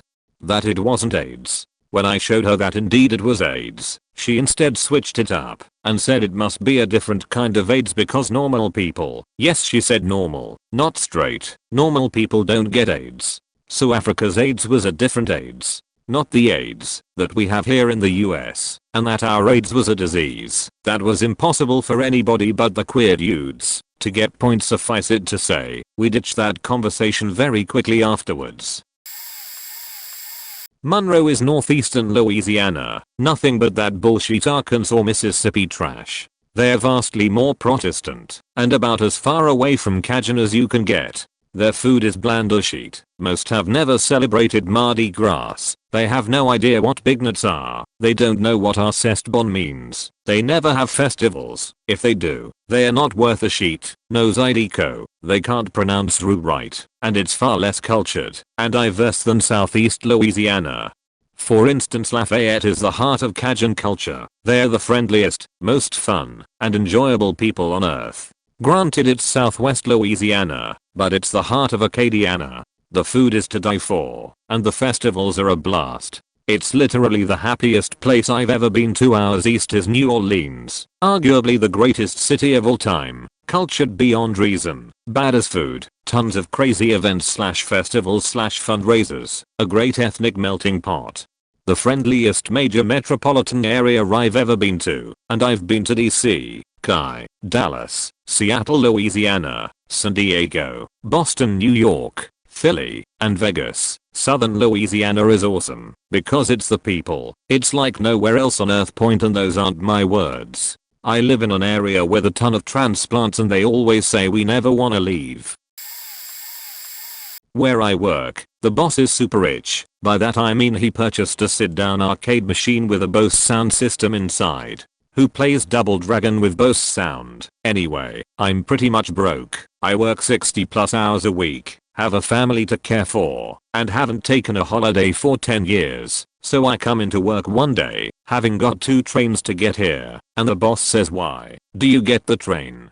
I said, "Because my wife needs our only car as we have children." Reply came back, "Why don't you have the car and she can walk or get a taxi at this point?" Well, I was a bit speechless. I said she needs a car, just in case there is an emergency. The reply came back, "Why don't you just buy another car? You could get one for £5,000 or even a motorbike for £1,000. I was just speechless. Some weeks I can't even afford food, although I always make sure my 3 kids have good food.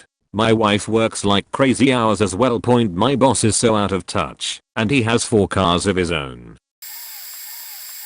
Several times. Here's one. Hiked around the lake and back at Schwitzer Falls in CA.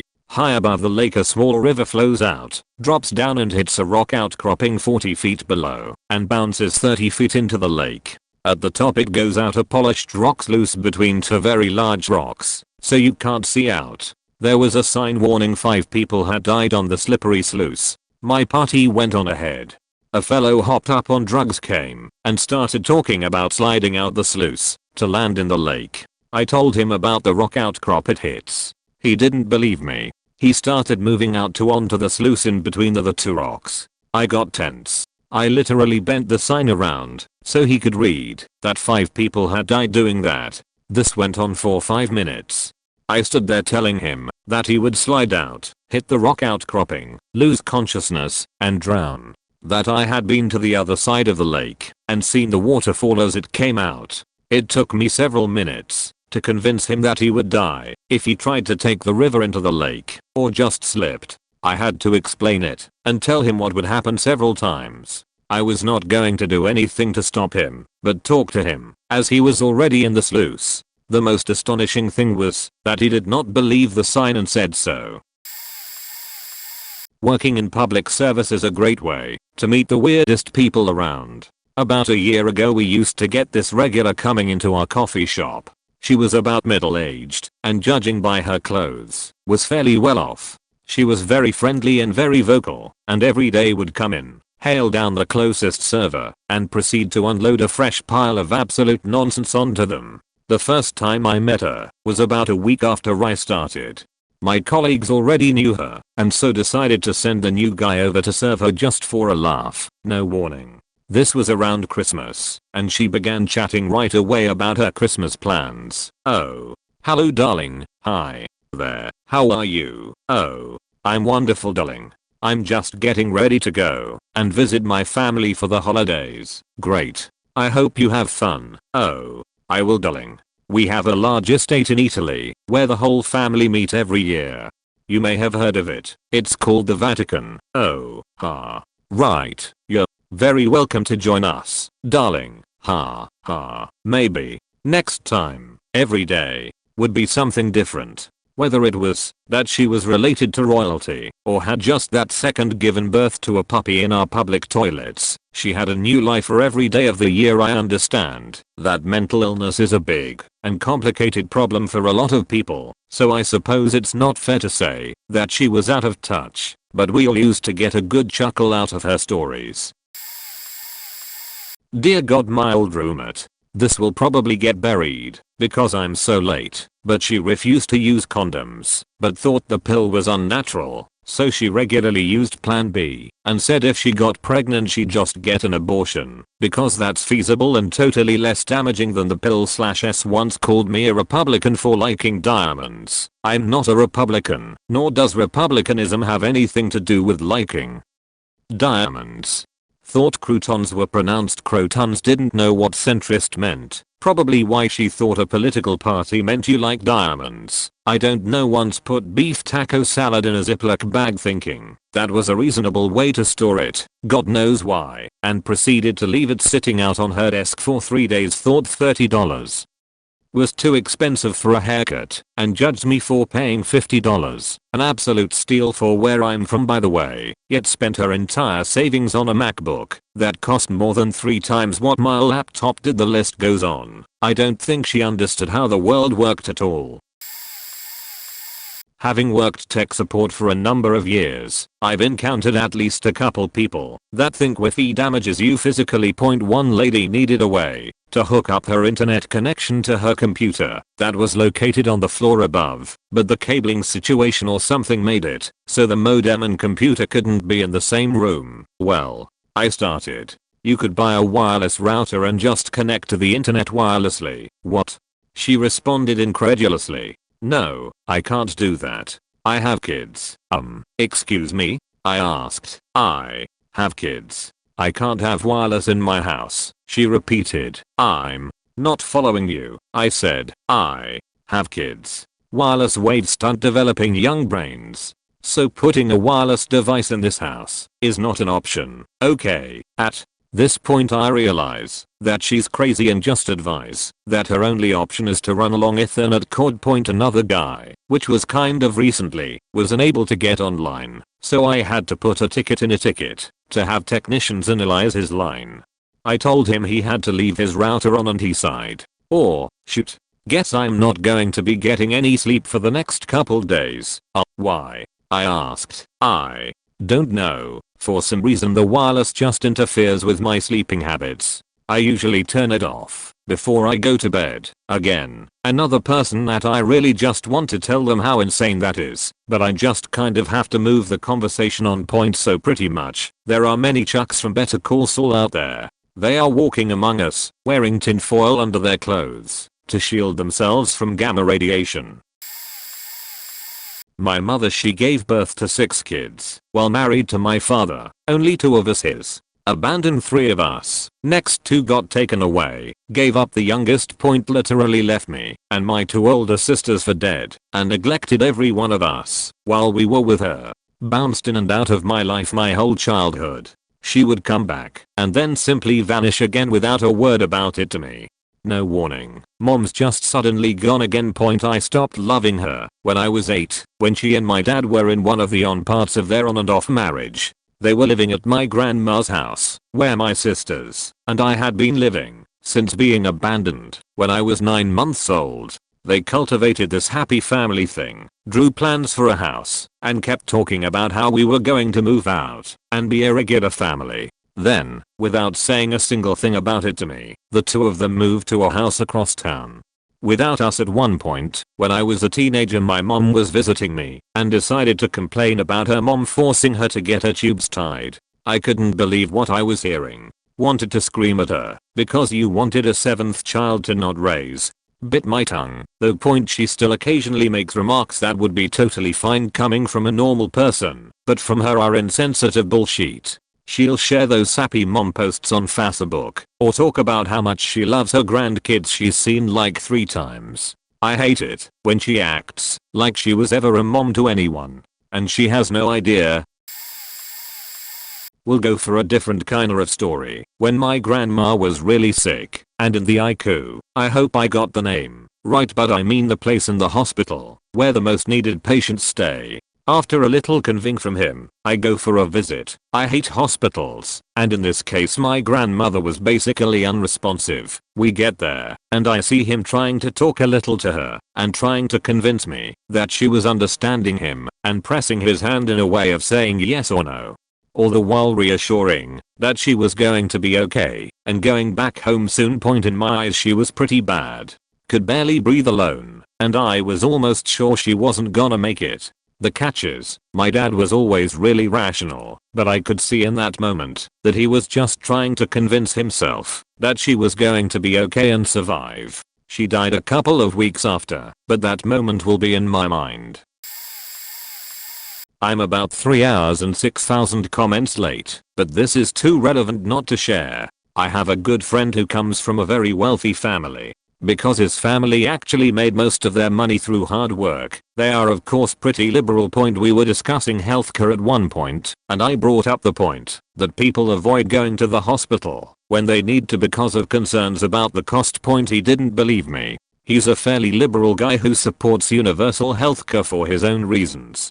But he absolutely refused to believe that people wouldn't go to the hospital for financial reasons. After all, health is more important than money, right? So why wouldn't people just go to the hospital if they're sick? For him, this was something he'd never had to give a second thought. This conversation really made me realize just how messed up it is having rich people in charge of everything. Even when they are well intentioned, they are completely out of touch with what reality is for the overwhelming majority of people.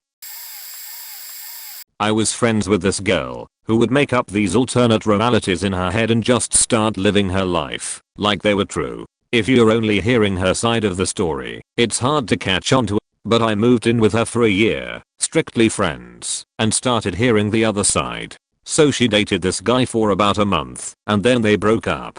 She found out that he was still trying to get back together with his ex, who he has a kid with. Apparently, he proposed to her a few months before he met my friend. So he and my friend are broken up for a week, and he keeps trying to get back together with her, and ends up convincing her to take a little day trip into town with him. While they are hanging out, he takes her to a jewelry store and returns a $5,000 ring. I'm guessing it was meant for the ex, and he was returning it as a gesture to prove he was over her. The jeweler says something like, "Is there something wrong with it?" The guy gives my friend a glance and says no, just didn't work out. So my friend gets home, runs into her room, and starts calling all her friends to tell them the story. For the first friend it was like, oh my god, whose ring was that, and what could it mean? The next friend, oh my god, I think he bought that ring for me. By the time she got done calling her friends, the story was he proposed to me with a $5,000 ring, and I made him return it. That's when I thought, I gotta get away from this lunatic, and moved out.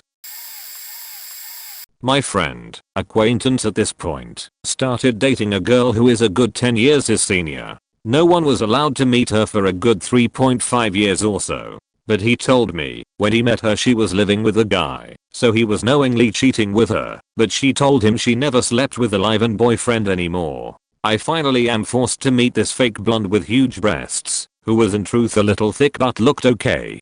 After the "hi how are you" intro, she dead serious looked at me and said she has no girlfriends because all women are jealous of her beauty. I think I just stood there what the fuck-ing. I was forced to share a meal with her in New York City that day too. She was a preachy and judgmental fat vegan who truly believed she had no peers in this life and was better looking than Helen of Troy.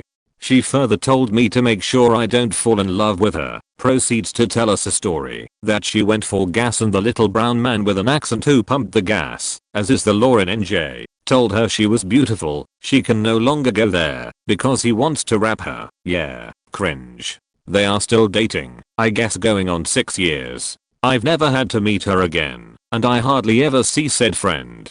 I guess it makes sense why she only has met 3 people in the group. I did acid with a couple friends of mine. We'd all done it plenty of times before, but this particular instance our friend completely lost his grip on reality. We watched the animated movie, Ghost in the Shell, then we started watching Inception, and that's when my friend started acting real weird and then bolted for the door. We tried to stop him, but he fled the apartment and ran off into the city. Since we were both high on acid, we decided to not chase him, and we didn't see him again for 12 hours. When he showed up at the apartment battered and bloody, later on he wrote down what was going through his mind, so I just copied it for you. And so the story begins near the end of Ghost in the Shell and the beginning of Inception. Leo DiCaprio wakes up, and it starts explaining how the longer you believe in your surroundings, what is really your subconscious, the longer you get stuck and lost in that reality.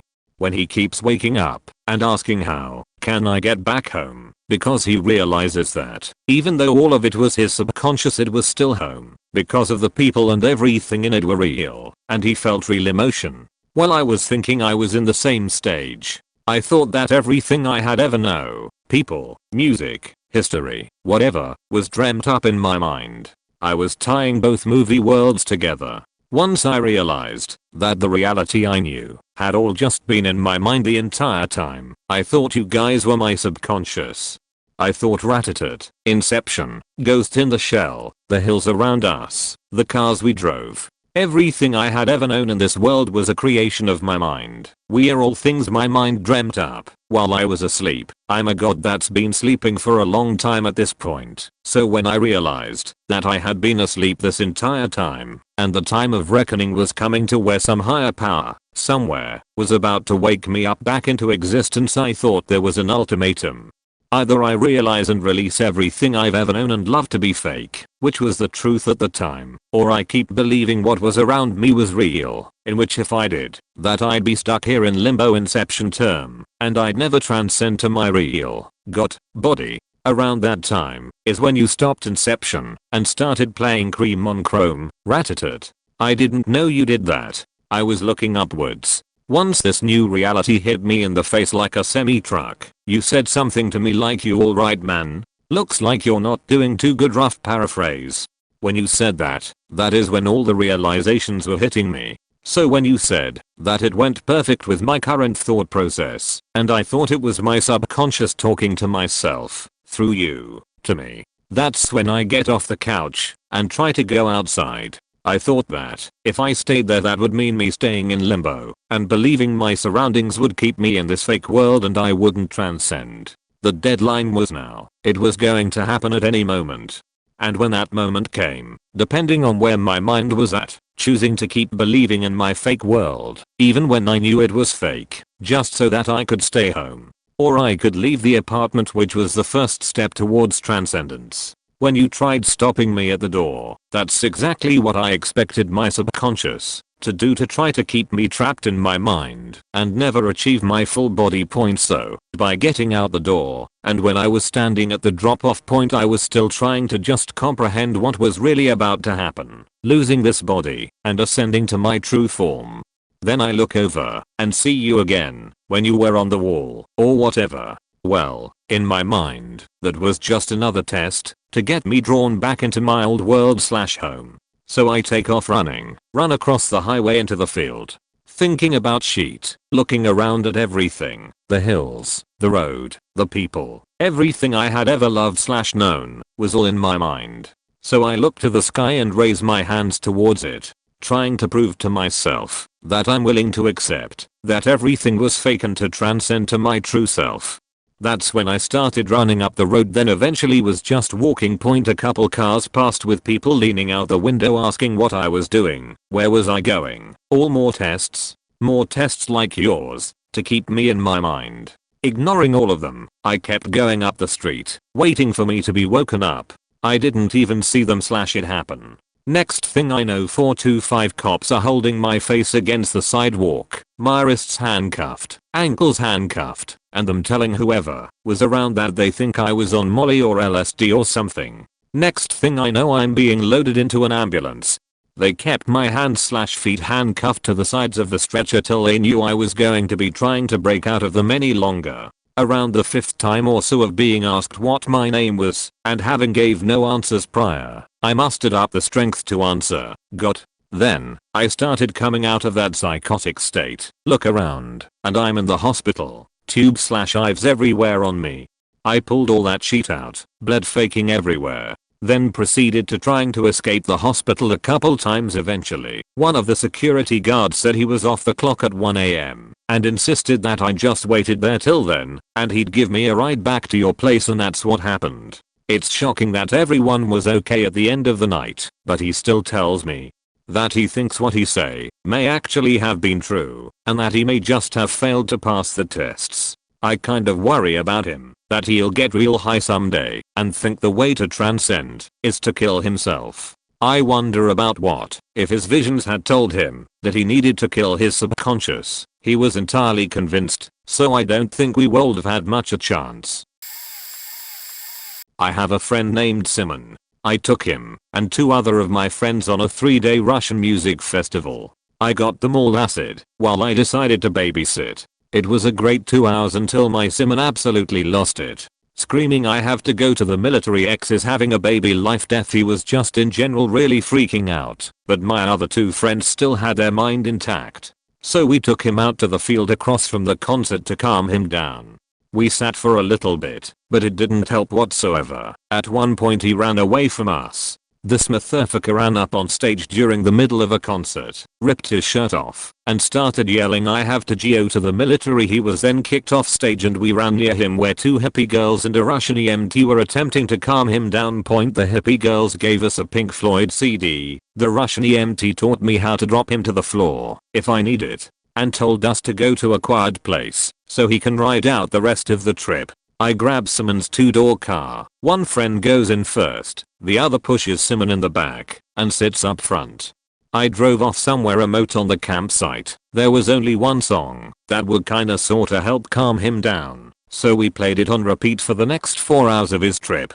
During the last 4 hours he attempted to run away, tried to kick out his rear window, thought we were kidnapping him, thought we were aliens, and of course let me out. I'm supposed to go the military. At one point I asked him what his favorite color was, and he replied, boobs. When his trip ended he didn't believe us and thought it was all a dream. TLDR friend on acid trip freaks out, loses concept of reality for the next 8 hours. Once when I was hanging out with my friend, who was known to be a little weird, he dropped the bomb on me that he thought everyone in the world was able to read his mind, but nobody ever talked about it for some reason he didn't understand. He believed that this was because he was special and had the ability to read their minds, but it was like a 2-way radio. You can't read someone's mind without them being able to read yours. He believed I was special like him, and when I denied it and told him that he was delusional and needed help, he got aggressive and accused me of lying to him. I told him, if you can read minds, tell me what I'm thinking right now. And he yelled, it doesn't work like that, you know it doesn't work like that, and ran away. Last I heard he's currently being charged with assault and robbery for mugging someone that he thought broke into his house and stole from him. Needless to say, he didn't. Anyway, for something more personalized, I live in Co, where Tumblr and Stormfront clash. I'm convinced that multiple realities of alternate timelines converge here. Person is at least 18 years old and tried to clean the shoe polish off of a black person. Person talks about how it is not fair women cannot vote or own property. She is at least 20 years old. When the professor pointed out the laws that allow this, she was legit shocked. I asked her where she was from, and she says Washington. Student asks my sister where Texas is on the map. She points it out, and he says it should be its own thing cause Texas never joined the union. Sister graded an exam, gives one student a 15 because she only answered a few questions and wrote random crap about male privilege and white privilege for everything else. Another student got an 85 cause he answered the questions and wrote relevant essays to questions about the Great Depression.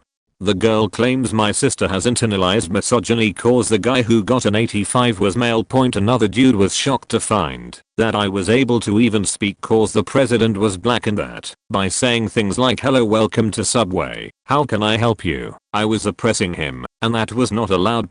Dude looks at me and says I'm so privileged cause the president is white. This was in 2010. High school teacher here. It's not even funny, just sad how kids have no idea. They'll be pro soccer players. Are you on a rep team? No. School team? No. Pro singers? Lessons? No. In a choir? No. Kids who read at about grade 3 who are going to be doctors and lawyers, etc. One really sad one was a kid who screamed at me until he was red in the face and almost crying. My insult? I told him he'll have to keep up his math courses if he wants to be an electrician. Apparently everyone knows electricians don't need math beyond grade 9 applied, which was more like grade 4 to 5. I feel sad about it. What's my job, if not to teach them about the world, and prepare them to do their best in it? But everyone is afraid of Indian parents whose high caste kids just must get high caste jobs, and of people understanding the truth, which is that you go to this special education school, because your grade 8 teachers think you're only capable of maximum a grade 4 to 5 education. Oh lord. My friend's older sister. She's 30 and lives at home with her parents. No job, no education. Her parents are the sweetest, most hard-working people, and make quite good money. Can't hold a job, because work is hard. Claims to speak 6 languages. She knows an average of 1 phrase per language, but could not break that down for you if you asked for individual pieces. Was trying to become famous for metal opera, screaming and singing long notes I assume. She cusses like a sailor sometimes and drinks, then a week later claims to have found all the Jesus, and will preach to you endlessly. She posts religious videos weekly that are up to 15 minutes long. They will source the Bible 100 times and just kind of ramble about how we need to find Jesus. She also uses words like awen and whatever.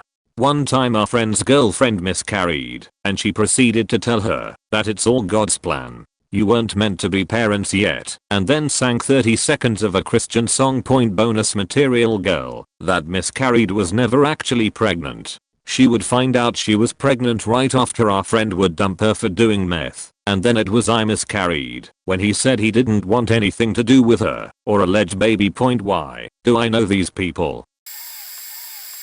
My grandfather. He's almost 80, so some of this is just being old. An old white capitalist. An old, racist, misogynist white capitalist. The best irony is he drives a Cadillac Escalade with gold trim. I don't think he has any idea that the Escalade is associated with hip hop culture. He used to ask every woman who interviewed at the company her marital status, then why she had to work if she was married. Also what religion applicants are. Good thing my aunt made him stop interviewing people before we got sued. He got my grandmother a facelift for their anniversary, which she did not want. She waited 3 years until he forced her. I believe he has also gotten a facelift. To my grandmother, in a note, 2 weeks after confronting him about seeing another woman recently. They are both late 70s, and he's still doing this Mad Men shit. I'm going to diet camp. Be back in a month. Bye. Through his credit card we know he was on a road trip with this woman. I'm 29 and I've been dating my boyfriend for 5 years, living together for 3. We've talked about marriage, but we are just not quite ready. Pretty normal for highly educated people my age from where I'm sitting. I'm pretty certain he believes my boyfriend just doesn't want to marry me. His advice? Lose some weight and start running around on him, then he'll pay attention. I was about 30 pounds overweight, so not great, but not like emergency diabetes. My grandfather does have diabetes, which is his excuse for harassing me.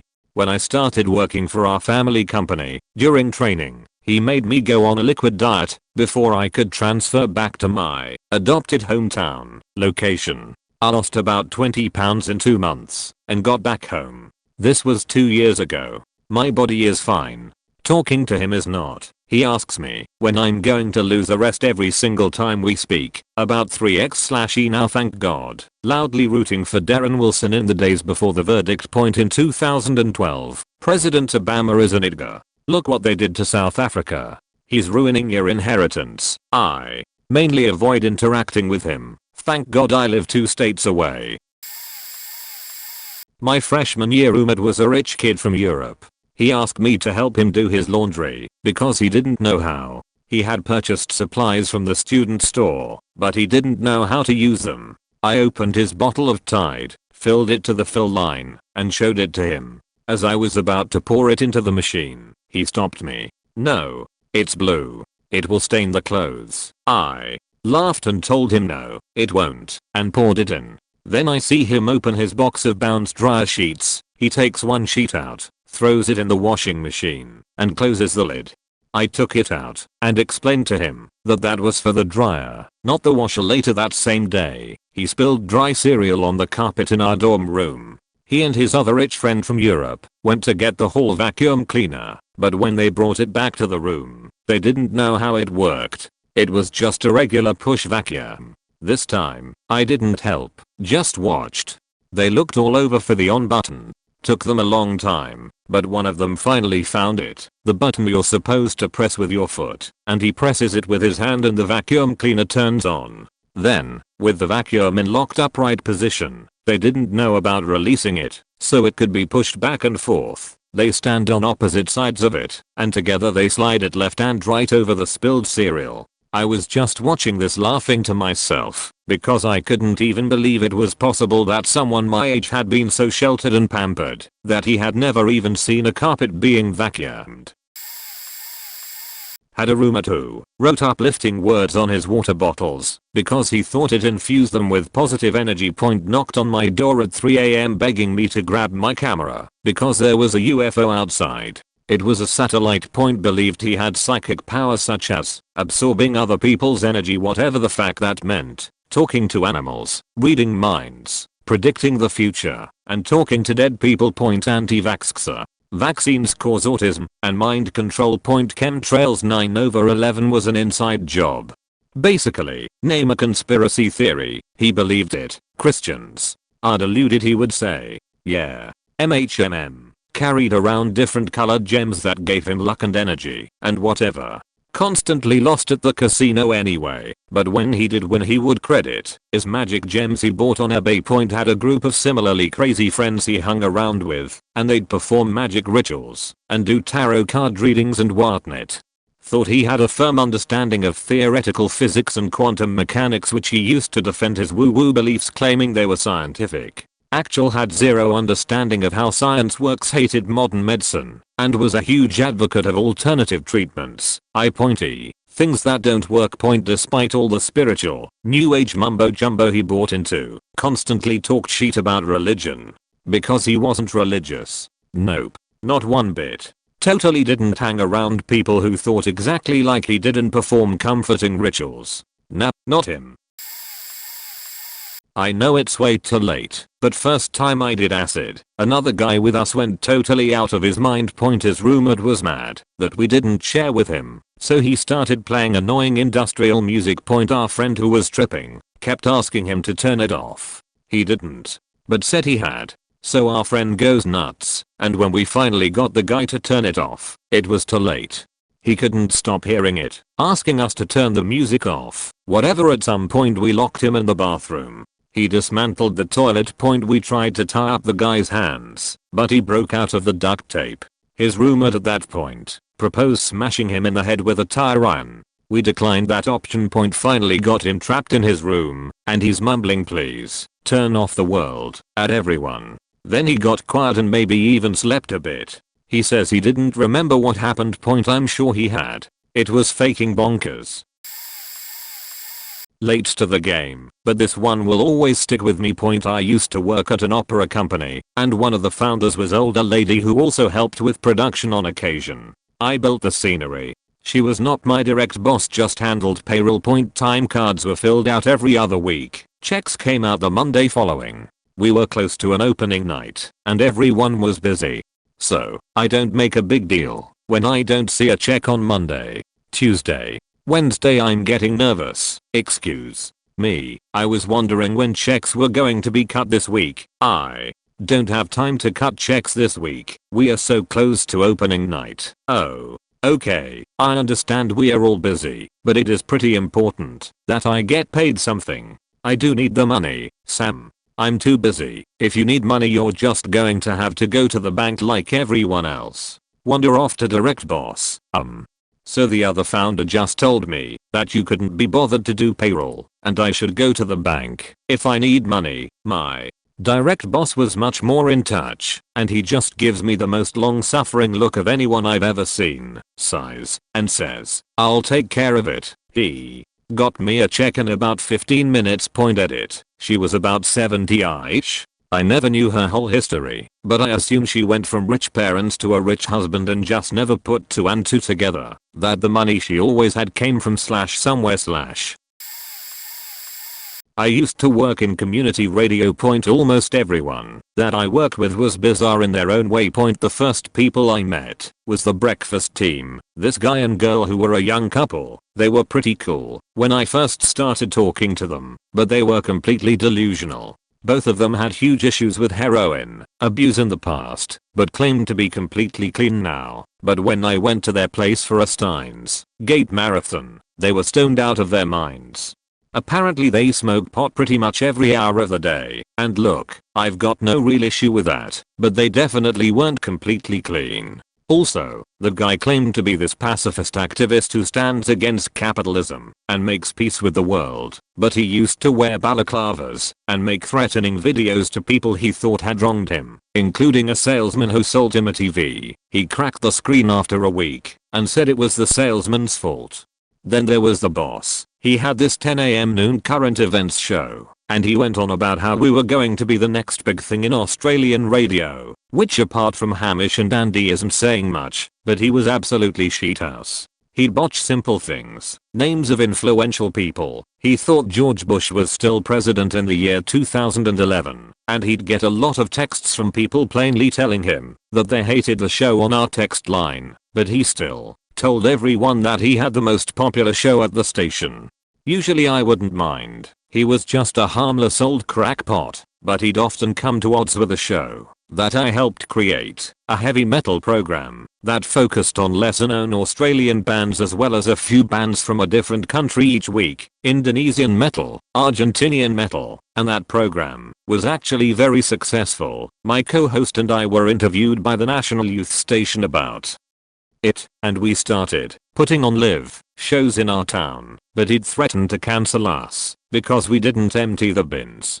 The worst though was this woman who had the late night Saturday time slot. Her show was absolutely terrible. She had the most awful voice and played outdated disco songs alongside dubstep and modern pop stuff. The recurring theme here is that she, like the others, thought that her show was the best thing on the air, but unlike the others she was really vocal about it. She told me that my drive program needed to be more like hers, and that I was causing the station to lose viewers. Despite the fact that her show averaged 40 to 50 viewers a week, my drive show averaged around 500. And the metal show would consistently get 1700 listeners a week.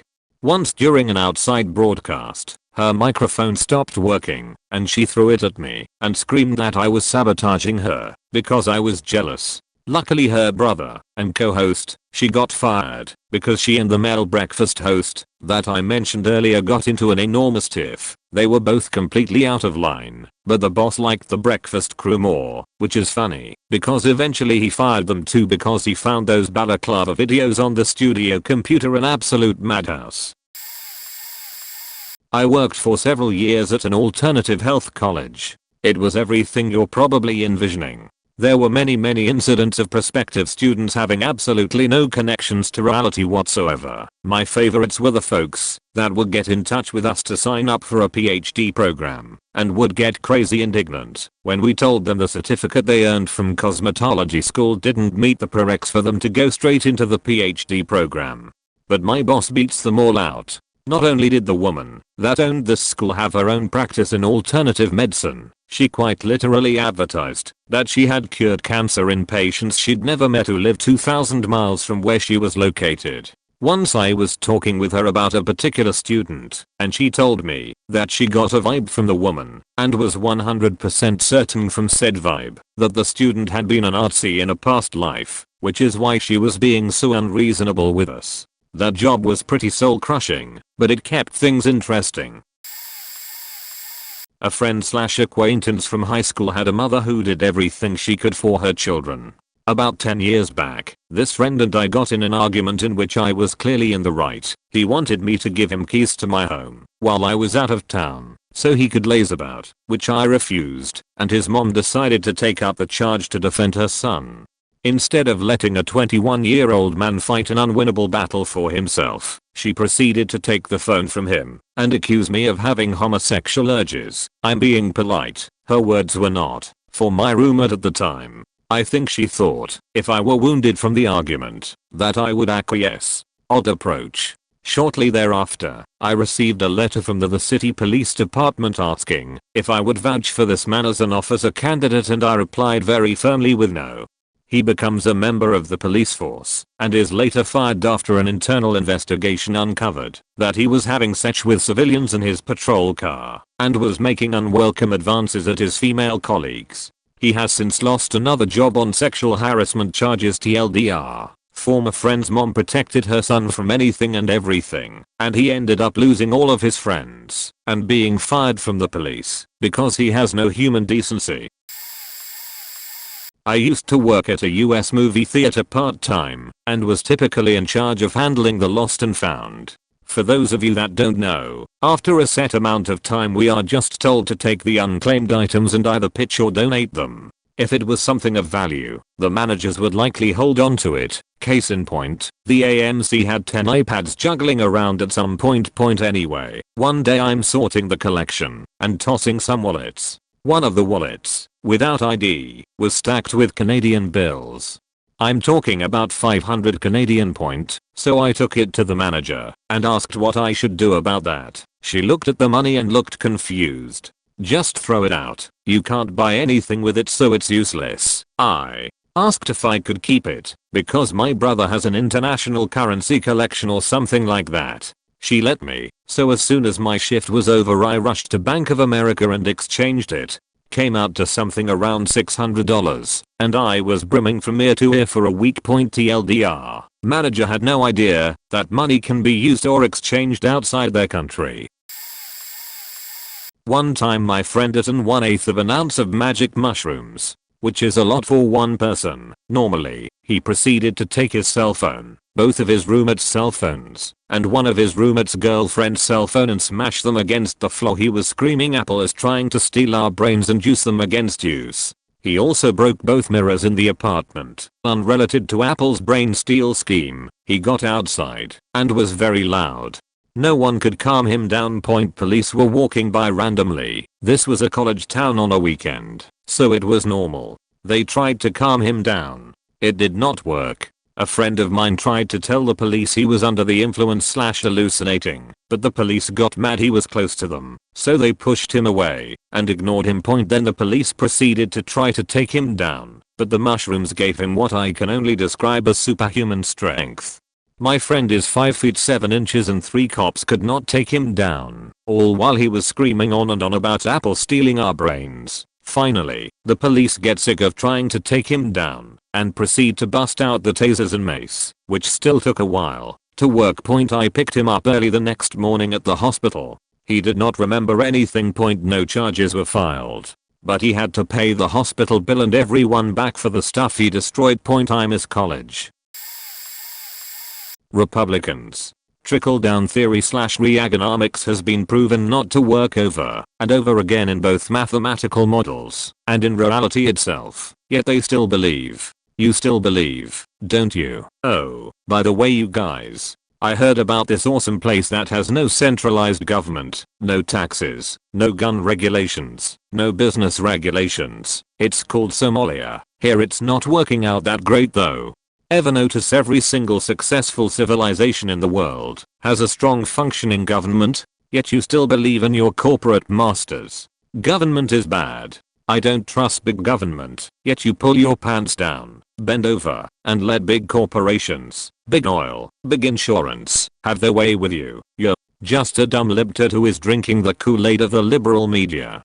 Yeah, check this out. Go turn on your TV right now. Put on CNN or network news and see what liberal agenda is being pushed. Really, do it right now. What do you see? Banal campaign coverage or school bus rolled over somewhere? Hell, go put on NPR radio. Listen to NPR. You will probably hear the voice of a Republican congressperson. They bend over backwards to not to appear to be liberal, and the Republican message permeates everywhere. Kind of late, but I'll add anyway.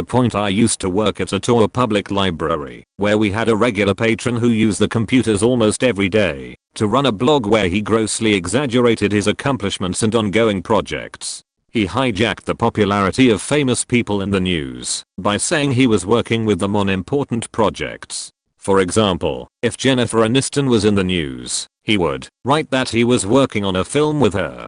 According to his blog, he was working alongside the Obama administration. He was good friends with Michael Jackson, was working to bring peace to the Middle East, etc. In actuality, he was not the famous filmmaker, famous musician, philanthropist, legal scholar, or religious prophet that he claimed. Instead, he was a rather creepy, unkempt middle-aged guy who lived with his mother and wore the same sweatpants, sweater, and took throughout the ridiculously hot humid Ottawa summers. He also handed out business cards to staff identifying himself as the divine prophet of the Lord. After making several inappropriate comments to some of our younger female staff and not relenting in his behavior, we had him banned for a year. We followed his blog at this time and read that he was on a divine mission from God to stamp out corruption in the highest ranks of public institutions, including the library, and was threatening a lawsuit against the city. It was somewhat funny at the time, because we didn't hold a high opinion of him over his treatment of some of our staff, but hopefully the guy has gotten the help over the years that he needs. Apparently he was something of a respectable academic in his earlier days now. Since this question got me thinking about the guy again, I'll have to check to see if his blog is up and if he's still writing. Every year my mom and I spend days buying, prepping, cooking, decorating, etc. for Thanksgiving. A few years ago I started a new tradition where I lay out paper and pens at each place setting so everyone can write down what they are thankful for and everyone reads what they wrote throughout the dinner. Sometimes we laugh, sometimes we cry. It's definitely emotional. You're not allowed to say family and health because those are obvious. The goal is to get creative / really think about it. The first year we did it, my twin 18-year-old stepsisters couldn't think of what to write. Finally, after all 22 people at the Thanksgiving table went except my stepsisters, my stepfather demanded his girls say what they are thankful for. He pays for college, food, vacations, clothes, medical insurance, etc. for them. One finally says, "Okay, I'm thankful for my phone and Facebook." The other one goes, "Ugh, she took mine," and couldn't come up with anything else. The rest of the family sat there in disgust. My stepfather was mortified. My mother looked at him across the table and mouthed, "Nice." This past Thanksgiving they were thankful for their curling iron and college parties. Then one asked if any of us knew who Jeb Bush was. Used to work at a Papagino's back in college, pizza parlor chain located in the Northeast USA. Anyways, we lost a grill cook and needed to hire a new one. The assistant manager took this responsibility and interviewed people for 3 days before she settled on this gem. His highlights include not understanding why corporate was mad at him for trashing Papagino's on Twitter after identifying that he worked for them, holding up a bag of green peppers and asking, "So these are onions?" He pulled a similar stunt with the olives and thought they were mushrooms after having it explained to him multiple times that the cheese blend was mozzarella cheese. Still being unable to answer customer questions about what cheese went on the pizza, not understanding that you can't take 20-minute smoke breaks during dinner rush, not understanding that you can't take food home for free at the end of the night. He genuinely thought that after the registers were closed he could just make himself a salad and take it home with him, complaining to the assistant manager when his hours got cut. He thought it was unfair that other employees should work more than him. His entire defense was that he was a hard worker who did anything that was asked of him. He made this argument 20 minutes after verbally refusing to clean the bathrooms when told to by the assistant manager. He left after his appeal to the assistant manager didn't work. Only lasted 2 weeks. I was at my mom's place of residence the other day. Her landlord/roommate came home from vacation and we were quietly watching TV. After settling in, she came into the living room and says to me, "I see you went shopping." I hadn't been shopping at all, but while she was gone, I did stay at the house to take care of my mother's aging cat. I asked her what she was referring to, and she said in a very snarky way that there was a jar of mayonnaise on the counter that wasn't there when she left. I told her I didn't know what she was talking about, and she passive-aggressively said, "Interesting." At this point I started to wonder what the snark was about, so I asked what was up. She then claimed that, while she was out of town, I had gone into her cupboard and shopped for the jar of mayonnaise, in other words accusing me of stealing the jar by taking it out of her cupboard and placing it on her counter without opening the jar. I told her that I hadn't even opened her cupboard and asked how this would be considered stealing, since the jar hadn't been opened, or for that matter, left her house. She just continued to get irate, accusatory and snarky until I just told her to fuck off. After reflection and a later conversation with my mother, I came to find out that the jar of $2 mayo was a purchase my own mother had made after her roommate had left for the weekend. This was apparently just the tip of the iceberg of how nutty and delusional this woman was, and my mother has since made plans to move out. Accusing someone of stealing something you never owned without it ever leaving the property that it was on is very reflective of how paranoia can create a dark hole that just gets deeper and deeper. The more she convinced herself that something nefarious was happening, the farther she got from reality. I have a friend who's been living off his dad for 4 years now, I think. He got $10,000 as a moving out gift. That's in addition to his college fund, which would have given him a free ride more or less if he wanted an education. Naturally he blew through the money in a couple months and then proceeded to mooch off his for months before getting dumped, which is when his dad started footing the bill. For a while he had to really tough it on maximum food stamps allotment plus about $450 a month, $100 a month for farting around after expenses and food in this area, before he argued his dad into giving him $750 a month, plus he still gets food stamps alright. That's not totally out of touch with reality, but we haven't gotten to the good part yet. This guy seriously believes his life is tough, and his really harsh childhood growing up as a single child to well-off reasonably nice parents is to blame for the fact that he can't be asked to find a job or generally take care of himself in any manner. I used to listen to his bullshit all the time about how he didn't have money to go and do shit with the rest of us because his bastard father won't give him enough money to do anything but sit at home on the couch. Actually, he spent all his transit money on magic cards. He has a never-ending list of excuses about how it's someone else's fault he can't succeed, usually because someone else won't give him money or won't do all the work for him. Can't get a job. His dad should give him more money for a reliable phone line. He definitely couldn't cut back on magic cards or eating out, or his dad should give him more money for nice clothes, or the places he can't get a job at should better handle his special needs. No, not actual special needs, Winnie baby special needs, or he's too good to work at the places that will hire him. He basically doesn't ever want to do anything except stay a teenager and leech off of everyone he knows forever, and he's both willing to blame everyone and everything except himself for why that's all he's doing with his life, and unwilling to accept that he can't just do this forever. I spent a few years trying to help his lazy ass, but now it just drives me right up the wall. A few months ago I had a conversation with a customer of our company who was convinced we were controlling his life. He was a nice enough guy, polite and all, but just utterly convinced that his whole life had been surrounded by our company's employees who were monitoring and influencing everything he did. We monitored his phone calls, altered what TV channels he could receive, manipulated the websites he visited, even organized employees to befriend him only to turn out to be horrible people, so he'd stop speaking to them, or would purposefully give them misinformation. This included when he moved out of the region and traveled to other countries. Apparently we got in touch with similar companies in other countries so that they could keep control of him for us. It was a really detailed fantasy he'd concocted, though when I asked, he couldn't for the life of him explain why we'd ever want to do such a thing. I really wanted to tell him this company does everything it can to get out of spending £100 on a single home visit, and can't even organize the most basic of things, let alone paying an army of sleeper agents to maintain a lifelong ruse against a single guy for no reason. I was just kind of sad though, that he can't even forge friendships without paranoia telling him these people are shadowy agents of a local podunk business. I went to a Christian college.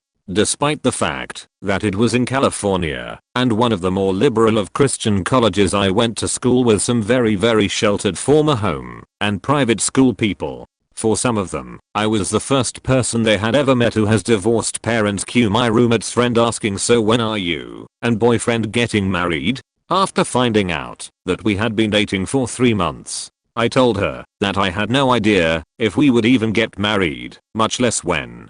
She looked at me, dead serious, and said, "Why not? As long as you guys love each other, it will all work out." What? No, not at all. My parents loved each other very much, still do, are also very divorced. Marriage takes a hell of a lot of hard work. Then she told me, "If you think marriage is hard work, you're really in for a miserable marriage." 3.5 years later, then boyfriend became now husband. We celebrated 10 years last week.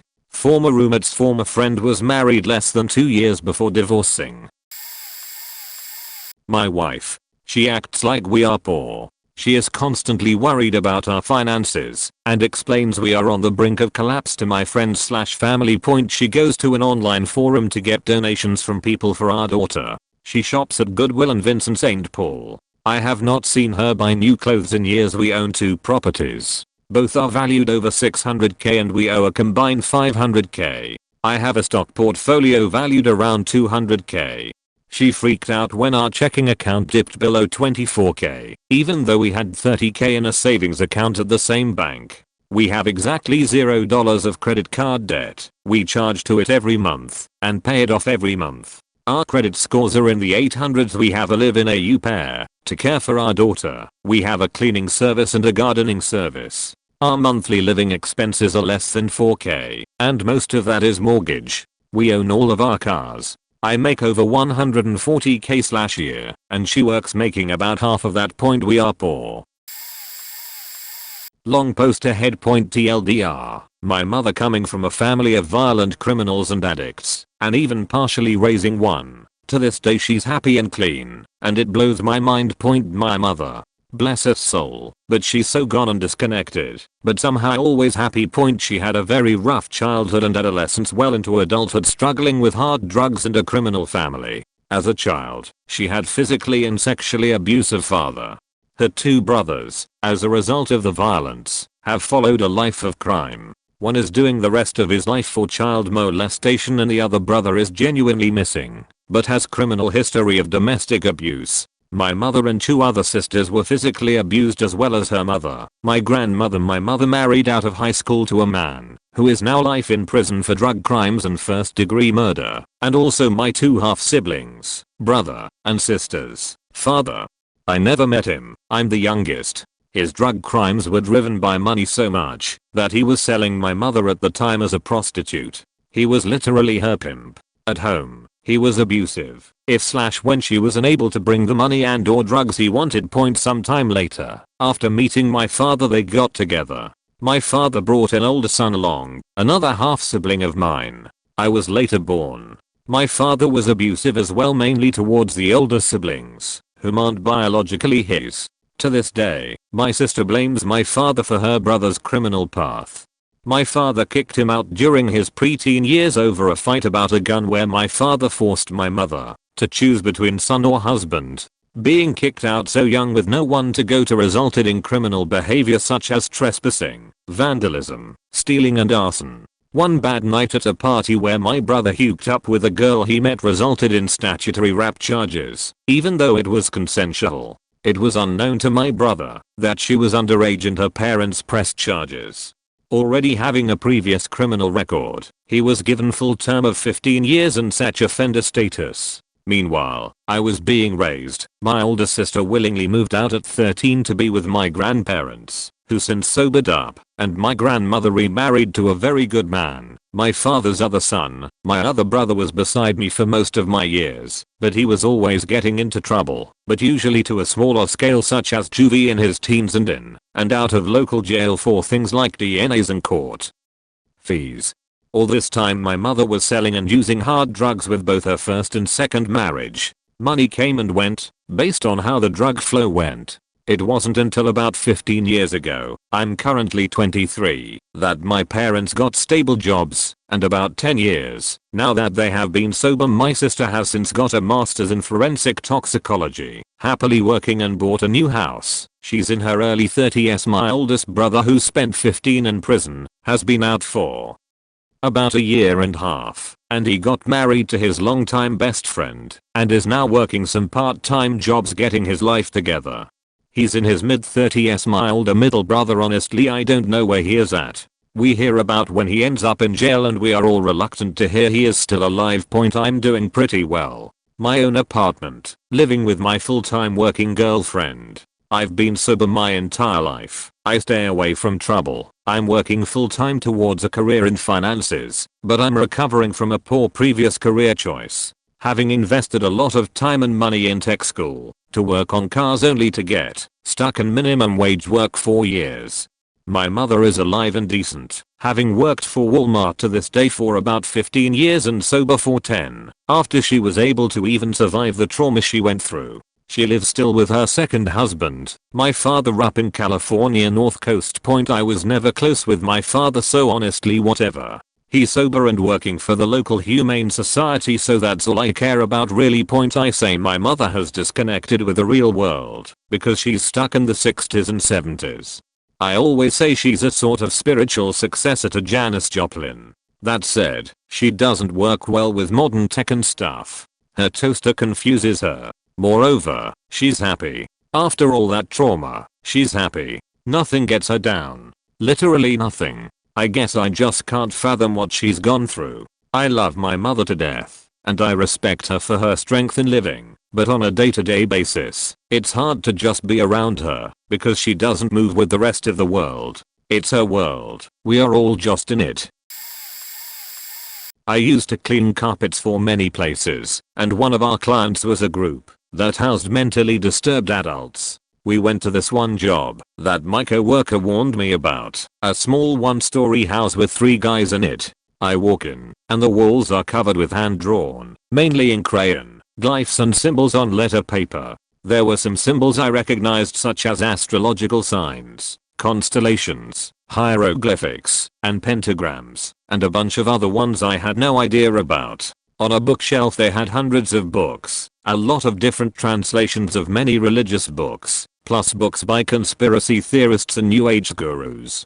The main living spaces were about 25-30% covered in these drawings, many with lines drawn to connect them. As we worked our way down the hall to their bedrooms, the walls were almost 100% covered, and the rooms as well, as if they were meant to ward off something. None of the guys living there said a word to us, and we decided to say fuck it and just clean as fast as possible. The carpets were already many years beyond cleaning.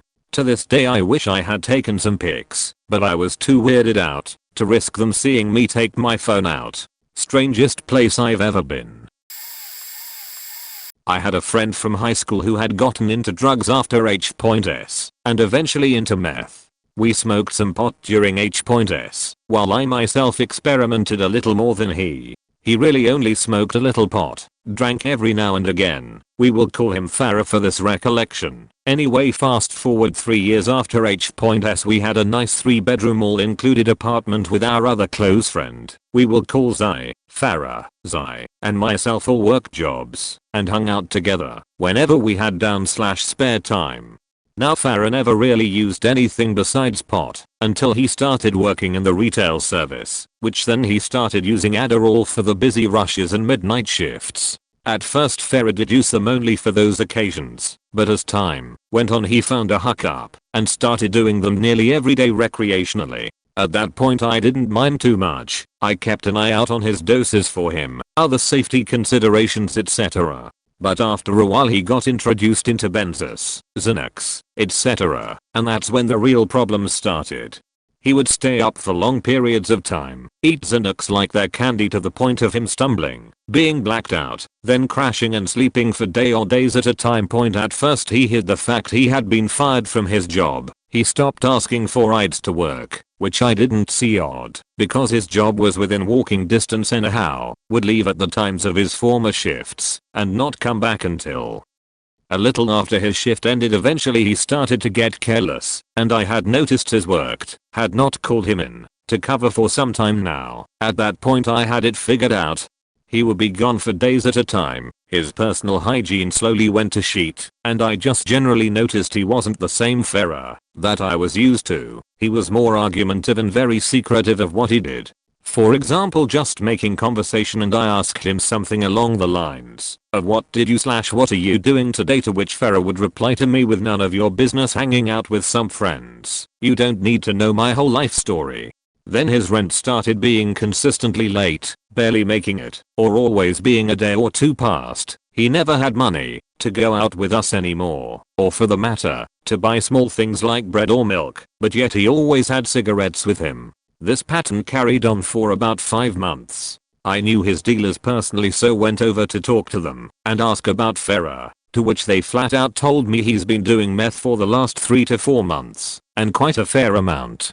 At this point Zai and myself confronted Farah about this, to which he boldly denied every aspect, even though we knew what was going on. Now Zai and myself still enjoyed to smoke pot, as to which we got our MMJ cards, and went 50 over 50 into growing our own personal smoke for ourselves. When Farah was hurting the most for money, he stole roughly $200 of pot from me, and about $400 of pot and $200 in cash from Zai. At that point he took off and simply never came back. 2 weeks went by, and he simply texted us saying I'm moving out. That was it. No half a sorry, no arguing, just him moving out.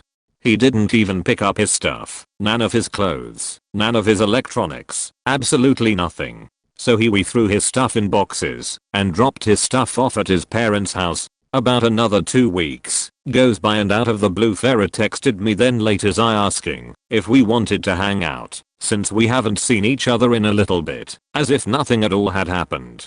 We both told him off and basically said, you stole from us, are you serious? To which Farah believes he never stole. He came up with this lie and tried to say that we basically smoked it all and forgot about it, but that he did steal the $200 cash from Zai. And he faking believed himself. He wholeheartedly believed that he did nothing wrong and that we were just being assholes to him. Farah now lives with his girlfriend at her parents' house. Neither of us have talked to Farah since.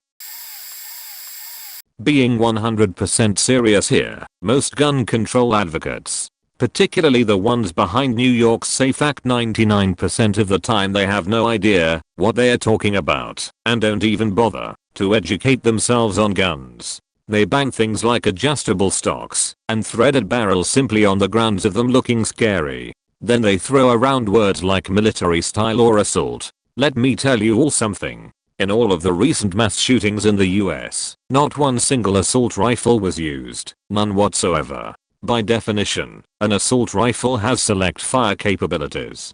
That means it can be switched from semi-automatic to burst or full automatic fire. But the press doesn't give a shit about facts. All they care about is scaring people and using the scariest adjectives they can. Please tell me how a rifle is less deadly because the stock doesn't extend. It's not. A gun is a gun. My favorite example is this moron who was seeking legislation to ban high capacity magazines because she honestly believed that once you shoot all the bullets out a magazine, you throw it away like it's unusable now. So by banning high capacity magazine clips, magazines and clips are two different things. People would expend the ones they currently have and wouldn't be able to replenish them, and they'd eventually disappear. That's like buying a new car because yours ran out of gas. Completely ignorant to what they are heated to pass legislation on. This happened with an old roommate of mine who was a spoiled brat with no concept of others. He had been seeing my girlfriend's friend for about 3 days. Things were going well, and they are making out on his bed, when he tells the girl, I want to fuck you so hard right now. She responds, I'm on my period. To which he says, I don't give a fuck. I've got a box full of condoms in my closet. Don't be a faking tease. I found out about this the next day from my girlfriend. I can't believe this girl stayed the night, but we did live 15 minutes from town and the guy did have anger issues. A few days later he tells me that they broke up. They were never dating. They had met just 3 days before the incident. He couldn't understand what he did wrong, and when I brought up the period conversation he thought it was a funny story point. Somehow he got a girlfriend later on in life, but I thankfully never saw him after I moved out. I worked with a man who couldn't grasp just about anything properly. There was this detached reality he has where he is lord and master of everything.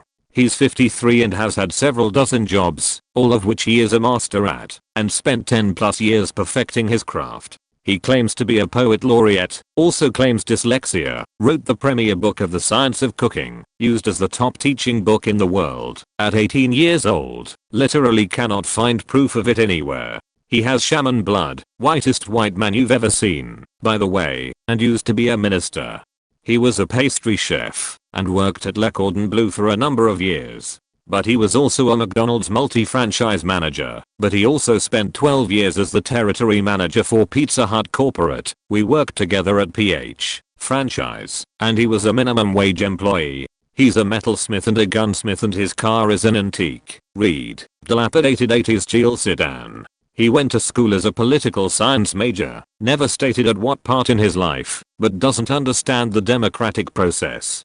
Claims to currently be in a top recruit-only aerospace engineering college degree from the community college that barely has an art program, let alone an engineering program. Constantly posts what are easily refutable lies about multiple political parties and will talk over you or completely ignore you if you ever say that his facts aren't straight, even if you have evidence to back up what you're saying.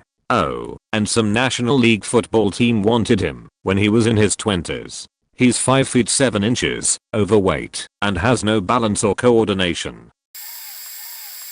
Late, I know, but here, I work for a large hoa in the southern US. We have our fair share of nutty bastards. Here's my collection of 3 years in the job. 1 point This faking old guy who looks like a more human version of the Jeepers Creepers monster with the late Michael Jackson Band-Aid nose comes in and wants to talk about the automatic wall that will come out the ground after his neighbor finishes his patio. There's an automatic wall, see, that comes up, and it will block my friend's view to the marsh.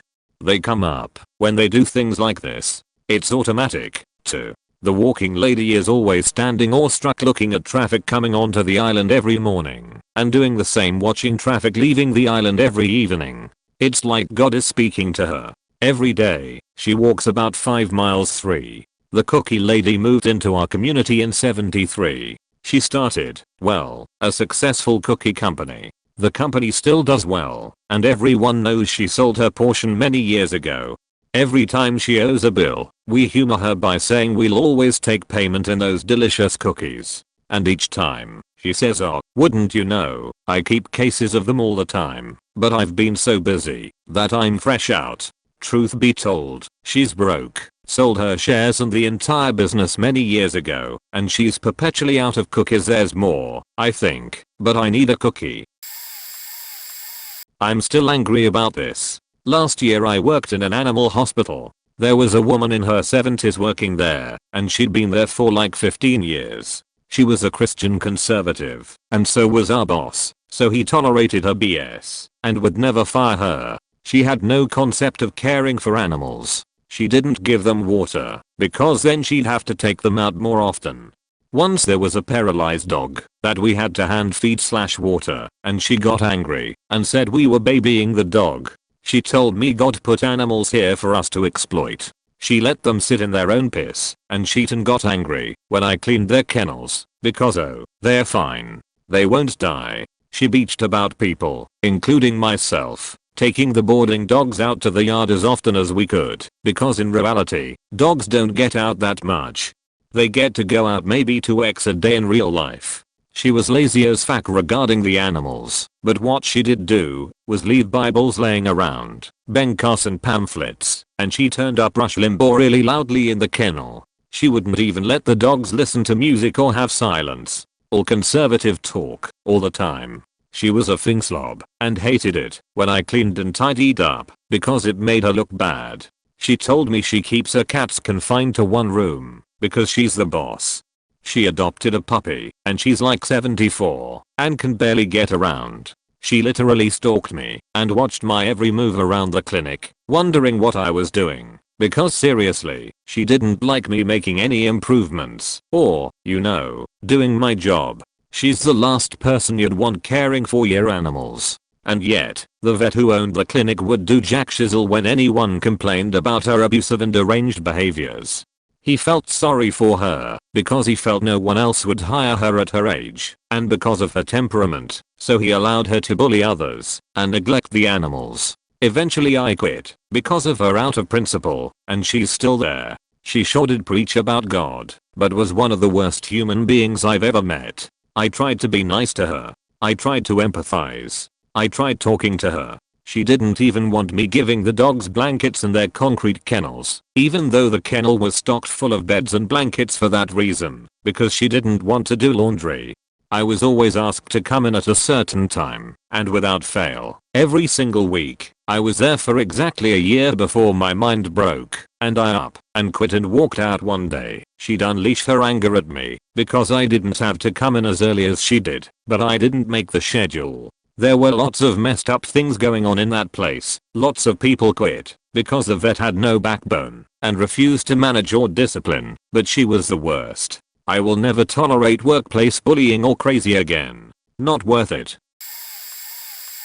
A couple weeks ago my S/O and I attended a small festival. Around 5 to 6 AM we went to our friend's camp and were all hanging out. One of our friend's friends was barely coherent and just kinda there. At one point my S/O looked over and just said that's a business. And at first everyone ignored it until he said it again and motioned over towards who we now call Noodle. Noodle Boy was pulling his genitals out of his pants and looking very surprised that he had any.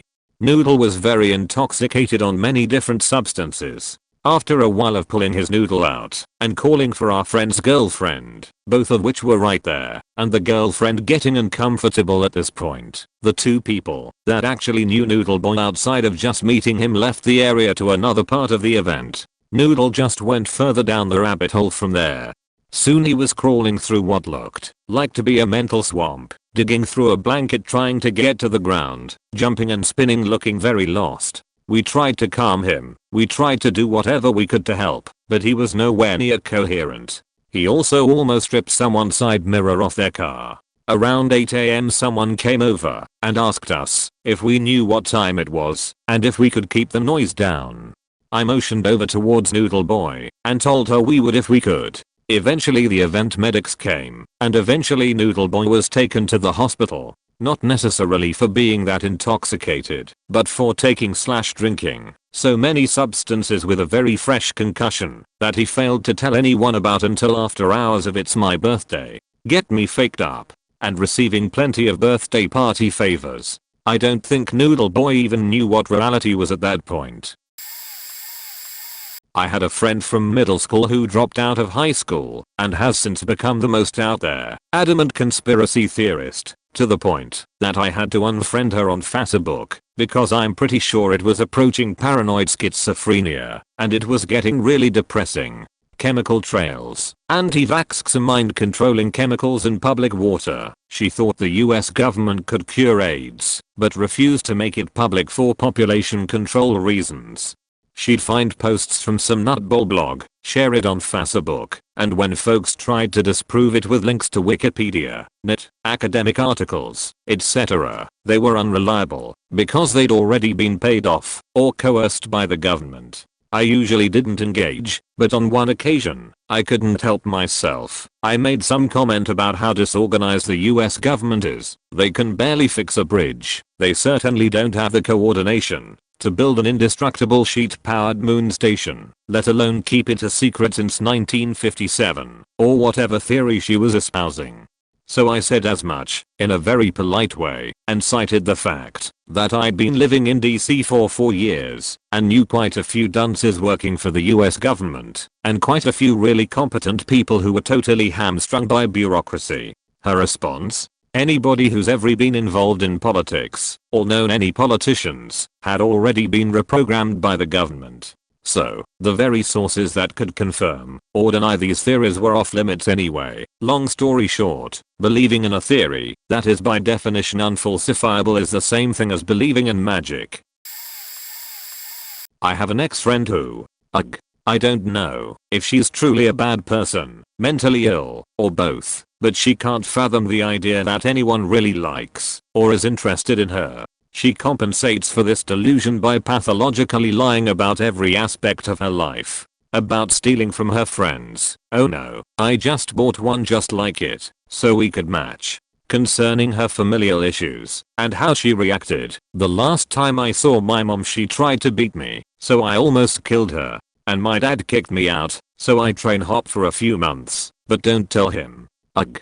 The lies just spiral and tangle, and she'll never fess up. Every few months she has a huge spiritual realization and talks about how much she's matured and changed, while doing the exact same shit. Like, I had to quit being friends with her, because trying to have a fake conversation with a person, who doesn't really exist, is incredibly uncomfortable and confusing. Like, no matter what truth I knew, she would either vehemently deny it, or just ignore what I said altogether. It really hurt, especially after the 7th year, when I realized that I still didn't know the girl behind the facade. Edit, words.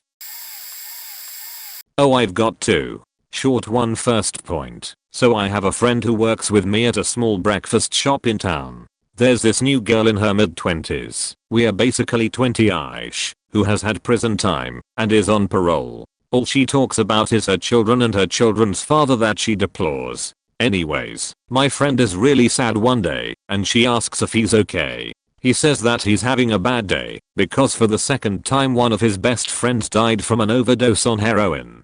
She then asks if he knows anyone else who's still buying, because she needs money for her kids. How dense can you be? Point. The other is my aunt who's quite intelligent in her workplace, and amazing at her job. She's a very accomplished doctor, the kind of person who will identify an injury and direct the patient to the next level of treatment if it's outside of her expertise. She's always been a bit weird, but not on a bad level until later on. She had little quirks that she made up, like that she's allergic to mushrooms. We know she's not, because she's eaten food with mushrooms and then acted sad when we told her there were mushrooms in the soup. She doesn't call her nieces and nephews by their real name and makes nicknames. I once as a small child asked her why she never used my real name, and later that night she called me by my real name and told me it made her sad. She, being quite obese mind you, took to dating websites a few years ago. The first man who seemed to take interest to her, much to the family's surprise, because of her weight and personality, was supposedly the engineer of an oil rig in the ocean making tons of money. Their romance blossoms and they decide to meet, but alas, due to unexpected work he can't make it. The next time his flight is cancelled, then his daughter is sick. Every time there's an excuse. Until after some elaborate story he needs money to help his daughter or something. Aunt starts asking family to help gather the $40k or something dollars, and we all know he's probably fake by this point. Anyways, they break up, and not too soon after she finds another man. Same situation, a guy with a good job, who is a former husband who lost his wife to a tragic accident. Time goes on, and he's in jail for something he didn't do, and he needs bail money. Aunt falls for it. It's been quite a few years, but no matter what we tell her this same pattern has continued. All the men are the same, and she keeps buying into it. She's been through about 5 or 6 of these relationships. I have completely lost count, and ignore any mention of boyfriends anymore. I currently live with someone who is completely out of touch with reality. When someone asks her not to do something she will go on a long rant about how she pays rent and can do whatever she wants. But when someone else does something she doesn't like she will go on a long rant about how disrespectful people are. Also she constantly talks about people behind their backs. But when she overhears other people having a conversation about someone who isn't present she'll start yelling at them for talking shit about someone who isn't there. Her reality is what she wants it to be, and I walk on eggshells every moment I'm home with her. Example, she once walked into the TV room and groaned at a movie I was watching. It was almost over, and it was one of those movies you think are going to be bad, but end up being decent. So I told her not to judge the movie until she's watched the whole thing. She then proceeded to yell at me about how she pays rent and she can stand in front of the TV or do anything she wants to. I just didn't say a word. I work at a sporting goods store in the shoe department. This elderly woman came up to me with her friend looking for a pair of shoes for her son. She was looking for all black shoes and I pulled out one that fit her description. She looked at it for a bit and said, no, I want black shoes, not blue. I looked at her for a couple seconds, then back at the shoes, and told her that they were indeed black. Her friend agreed with me and reassured her that they were in fact black. She refused to believe us and told me there was something wrong with my eyes. I got the box that they were in and read off the colors the shoes were made up of. Black was the first color I read off, with no blue to be found in the description. This crazy old lady came to the conclusion that the manufacturer had to be wrong about the colors, with 2 different sets of eyes in the box from the manufacturer. She was convinced we were all wrong and that she was not mistaken. 2 stories, both about people that were in my same class last year of high school. So, first, there was this guy who had already repeated the year twice, and he was a pathological liar. He probably skipped over a third of the school days, missing 4 weeks, if not an entire month at a time, and he always had some excuses, like I'm not feeling well, or I was too weak to come to school yesterday. He had some sort of medical condition, so it wasn't like we didn't believe him at first. We were pretty concerned, but then we started seeing that every time he was ill he would later post a Facebook picture with his girlfriend. He skipped tests for months. Everybody tried to help him as much as he could, and he just kept refusing to take tests. One day he came to school on a day when there were no tests scheduled, but my philosophy teacher decided to have him take one while she still could. We found him locked in the bathroom half an hour later. On a more funny side, this other classmate of mine one day told me that it wasn't possible that we landed on the moon, that the videos were faked because the rover and the astronauts kicked dust. I'll let this one slide. In the air every time they moved. Everybody knows that this can't happen when there's no atmosphere. Point B. The objects projected shadows on the ground and on other things. Again, everybody knows that when there is no atmosphere there are also no shadows. So I calmly waited until she finished talking, and I proceeded to explain where she was wrong, treating the subject like it was some very complicated physics that nobody understood, and in her defense she kept silent and didn't say a word. We didn't talk about it ever since, but I think I have convinced her. TLDR, 2 classmates of mine. Guy was a pathological liar and missed school on purpose, faking illness. Girl was convinced moon landings were fake because of silly reasons. So there's one kid I know who orchestrated a cyberbullying campaign against some guy who suffers from severe depression and occasional suicidal tendencies. The guy was constantly harassed by this kid over a period of 9 months before he stopped, finishing with one incident of physical assault. When he was outed about this a few years later, the kid, now a man by this point, responded by saying that he was the real victim because he was too young to comprehend the gravity of the situation, and the guy he bullied was the real jerk for outing him in the first place. Suffice to say, the kid managed to spin a convincing enough story so that others labeled the actual victim a disgusting waste of human life. Around the same time as the above, same kid threw a house party, and one girl eventually passed out on his living room sofa. She was eventually woken by the same kid, who managed to sneak downstairs and lay down behind her, his hands touching her and him whispering something in her ear. He was then startled by someone else coming downstairs, and he promptly made a quick getaway, while the girl was left confused by the incident. When she questioned him about it, he brushed it off and said that, because he had recently come out of the closet as gay, he was not responsible for his actions at the time. Fast forward to this year. This kid, again, now a man, works for a political party as an equality officer, LGBT, people of color, etc. A picture of him is leaked online, where he is wearing a black facial mask with the caption "I changed race lol." Black people were understandably furious and called for his resignation.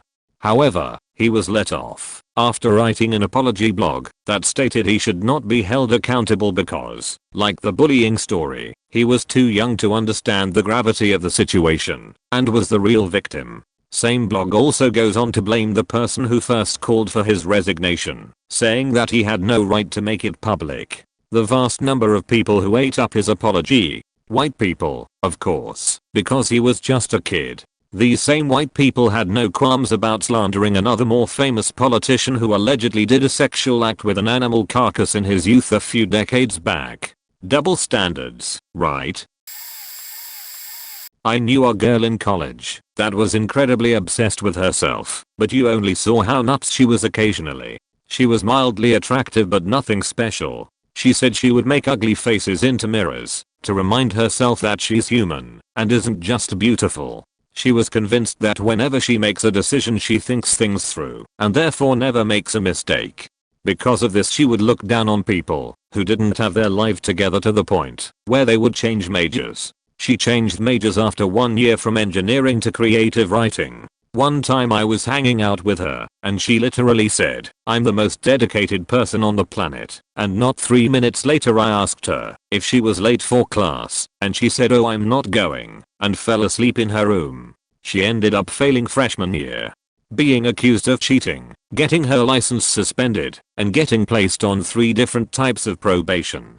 Many of her friends abandoned her as she started acting out, but didn't tell anyone what was going on. She started posting these incredibly long rambling Facebook posts about how amazing her life is, and the deeper meaning of life in general. As time went on they got more and more nonsensical and dark. It was pretty messed up shit.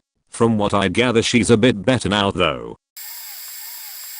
Was having dinner with friends, discussing life, politics etc. One of the guys at the table has lived a privileged life and just completed his CFA. I said something like, "Yay man, it's getting hard for people in the service industry to afford to live in Sydney, especially if they have kids. 35-40k a year isn't what it used to be." This guy used to work for a financial newspaper, right? His response, "Well, 40k is a pretty low salary considering the average wage in AU is 88k per year. Now the household average net income in AU is 80k. But what broke me was that was saying average, but he was placing it in a context that it represented the median wage. Getting the mean of all the monies earned and then dividing it by the number of people provides you with a useless figure in the discussion of economic inequality. Well, not useless, it does show how unequally spread the dollars are when compared to the median, 50k. Seriously though, you think half the population earns more than 88k a year? I was at Costco during a big mattress sale. They were going out the door like crazy. Bought mine. As I was leaving the stamp, a lady asked me if I wanted help loading it. I said sure. Told me to leave it by the bay door and go get my truck. They had 3 guys in charge of checking receipts and loading. My 6-year-old said, "Mom, we shouldn't leave that there, someone will steal it." I said no, people aren't like that. I brought my truck around and someone had took off with my mattress, took the shopping I had in a box, and left the box on someone else's bed. It was messed up. I flipped out a little, cause what the hell? It happened so fast, less than 2 to 3 minutes. Super great lesson for the kid. Costco was shocked and went and got me everything I bought the first time, no charge. They were super supportive and classy. People suck a lot. You would have had to have a plan to steal a mattress from Costco. Bed is super comfy anyway. This one day I was talking to my mother's ex-boyfriend. They were together at the time. About his personal history, getting to know him. He was talking about his experimental college years, where he did all those hallucinogens, but eventually he started talking about his past marriages. He told me this story, where he got home from work and found his ex-wife, who he hated even before this, in bed with some other guy. He pulled him out of bed and put a gun to his head and told him he was going to kill him. I never understood this logic, because it's the spouse who he hated that betrayed his trust. The guy's always just trying to get some action and neither of those ever deserve a death sentence. He didn't kill him though. He just tossed the guy's keys out the door as hard as he can point. I criticized my mom's ex-boyfriend for what he claims to have done in the story. Not so politely either. I said he was faked up and all of that stuff. Then he drops any sane person would kill the guy who sleeps with their wife. He even claimed it to be perfectly legal because of heat of passion. That's not true at all. If he had murdered that guy, it would still be second-degree murder because he's not a threat to anybody, and it's my mom's ex-boyfriend's ex-wife who let him in the house. Point: my mom's ex is the same guy who always has to know exactly where she's going and for how long. He once tried tell her what she is and isn't allowed to do, but she didn't put up with that shit. Fuck yeah. Anyways, he is known to lie a lot. But in this case, whatever he said is faked if it's true and faked if it's false. Both cases show me that he's out of touch of reality. Funny thing is that it wasn't that which made my mother decide it was time to break up with him. It was when he started threatening me over an argument, which had nothing to do with the paragraphs above. If anyone needs to get violent and start cussing because they're losing an argument, chances are they're not very smart. Who's right and wrong should never be decided by who's bigger and stronger. But my feeling was that he just wanted the argument to end and didn't know that saying "I'm done arguing with you about this" would make me stop. If I don't, I would pretty much just be harassing him. In most cases, if someone continues harassing you after you tell them to stop, you can simply call the cops and they will make sure you're both separated. If you have to call the cops twice, they'll usually take someone to jail. Note that cops hate having to deal with this anyways. That's the story of my mom's ex. I answered this a little late, but I'll just copy and paste this when a similar question gets asked. TLDR, don't date pathological liars who think it's cool to be a psychopath. I've read quite a few stories in here, but I don't think any come close to the one I have. So a couple years ago there was a dinosaur documentary show airing on TV, Attenborough style, with the narrator walking around pointing at the CG dinosaurs and talking about them as if they were really there with him. One of my mother's coworkers happened to mention this show to my mum at their work, saying how great of a show it was and how it was amazing how scientists had managed to bring back real life dinosaurs. My mum laughed, thinking it was a joke, but after seeing that her coworker wasn't laughing, said, "You do realize those dinosaurs aren't real, right?" Coworker says that no, she really did believe dinosaurs were alive and walking around in a wildlife park, being filmed for television. I knew this coworker and she definitely didn't strike me as an idiot, at least before this story. So when I was told about this, it really put a new perspective on how ignorant some people can be. TLDR, middle-aged woman thinks Jurassic Park is real. My mother, and to some extent, my father as well. Back in 2012/2013, we found out my father had leukemia, CML. He had just retired from the municipal government, so his insurance was pretty good. My mother at this time was working what is basically a clerical position for county education, so together they were making alright money. Just some background on my folks. My father was, and my mother is still, very much into holistic healing and Reiki and crystals and the like. My mother also has a penchant for bringing home the occasional homeless animal. So, just prior to my father being diagnosed with 950, my mother had brought home a cat from her work which, unbeknownst to her, was pregnant. The cat had 4 kittens which eventually were let into the house. At this point my father had begun his chemotherapy treatments and had a nurse come to the house every week for infusions. Now, when you have no immune system, the doctors recommend you try to eliminate as many sources of bacterial and fungal infection as possible. So knowing that, my parents continued to have the kittens in the house, even though they were indoor/outdoor cats. These cats would lay on the bar and my parents would be eating right next to them. I would express my concerns about what the cats might track in, but I was assured that the cats, in some mystic way, were part of the medicine. Eventually both of my parents contracted ringworm and had to be treated for it. Also during this time, they were having work done on their house, some of which I would help out with. One day I was cutting wood for some replacement beams on our porch, and, probably unwisely, my father was standing on the porch to supervise. At some point he probably breathed something in and began to feel more tired than normal. We took him to the local hospital and he continued to decline. He was transported to a larger hospital and stayed there for a while, but his breathing continued to be labored and no progress was being made. He was then transported to a specialty cardiopulmonary hospital and started to make vast improvements to the point that he was allowed outside. After being allowed outside for a few weeks, his breathing began to decline again, quickly. The hospital administered every treatment it could, but nothing was working. After 5 or 6 days of continuing decline, he died. This was a huge loss, since at that point it was only my mother and I'm an only child.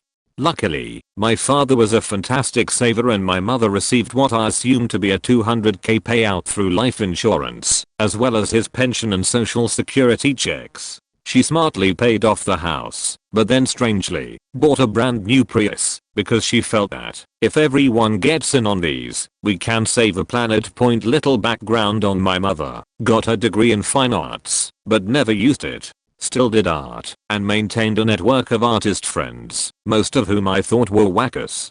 My mother is very particular about the spaces she's in, whether it be temperature or just who is there. My father played to this, and most of the time, everything was just so at the house. This will come into play later. My mother is also very trusting of people, and doesn't seem to remember any past interactions with them, because she's willing to believe that most everyone can change their core personality and tendencies in a split second. Once some of the more important financials had been taken care of, the task of selling my father's 2 trucks came up. He had an immaculately well taken care of newer Dodge Ram. Mileage was low, because he would rid a chauffeur work in a provided van. Maintenance was always kept up, and it was always garaged. It was advertised for $5,000, but no one was biting. My father also had a rolled Chevy pickup which was in pieces, because he never got to finish it. A friend of the family, who my dad was always weary of, offered to buy both of them for a combined total of $15,000. This was great, as my mother and I would split that down the middle, and would go a pretty decent way towards paying down my student debt. I'm in graduate school. Well, the family friend was only able to pay $2,500 at the moment for the new truck, but my mom is a trusting person, so she lets it go. A few weeks go by and the family friend still hasn't paid the rest of it.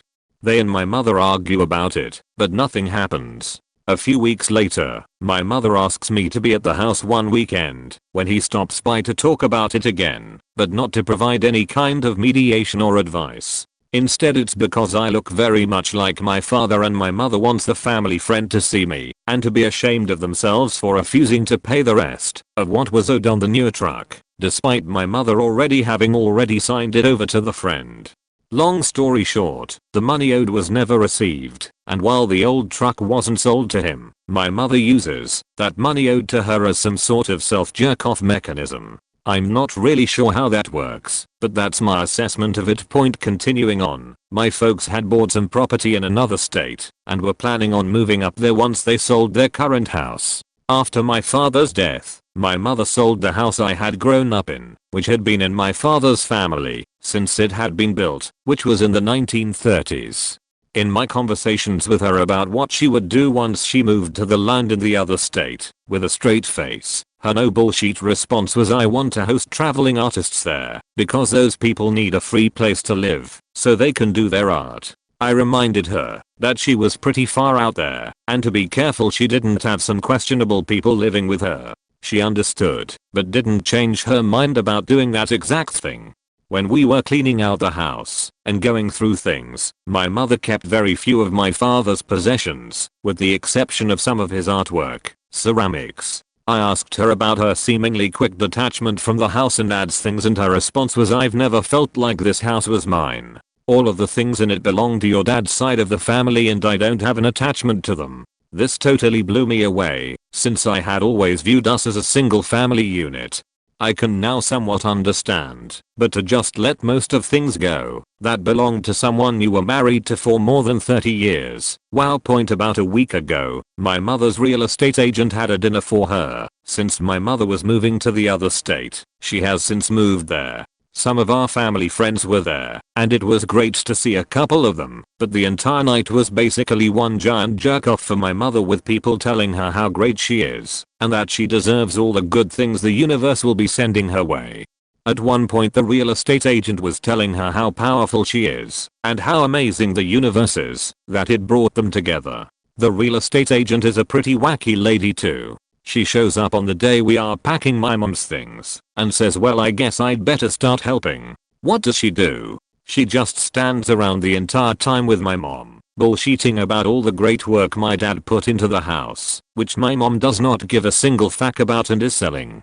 At one point I'm standing on the porch with boxes in my hands and the real estate agent is telling a story about some difficult lady who was a client. Here's the conversation. Real estate lady, she was just a big German ball breaker. She was a German lady who just really liked to break balls. Is that descriptive enough? Surfboard. Me. Yep, I got it. Point. Just a weird lady. Point. To contrast this, at my father's funeral, everyone got up to speak about him. He was a people person with a great sense of humor.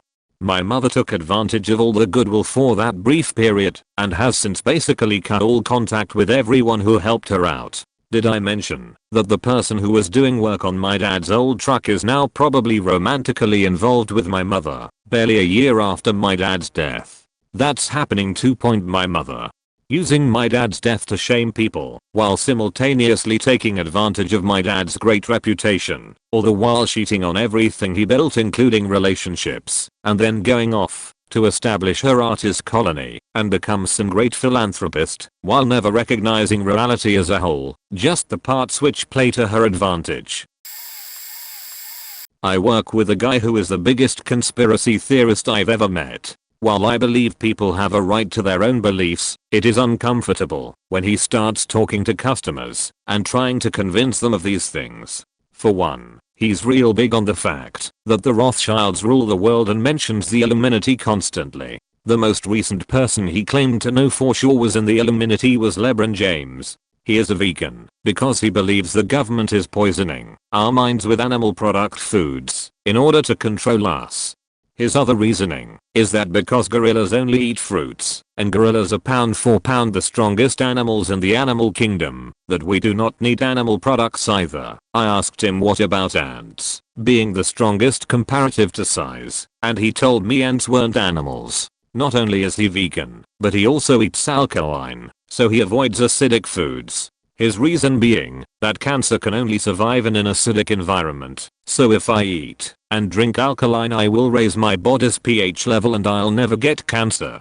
Completely untrue all around. Your body's natural pH level cannot be manipulated. Your body keeps it at a certain level. That aside, digesting those foods would not make it go into the bloodstream. Maybe your urine and digestive tract will have a higher pH for a few hours, but explain to me how that affects your lungs for example. And where does he claim to get all this knowledge? From the Library of Congress, which he told me I really need to visit here soon. I could go on but I'm getting frustrated just thinking about him right now lol.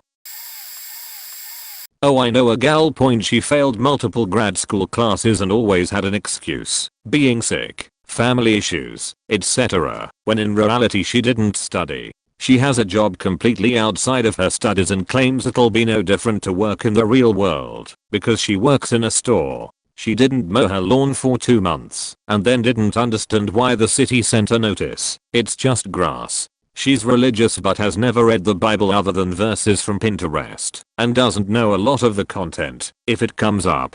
She and her fiancé are waiting for marriage but have both been married before and have had sex with each other. Then they started having an all because they said that's okay, but premarital sex is not. Lastly, they claimed that atheist friends of ours don't have a real marriage because it isn't God-centered and should be considered just a civil union when they've been divorced. I could go on all day about this girl. She's so far from reality. Years ago, my aunt began submitting legal complaints against our entire family for hiring hitmen to murder her and my grandmother, whom she was her caretaker. Within her stories she elaborated on how we also conspired with local politicians affiliated with the KKK to steal her mail. Shortly thereafter, she had her license to practice law revoked. She was an attorney. Fast forward 10 years and our grandmother's died, so we need to put her house on the market. Turns out my aunt hadn't done a very good job caring for the place. The ceiling was completely brown with cigarette tar. The toilet has plants growing from it. One fridge couldn't be opened because it had formed a massive block of ice inside binding the door shut. The other fridge was completely covered with shells of what I guess was maggot larvae. At some point she gave up cleaning the floor, so she poured dusted cat food and litter on the ground to soak up any mess. You literally could not breathe in there. Miraculously, 2 years later we had it completely gutted and fixed up. I forget what we sold it at. The way we found it, it wasn't worth $100. I was living in a small apartment with my then wife, teenage stepson, and my own toddler son. One day I had just gotten back from the laundromat having done all the dirty laundry in the house. I had like 3 bushels of laundry. and I started to make breakfast. My wife comes downstairs and starts screaming at me that there's all this laundry in bushel baskets on the floor. She's cussing and she hits me while I'm cooking. She's totally freaking out. Then she goes back upstairs. I'm shaking, trying to finish making my breakfast. My stepson saw the whole thing. It wasn't an unusual occurrence to us. She then came back downstairs. My stepson and I must have cowered or something. She was a completely different demeanor. She said, "What's wrong? Why are you guys acting like that?" Complete disassociation. That was the scariest thing. Terrifying. I left about a month later after calling the cops on her and they wouldn't arrest her. Had to leave my kid behind. He's 18 now and doing okay. Lots of stories in between. Maybe not the most out of touch, but I was surprised recently after talking with a friend I was visiting.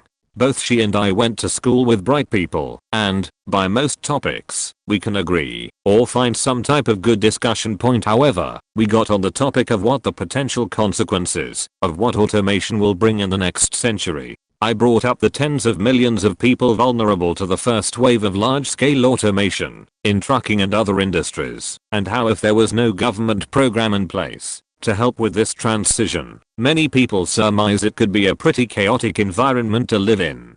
I told her that the people who lost their jobs would grow angry, discontent, would be rioting and doing who knows what if there is no program to assist, because they were essentially going to be left for dead. Other low-skilled industries could come up, but I don't think it is wise to expect another industry to come up that has the capacity for millions of people. And how long would it be before that industry was next to go? Anyhow, I talked about how people, when pushed into extreme situations, will do extreme things. Those people would end up doing terrible things, and we'd live among them. So ideally, we should not let it get to that point. However, she was adamant that it wouldn't get nearly that bad, that the people wouldn't be pushed to kill one another. I broke down the situation to something simpler. I told her there is an extremely hungry homeless person and there is me with food.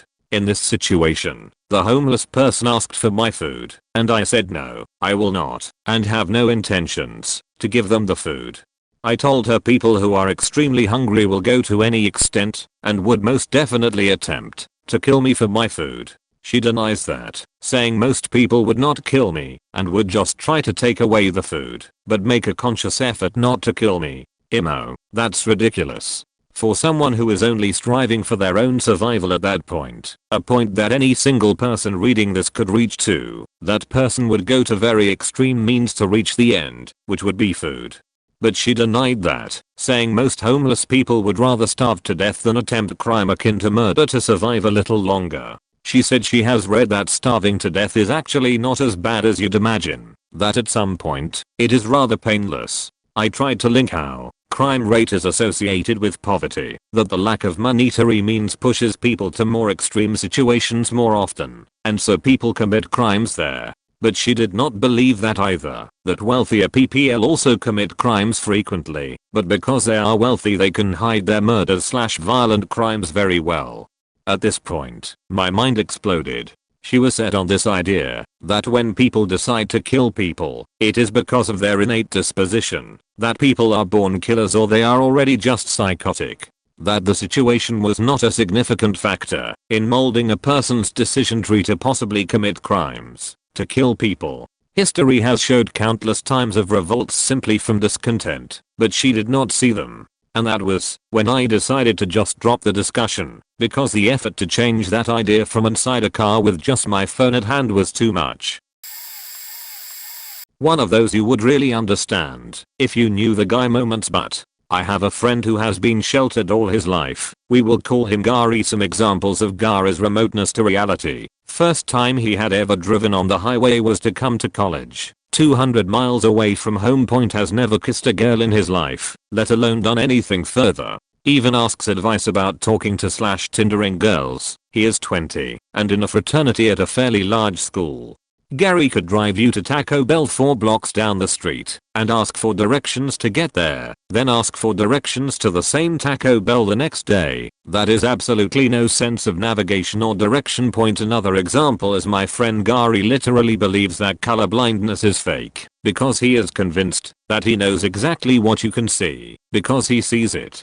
Despite owning multiple gaming consoles, Gary cannot hook them up, and if you don't help him, he will just grunt like Tina Belcher from Bob's Burgers. Instead of washing dishes, he just buys new ones. Has to call his mom to add/drop classes for him in college. Point. Has no idea what kind of milk he drinks every day, just knows it has a red cap, even though it's on the jug. Lol. Gary's complete obliviousness to everything around him both annoys and astounds me immensely. I can only promise that this story is true from my perspective. I'm still not so sure that such a delusion is possible. Point. Freshman year of college, 2 sophomore dudes that we will call A and B lived on the floor below me, and both of their schedules aligned enough with mine that I'd see one, but never both of them on the elevator/walk to class a few times a week. Point. Due day was a pretty hot but nice enough guy. I remember seeing him right after Thanksgiving in the elevator and asking him how the break was and if he went home and all, and he said no, my parents live really far away, so I just took a strip of acid and laid on the floor of my room talking to God for 3 days. So fast forward a few months and I notice that I haven't seen A in some time, so I ask B, his roommate, what he's been up to. B gives one of those immediate smirk/laugh sort of faces where you know something good is on its way. Anyone he says so yeah, A doesn't go here anymore, he dropped out. A while back he was at a party and said that he met a family of traveling magazine salespeople who he started smoking a blunt with. Then they started asking him if he knew where to coke and Molly were at, and he took them to meet his dealer. The next day he was telling me all of this and was convinced that he was on an FBI watch list. He made up some nonsense to the college about how he needed to change dorms after this ordeal so he could throw them off the trail. Last I heard he had dropped out entirely. Like I said, I doubt the validity of A's experience, but don't entirely doubt his perception of reality as told to me by B. One of my good friends comes from a family that owns a ton of land. They rent the land out to farmers and eventually, when they see fit to do so, sell small plots of it to housing developments in multi-million-dollar transactions. His dad owns and operates the business, and both he, my friend, and the rest of their family are genuinely good people, but being that most of what they have comes from old money, that is more based in their lineage than anything else, they take a lot of stuff for granted that would astound most people. Or sometimes don't realize how much of a disconnect there is at times between their lives and everyone else's. My favorite example of this came up when my dad, myself, my friend, and my friend's dad were all sitting around drinking at their hunting cabin. The discussion of duck hunting came up, and we were talking to my friend's dad about how one portion of their land always tended to yield the best results in terms of the number of ducks they would bring in. My friend's dad then proceeded to tell us something along the lines of the key is to make sure you bring in enough buddy ducks. He sort of just glossed over the statement and kept going like it wasn't anything really substantial, but my dad stopped him and asked him what he meant by buddy ducks. My friend and his dad proceeded to explain that every year they buy hundreds of live ducks and ship them to their property to be released a couple weeks before duck season begins.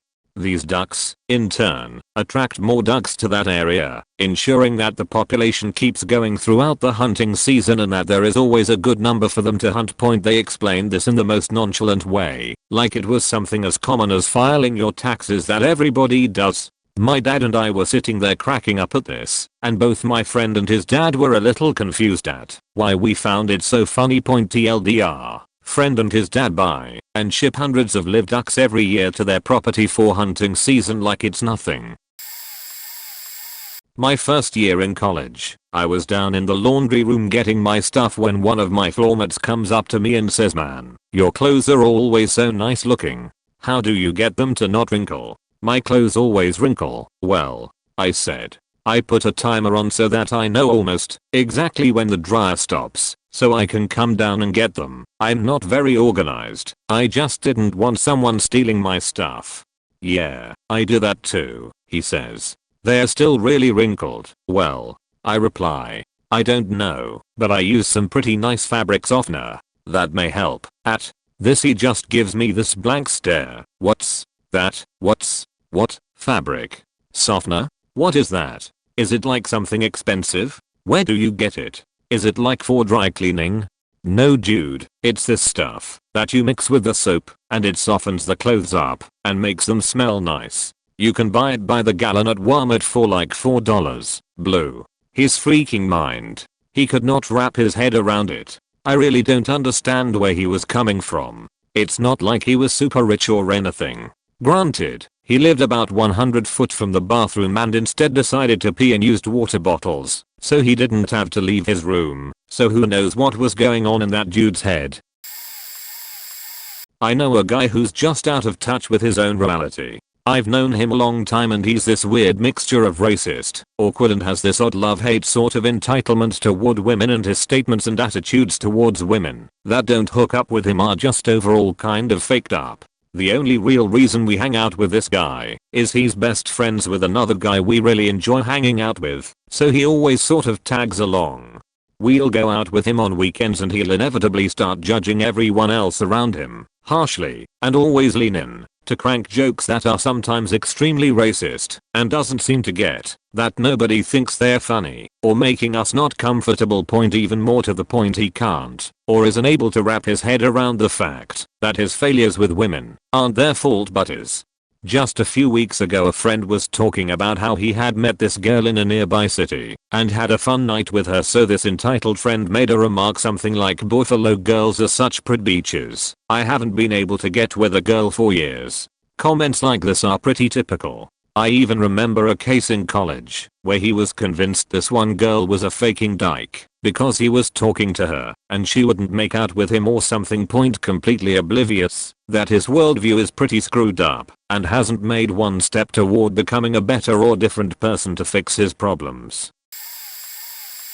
For me, there was a whole group of them in high school. Point, I'm from a steel town. Most of the city is employed by the mill, and there is a fairly clear divide between the haves and the have-nots. You either have money or you don't, and there is a street running right through town that divides those neighborhoods. Drugs are a massive problem, low property values, vacant homes, a failing school system, crumbling infrastructure, you know the story.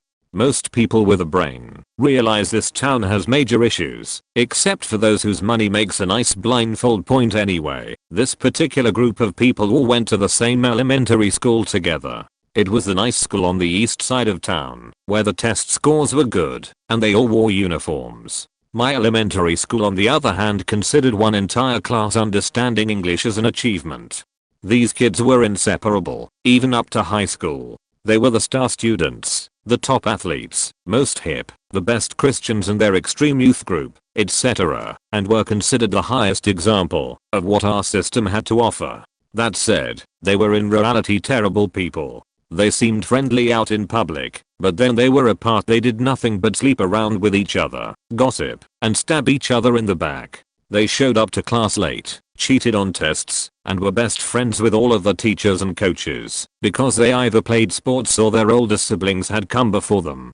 Despite all of this, they faking loved our city and our high school. Life was awesome, while others were coming home to tweaked out parents, if there were any there at all, and wondering where their next meal was coming from. Kids at school were getting beat up, drug problems were rampant, the building was falling apart, but somehow they were just oblivious to all of it. They got their permits the very day they were allowed to, took their driver's test in their brand new cars the day they turned 16, and played car tag on the highway leaving school. They would weave in and out through traffic trying to get behind each other, causing more than a couple close calls, but one of their fathers was the police chief, and another on the school board. Some kids had to walk several miles just to get to school. Point anyway, a lot of them even went to university together, married each other, and returned to that school to, wait for it, serve as coaches. Well, they also happen to be teachers, but they are really there to coach. They weren't all bad people, they just had no concept of how life was for other people. I was 15 at the time, and I was at the house of a family friend. There was another guy who was there, who had known my father when they were both in high school. Both my dad and this other guy had fallen out, but they both had a mutual friend whose house they were both visiting. Well, this guy had a few drinks, and he started to tell me about how he could speak in tongues similar to the way they do in Acts from the New Testament. I just stared at him, and he could tell I was skeptical. Now, I should mention that, although I'm agnostic now, I was quite a devout Christian back then. But even though I was a devout Christian, I could still tell that this guy was full of shit. So he proceeds to spout a bunch of nonsense, claiming that he is speaking in tongues. My jaw literally dropped. I couldn't believe that he was trying to convince me that he could speak in tongues by rambling like a crazy man. There was no utility for it either. The entire purpose of people speaking in tongues, according to Acts, was so that people could communicate with one another about the word of Jesus despite a language barrier. There was a purpose. This guy was absolutely convinced he had a gift from God. I was convinced he was a loony. TLDR, met a guy who claimed to speak in tongues, but would only ramble like a madman. Overheard a girl complain that she would be in London for her birthday and not France because her family was vacationing there or some shit like that. Anyway, I feel like I have a lot I experience with this as I live in a rich suburb. My family is not. We are just above the median family income in the US, and I'm currently going to a rich private school. Thank you scholarships. I'm very fortunate for my education both in high school and now in college, but the people at both schools could be very out of touch. I work as a busboy and overhear lots of conversations, and it's ridiculous the number of conversations about traveling abroad or vacationing in Europe, as if it's just the common thing to do. That and going to their lake house for the weekend. Meanwhile, I was very lucky enough to find a study abroad trip that was heavily subsidized by scholarships and a company, and even then it was a stretch to pay for it. It's my first time out of the country, but everyone on the program talks about their favorite countries to visit and places to go. I've sort of grown used to feeling left out. I mean, I can't really contribute to the conversations other than ask them about it. Most of these people though are really nice and probably realize they have it good, but when talking with others they just don't realize that others don't necessarily have the same experience. A couple of years ago, being young and dreaming to study, I contemplated being an au pair in Vietnam. On the paper, everything seemed fine, and after contacting them, they asked me to come over. They were in France at the time, for a week trial. I ended up in a domain, having to take care of half a dozen kids at all times. The original deal was just to take care of the kids half the day or something. The mother of 4 daughters, including a 2-year-old who ended up calling me mom after a few days, told me that she just couldn't stand being with her kids more than 2 hours a day. For the record, she was unemployed. The family was just creepy. I remember them saying how hard it was for their airline pilot friend to work so hard for such a small salary. They were completely out of touch with real life. The grandmother would not touch the grandchildren, and she would talk to me as you were to a maid 100 years ago. I was not supposed to have my meals with them. I was supposed to eat after everyone. They were the most ill-mannered, irresponsible people I had ever met. They left me with the cousins as well one time, about 12 kids, without any explanations. The kids I was supposed to take care of were treated like shit by the other members of the family because they were half Vietnamese, given small shitty sandwiches, while the others were given proper food. They were lovely though, but I just couldn't take it anymore. In the end, I was given €100 for a week of 10 hours a day work, and they thought they were being generous. I told them to fuck off and will never try again. I had a coworker who was a complete attention whore and quite possibly a Munchausen's case. She would regularly claim to have a variety of illnesses and call in sick at least once a week. If she ever actually worked a full week, it was a cause for shock and awe. She was bad enough that when she went to the hospital for her imaginary illnesses, they would send her to the psych ward, or at least that's what she claimed. The only reason she got away with this was because it was a union job and our bosses never cared enough to call her on it until one of them did. The constant calling in sick pissed off who was at the time my new store manager, but there was nothing she could do about it at the time. Then the coworker called in sick on a Monday because she had to have emergency surgery. She needed a kidney transplant and was so sick that they had bumped her to the top of the waiting list. We all assume she's full of shit, but we go on about our work days because that's what you do with this girl. You ignore her antics and go about your business. We don't hear from her for the next couple of days, and she shows up at work on Friday telling her harrowing rush to the ER and showing people her new scar. She shows it to me, and it's quite clearly an appendectomy scar, and it's a healed appendectomy scar. I ask her why she's showing me a scar that's in the wrong place for a kidney transplant, and she makes a bullshit excuse about how they couldn't cut in the right place because of how inflamed her kidney was.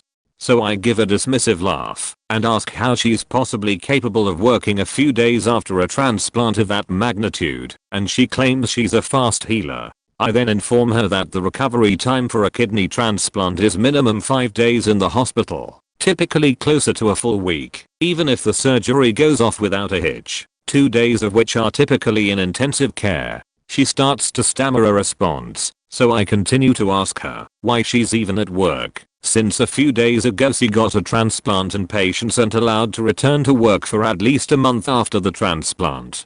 She then immediately rushed off to get someone to cover the rest of her shift. Shortly thereafter, my boss demanded that she provide proof of her surgery so that proper channels could be followed. The union backed my boss on it, and she was fired for lying to get time off when she could not provide it. She tried to petition the union, and they shot her down. She threatened to sue and no one paid attention. Just another day at Safeway. Thank God I don't work there anymore. My sister. We don't understand what happened. We have rocky family background, and she started hanging out with rich kids when she was a teen, and is overall a terrible person. Her rich friends are out of touch with reality in many ways, but they are not outright neo-Nazis like her. She says our dad wasn't a gypsy because he had a job, which cancels it out. She says wars are a good thing because they solve the overpopulation problem.